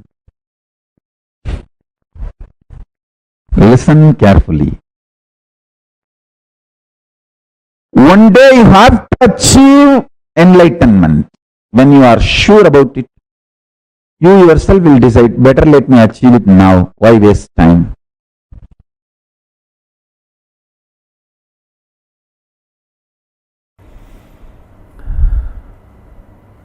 We may think, why do we need to know all this?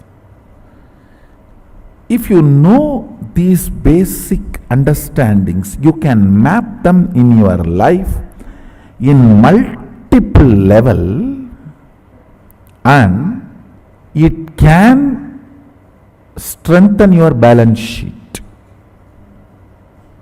Understand? It can make you healthy, wealthy, happy, blissful, because many of these understandings awakens those dimensions of your brain. Already, if you are feeling too much is happening in your brain, raise your hand. Good. Those electrical signals, understand? When the owner is introducing his home and you are sitting in front of him, his neurons, brain neuron activity mirrors in your brain.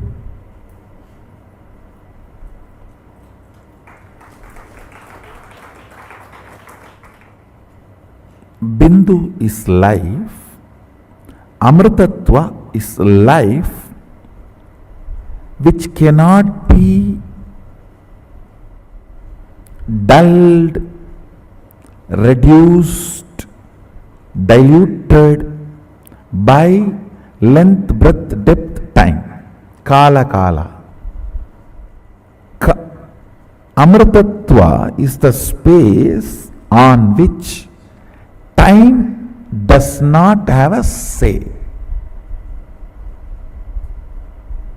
A cloth, even if you lock it inside a vacuum box for 10 years and then take it out again, you will see it has already withered. No weather would have operated on it, but time operates on it.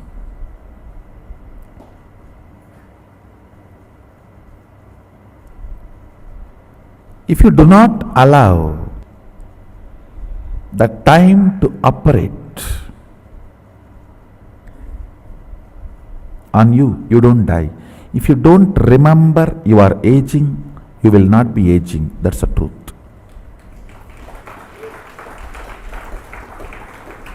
A remembrance of aging ages you. The number of time you remember you are aging makes the aging effects on your system.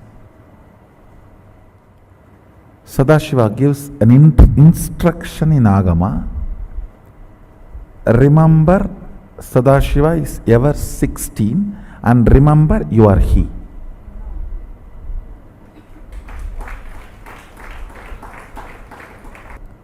In those days, that 16 is something like a peak health and peak possibility. Even if you are brought up in a Gurukul way of life, by 16 you will manifest all the powers. So that is the reason that 16. Now, length, breadth, depth, time, space, all these, the qualities, units, understandings about this multi-dimensional universe as two important use. One, please understand, all of you are now going to meditate. What meditate? Going to remember your original Swabhava Swarupa of Mahasadashiva. I am not just introducing me, I am introducing you to you.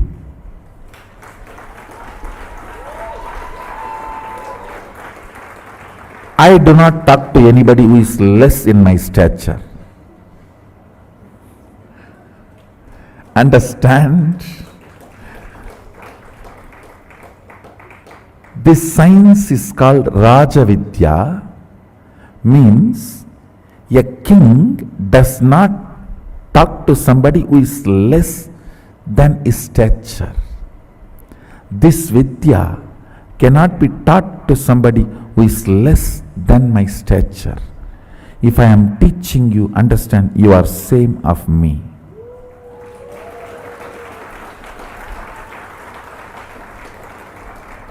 The moment you decide to learn, you are same of me. Use. One, please understand, all of you are now going to meditate.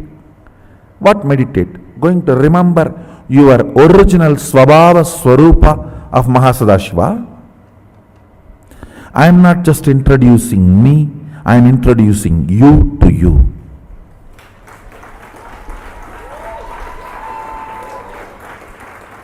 I do not talk to anybody who is less in my stature. Understand? This science is called Rajavidya, means a king does not talk to somebody who is less than his stature. This Vidya cannot be taught to somebody who is less than my stature. If I am teaching you, understand, you are same of me.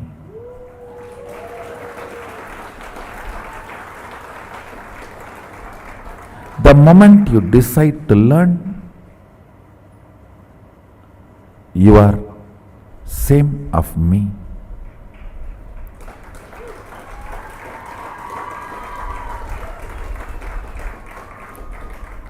I have a Shastra Pramana where Mahadeva Sadashiva, Mahasadashiva says, eternal age of 16 years. That's a beautiful word he is telling.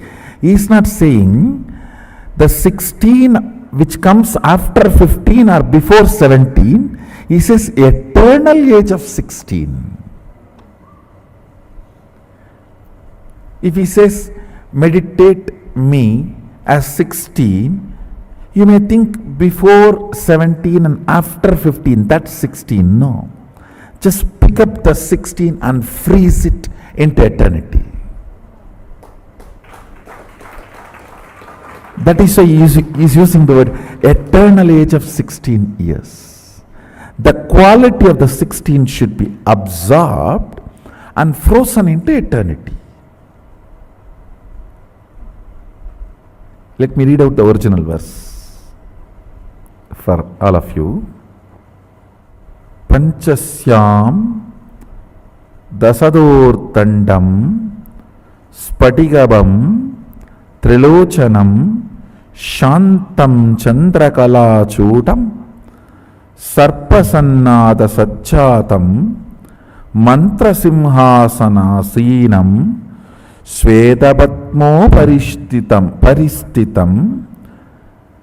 kundalaihi karanai haraihi katistutro darabantanaihi keyuraihi kataikaishchaiva channa virais samyutam Shodasap yutam kantam suprasannam smitananam sulam parasu katkancha vajram vagnim cha dakshine abhayam భాసమాన్యంచ కంఠం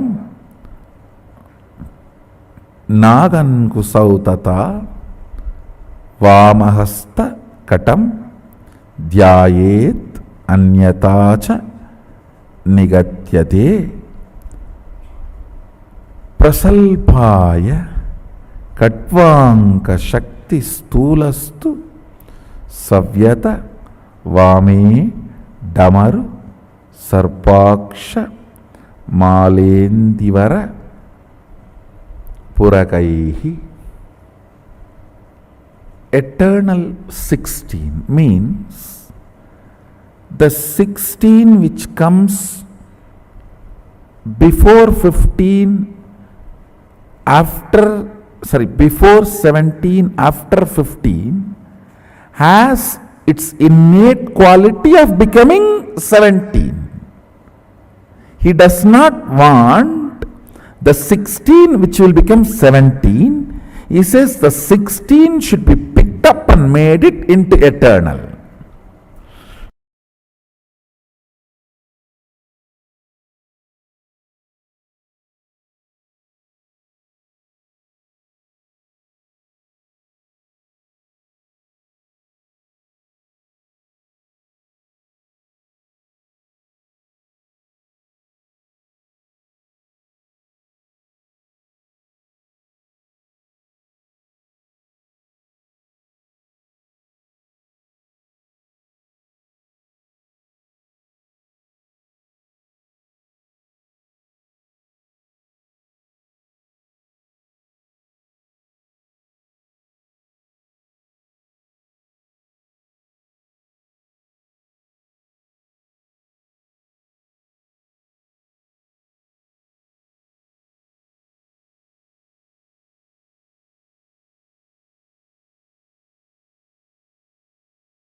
about what is Swarupa Samadhi and how Kailasa is a space where people who received Swarupa Samadhi exist. So, Sarupya Mukti, the original space of complete completion, is Sarupya Samadhi. And Sarupya Mukta is someone who has mastered his supremacy over the gravitational force and declared his supremacy over electromagnetic force. And those in Sarupya Mukti are literally like Paramashiva.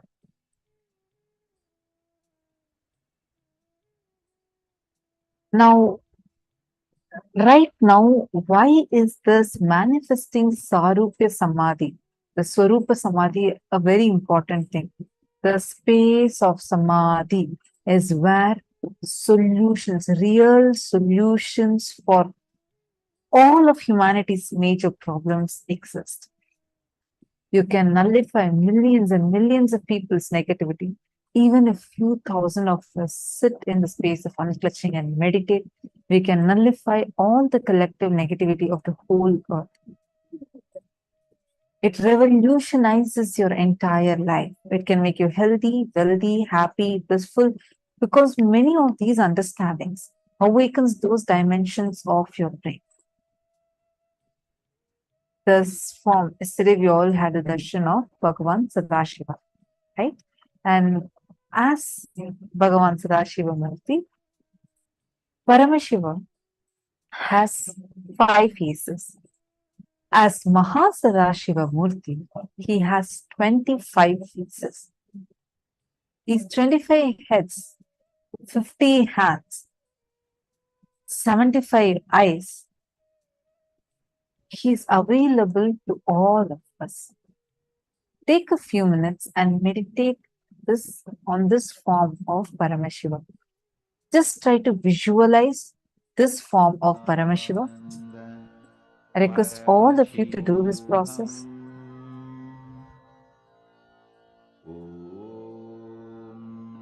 Nithyananda Paramashivoham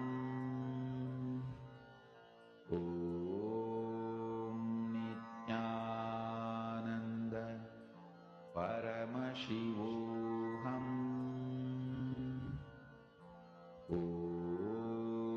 Nithyananda Paramashivoham Nithyananda Paramashivoham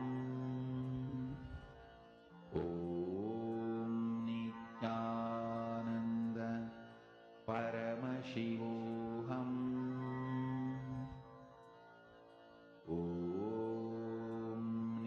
Nithyananda Paramashivoham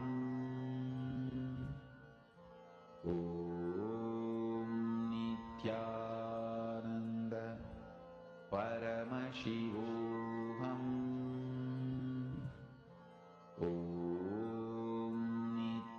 Nithyananda Paramashivoham Nithyananda Paramashivoham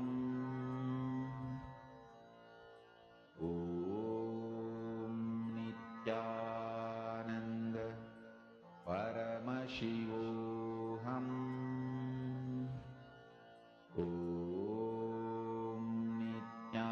Nithyananda Paramashivoham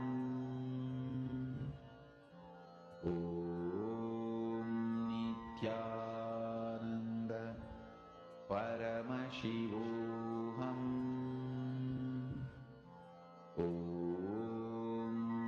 Nithyananda Paramashivoham Nithyananda Paramashivoham